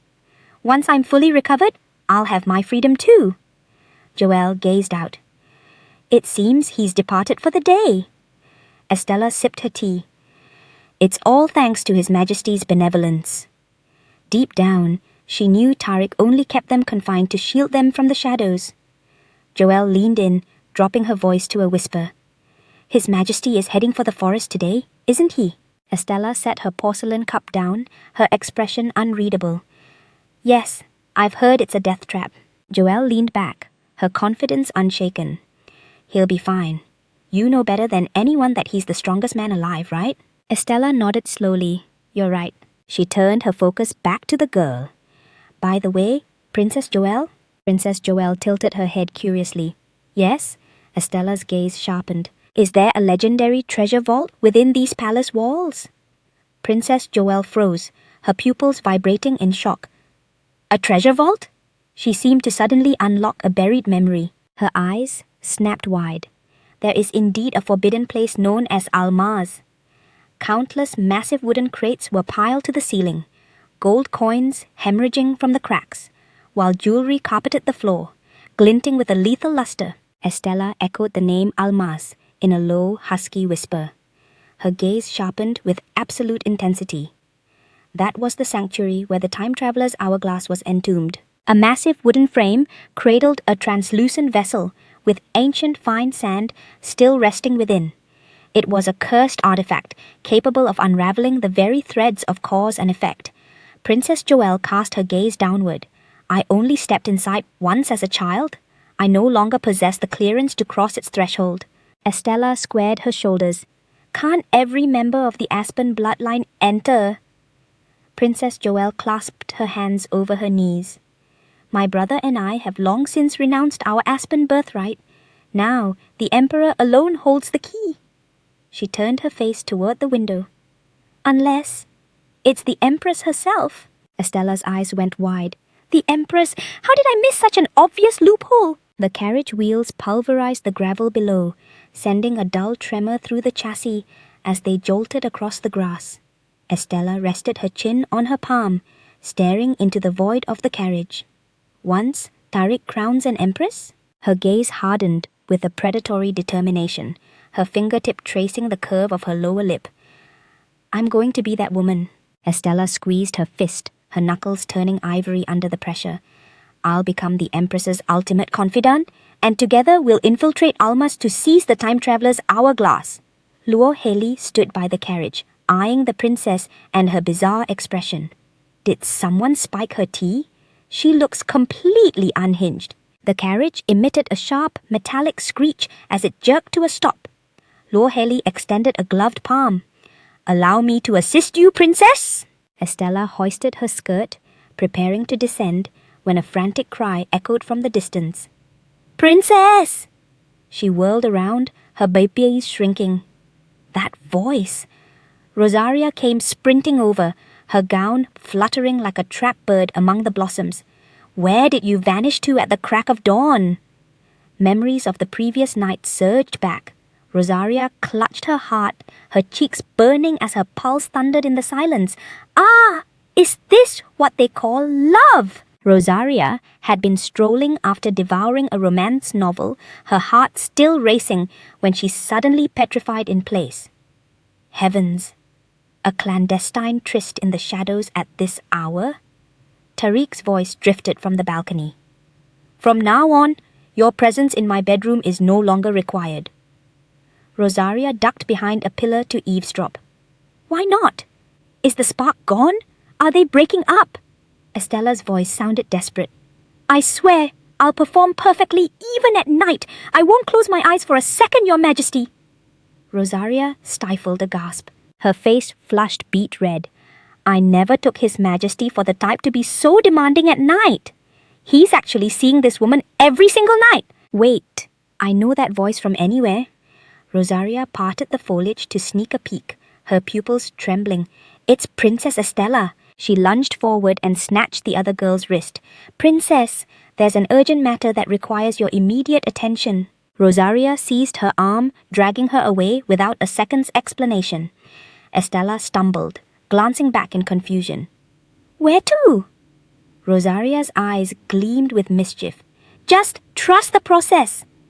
The magnificent palace loomed under the azure sky as sunlight pierced the clouds, washing over the intricate stone masonry. Estella sat before the vanity, looking utterly bewildered.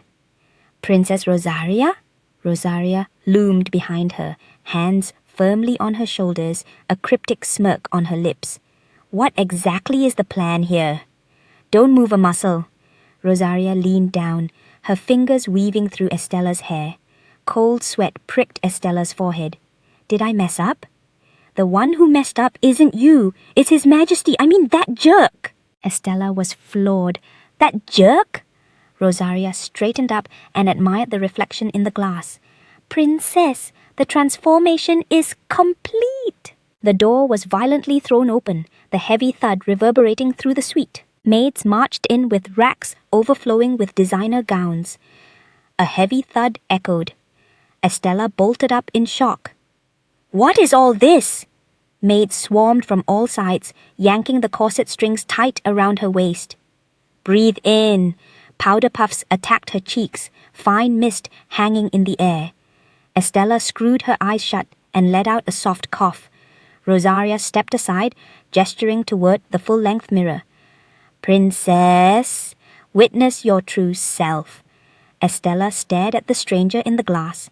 Her gown was encrusted with microgems that danced in the light. Rosaria leaned into her ear. Stunning, right? Enough to make your ex-boyfriend drown in regret. Ex-boyfriend? Estella looked lost. I just look a bit more expensive than usual. Rosaria smoothed the pleats. This is a brand new release. Estella turned to leave. Now that we're done, I really have to go.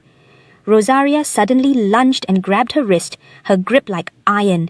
Wait! Rosaria's eyes went wide. Don't tell me you intend to go straight home after getting a glow-up like this. Estella's shoulders slumped. I'm honestly exhausted! Rosaria crossed her arms over her chest. I get it all, Princess. The agony of a breakup is soul-crushing. The only antidote is a rebound. For your sake, I've specially arranged... Estella let out a weary sigh. Fine, I'll humor you. She followed helplessly, figuring she'd just indulge her for a few minutes and then bounce. A radiant full moon reigned over the night sky amidst a galaxy of stars. The entire palace was ablaze with light, shimmering off the mirror-like surface of the lake. Rosaria hoisted her skirt and dashed up the steps. This is the most prestigious ballroom in the entire social circuit. Tickets are impossible to find. Estella entered the hall with a deadpan expression, ignoring the gazes burning into her from every corner. I really couldn't care less about ballrooms and high society. The banquet hall was a sea of bodies. Golden chandeliers cast dramatic light and shadow. Estella scanned the room.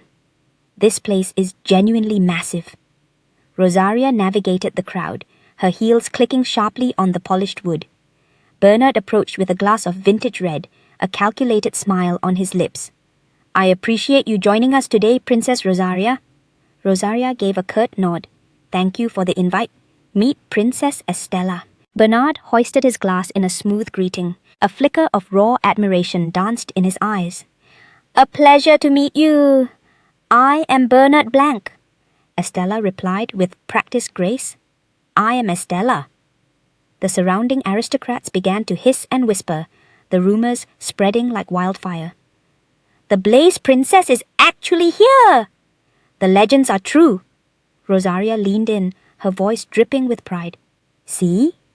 Everyone is mesmerized by your beauty. Can't you feel the weight of every eye in the room? Estella's eye twitched. I don't think beauty is the reason they're staring. Malicious whispers flooded the air, slithering into her ears like vipers. Is that the Emperor's little toy? The witch who brews toxins for the royal torture chambers. The monster who leaves a trail of blood wherever she walks. The corner of Estella's mouth twitched upward, a spark of dark playfulness in her eyes. Those nicknames are actually kind of fire. Steady footsteps crunched to a halt behind her. May I have the honor of a dance with this exquisite lady?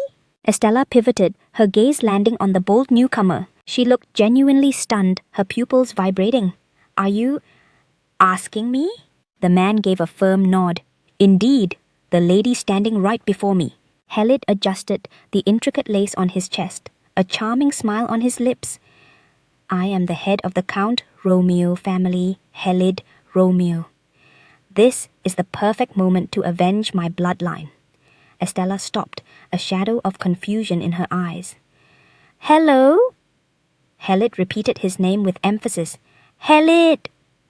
Estella replied with a simple, Oh. Right, Helid. I feel like that name has crossed my desk before. Sunlight bathed the grand manor, its stone facade feeling cold and imposing. The exterior aesthetic here is top tier. Estella shoved open the massive oak door and strolled into the cavernous living room. Dilla bolted up from the sofa. Miss! He executed a deep bow, his face radiating pure gratitude. Princess, I genuinely don't know how to repay you. It's thanks to your intervention that I secured this estate and the chance to settle the score for my parents. Estella smirked. That's only because you were useful to me first. Whatever you command, miss, I will execute it, no matter the price. He stood tall, his expression turning grim. By the way, not long ago, a noble crashed the Chamber of Commerce opening and started sniffing around for investment opportunities. Estella tilted her head. But he didn't even have a clue what business we were launching. Dilla propped his chin on his hand, lost in thought. My thoughts exactly. That man's name is Count Helid. Estella locked eyes with the man before her. This is definitely the person Dilla warned me about. What kind of game is he playing by approaching me? There's no way he knows I'm the shadow behind the shark trading company. So what exactly is his endgame? Helid suddenly leaned in. Estella lifted her gown and gave a slight formal bow. I haven't introduced myself properly. I am Princess Estella.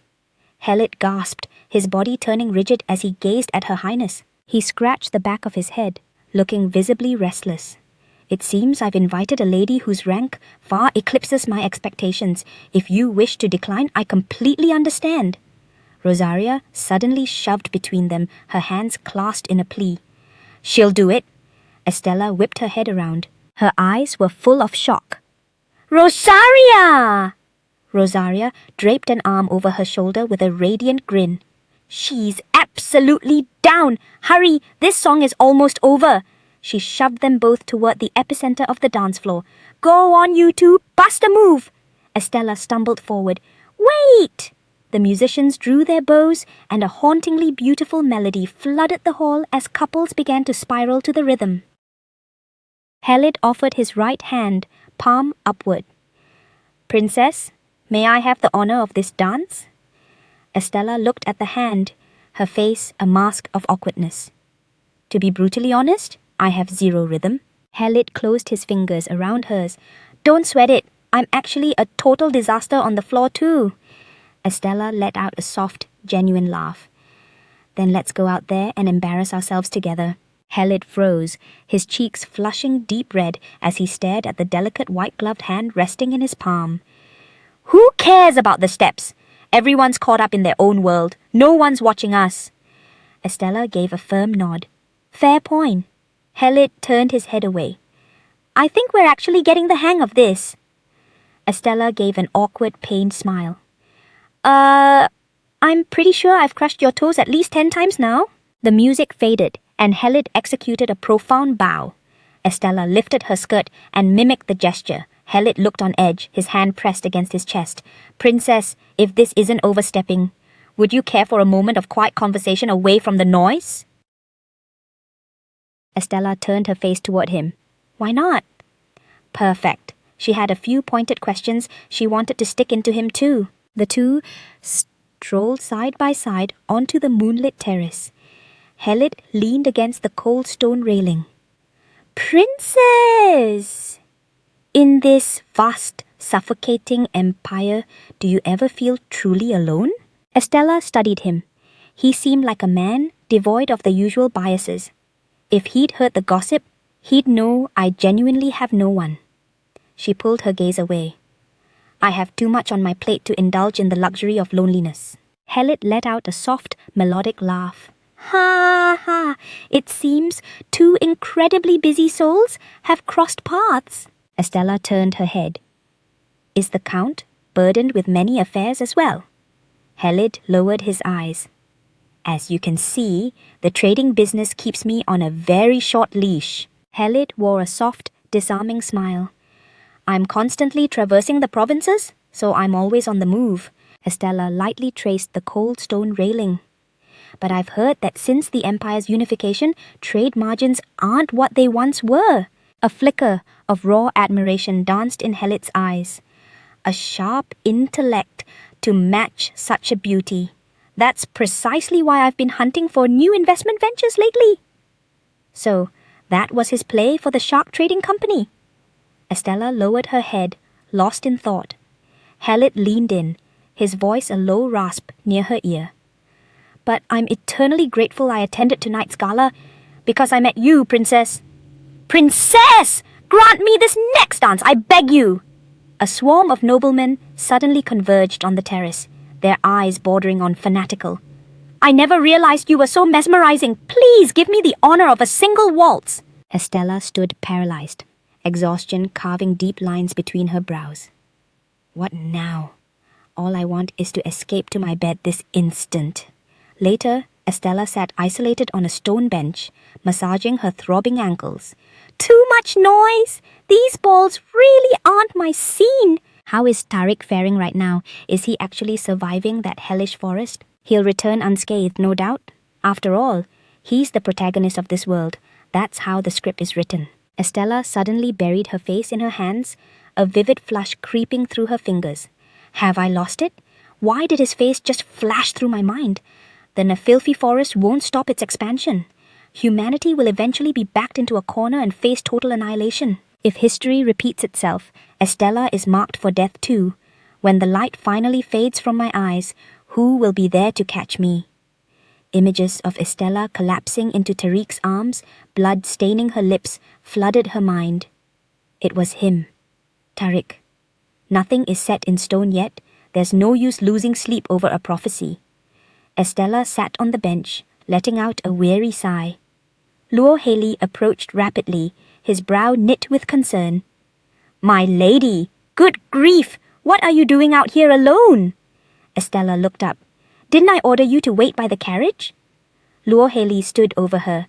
I grew restless when you didn't return. You need to sleep. You've been pushed to your limit all day. Estella studied him. I'm fine, but what about you? Luo Haley shifted his gaze. He cast his eyes down. I've had my fill of sleep lately. Back in the dark streets, 2 hours a night was a luxury. Estella was floored. What? Exactly how hard were they grinding you into the dirt? Luo Haley replied, It was pure, unadulterated slavery. They pumped us with stimulants daily, making real sleep a physical impossibility. Estella's pupils quivered, her face pale with horror. Stimulants? She grabbed his shoulders, firmly forcing him back onto the bench. Sit. You're not moving until we've both rested. The ivory spires pierced the heavens and crimson banners snapped in the gale. Your Majesty, thank the gods you're back. Tariq surged through the courtyard on a snow-white charger, Duardo trailing in his wake. The thundering hooves signaled a crisis. Such haste! Is the situation in the woods truly that dire? Tariq vaulted off his horse in one fluid motion. He whipped the reins toward an attendant. Summon the council immediately. Duardo reined in his horse a step behind. You just arrived. Can't the state wait for a moment of rest? Tariq's gaze was lethal. No, I need this settled now. I have someone I need to see. He glanced down at the red fruit in his palm, a ghost of a smile touching his lips. I must find the answer. A withered counselor slammed his palm against the mahogany. The wood groaned under the impact. We demand a solution. The elders sat huddled around the long table. Half the empire survives on the southern harvest. If the Nefilfi forest swallows those lands, we face a total famine. Tariq leaned back, his eyes radiating a cold, predatory light. Suddenly, you're all champions of the people. The elderly counselor puffed out his chest. Naturally, Your Majesty. Tariq drummed his fingers on the table. Then perhaps we start by slashing taxes, since your hearts bleed so much for the peasants? The counselor stammered, his bravado evaporating. Well, that is... Tariq turned his head sharply. How about this? Simply unsealing your personal granaries would feed the masses through spring. Cold sweat beaded on the councillor's brow. But that doesn't address the systemic crisis. Tariq cut him off. I called for solutions, yet all I hear is you lot barking in circles. He let out a venomous tsk. The people's labour is being squandered on overstuffed fools like you. A junior councillor tentatively raised his hand. What if we launched a scorched earth campaign against the monsters? Tariq's gaze locked onto the young man. And who leads the charge? Are you volunteering to be the first course? The councillor recoiled into his seat. No, I didn't mean it literally. Tariq's eyes were shards of ice. Then are you suggesting I march to my doom and let those beasts feast on the crown? The young man turned, ghost white. Never, Your Majesty. Tariq pointed a finger at the exit. Deploy this man to the Nefilfi front immediately, since he's so eager to be a monster-slaying hero. The councillor slumped, paralyzed. It was a slip of the tongue. Mercy, Your Majesty. Tariq closed his eyes, exhaling a heavy, frustrated breath. Marquis Sage spoke with calculated precision. Your Majesty, the South is indeed the breadbasket. But if humans can adapt to new frontiers, so can the flora. Tariq opened his eyes, centering his focus on the Marquis. The Marquis adjusted his spectacles. What if we re-engineer southern crops to thrive in northern soil? Tariq gave a curt, approving nod. Marquis, you finally contributed something of value. Tariq's expression turned grim. I recall the Annex Library holds a massive compendium on rare botany. A knowing smirk played on the Marquis's face. The Annex? The councillors broke into frenzied whispers. They hissed to one another. Isn't that Princess Estella's private domain? The Marquis pushed his glasses up the bridge of his nose. Why not appoint Estella as the lead for this initiative? Tariq stared at the red fruit sitting on the table. Where is Estella at this moment? Eduardo stood by. She's currently out on the town. Tariq's voice dropped an octave. Official business? Eduardo scratched his cheek, looking pained. Not exactly. She's at a cafe with a certain count. Tariq's head snapped toward him. What? A mischievous glint flickered in Eduardo's eyes. It seems she's finally taken an interest in someone. I heard they were the talk of the ball. That count is quite the catch. Tariq snatched the red fruit and pulverized it in his grip. Juice sprayed across the table with a sickening pop. He seethed inwardly. While I'm nearly being torn apart in a monster-riddled hellhole, she's out there waltzing and sipping tea with some dandy. Eduardo felt the temperature in the room plummet. Your Majesty? Tariq was a silent storm of fury. Meanwhile, Helid sat across from Estella, asking softly, Did you receive my correspondence yesterday? Estella lifted her teacup, taking a composed sip. I did. It was remarkably thorough. Helid rubbed his neck, looking flustered. Estella set her cup down, the porcelain clinking sharply against the saucer. I have a different agenda to discuss. I want to make you a formal offer. Helid leaned in, intrigued. I'm all ears. Back at the estate, Rosaria lounged on the sofa. She leaned forward with a gossip-hungry grin. Why not give him a chance? Estella's face remained a mask of icy indifference. Rosaria ticked off points on her fingers. He's a social elite, gorgeous, and the sole heir to a massive trading fortune. Estella let out a derisive snort. Rosaria's eyes sparkled. Plus, he's a total workaholic. No wandering eyes here. He's so rare in public that the ball was my first time seeing the myth in person. Estella paused. Sounds like a solid asset. Rosaria clapped her hands. Hallelujah! You've finally seen the light. I'll start planning the wedding.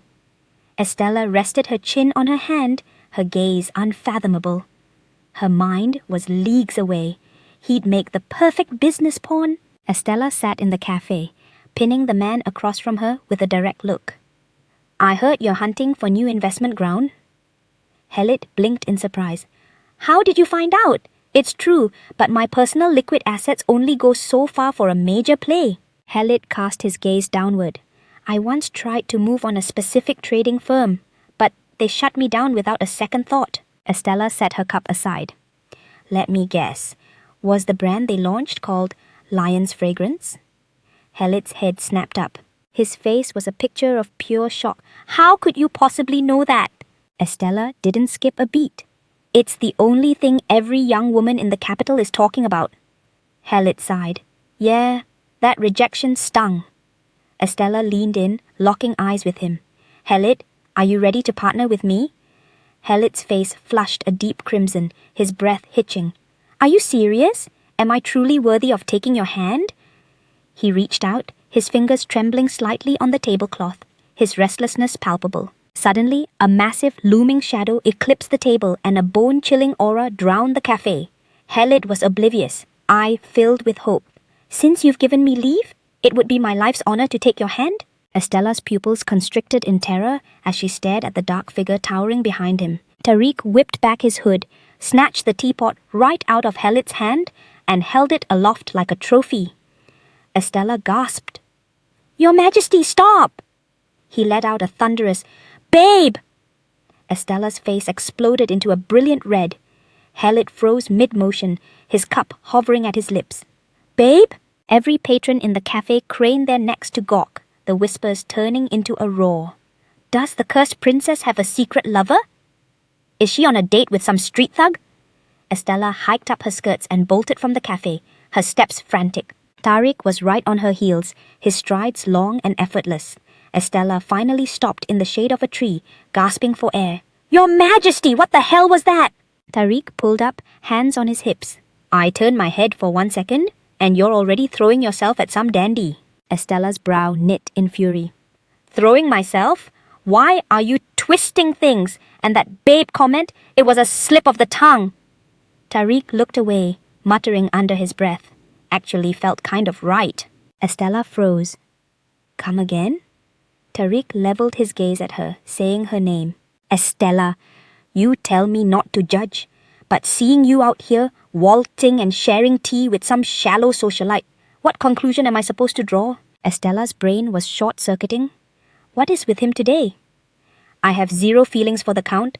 That is the absolute truth. The atmosphere was suffocating. It felt exactly like a girlfriend caught cheating, scrambling for excuses. Tariq crossed his arms, his voice frigid. And why should I believe you? Estella stepped closer, desperate. Your Majesty, I have sworn my soul and loyalty to you! Tariq stopped dead and turned his head, pinning her with eyes that burned with intensity. Then does that mean you actually have feelings for me? Estella's face turned a nuclear red. She waved her hands frantically, head shaking like a leaf. What? No! That's just loyalty! Estella scrambled backward. How could I ever have those kind of impure thoughts about you? Impossible! Tariq's eyes softened, his pupils quivering. Estella kept rambling in self-defense. You're destined for an empress with eyes like a doe, and then... Tariq suddenly cupped the back of her head. He lunged in and kissed her, effectively silencing her. Estella's eyes went wide, her mind spinning into a total void. A gentle breeze stirred the canopy above, the leaves whispering in the sudden silence. Tariq finally released her, a smug, faint smirk dancing on his lips. Can we bury that damn fictional empress now? Estella clutched her chest, her heart thundering against her ribs. I know he's just trying to shut me up, but this is complete overkill. He actually kissed me. Estella's vision blurred as her knees buckled. Tariq reached out to steady her. Princess! Estella shook her head frantically, desperate to clear the static in her brain. Get it together, Estella. She forced her head up. Her voice was a trembling mess. Your Majesty, what was that? What if someone caught us? Tariq pinned her with his gaze. Does that actually matter to you? Estella looked purely frantic. Of course it matters! If the world finds out the Emperor is fooling around with the cursed princess, your crown will... Tariq silenced her. Drop it. Let's finish what we started. He reached out, his hand sliding to the back of her head, fingers entangling in her hair to pull her back into his space. Estella's pupils vibrated. No, wait. Tariq pressed a firm finger against her lip.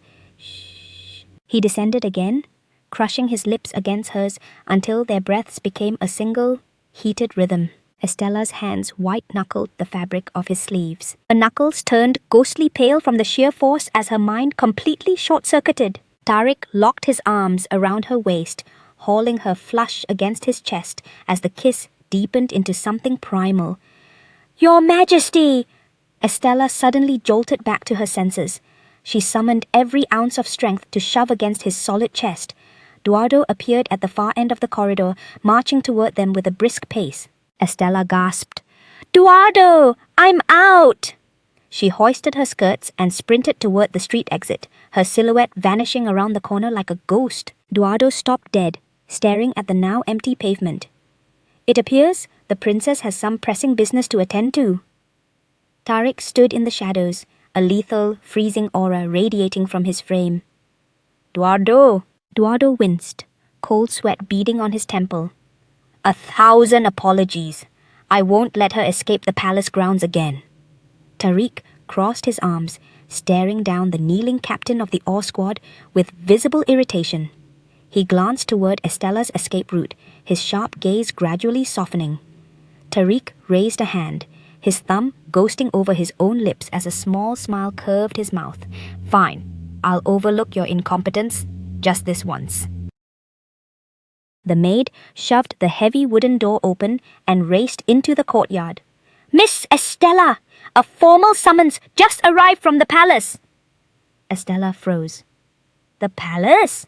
Her heart did a nervous somersault. Flashbacks exploded behind her eyes. Tariq seizing her jaw, his searing lips claiming hers, her breath stolen in an instant. Estella's face turned a nuclear red as steam practically hissed from her ears, followed by a sudden frantic coughing fit. The maid looked absolutely horrified. She leaned in close to inspect her mistress. "Heavens, you're burning up! Are you coming down with a fever?" Estella whipped her head away, covering her mouth. "No, I'm perfectly fine. More importantly, what's this invitation about?" She snatched the envelope, her fingers tracing the delicate pink floral embossing. "Miss Estella, surely you won't miss my coming-of-age gala? Please come dressed to kill." It was signed by Rosaria. Estella stared at the parchment, a look of pure exasperation on her face. Even her handwriting is loud. "A debutante ball, huh? Fine, I'll play along with her little drama." Sunlight hit the pavement, glinting off the tailor shop's chic facade. High-end gowns preened in the window. Estella pushed through the door, Luo Heli shadowing her. "Show me your absolute latest arrivals!" The shopkeeper clapped his hands, beaming. "Talk about perfect timing!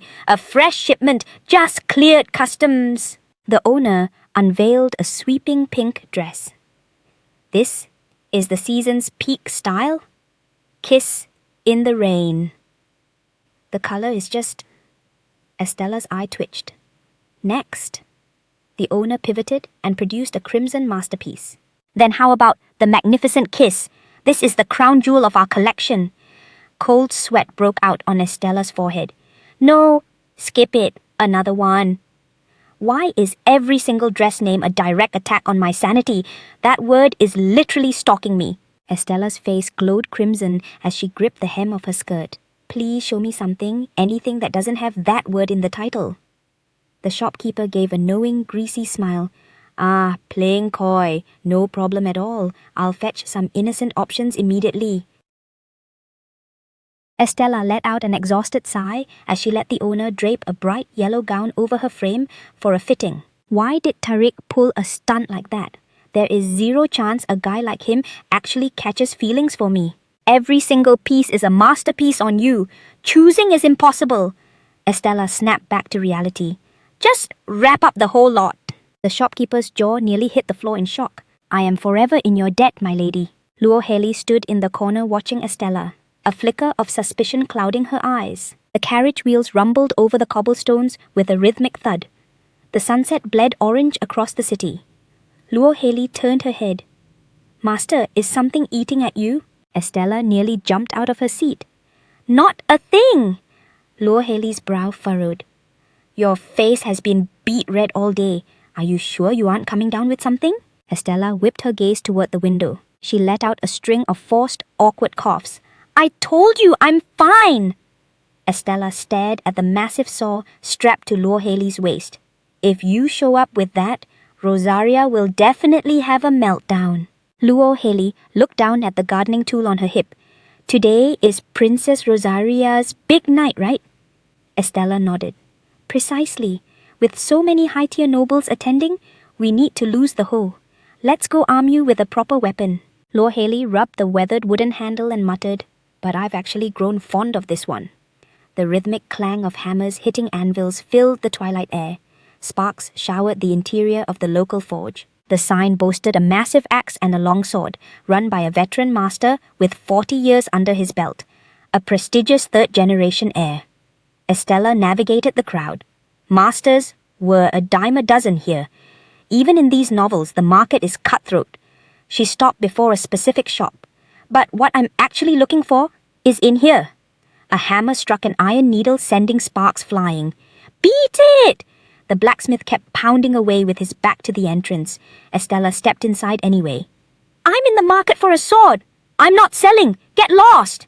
The blacksmith whirled around, his snowy beard vibrating in the firelight, his eyes burning with fury.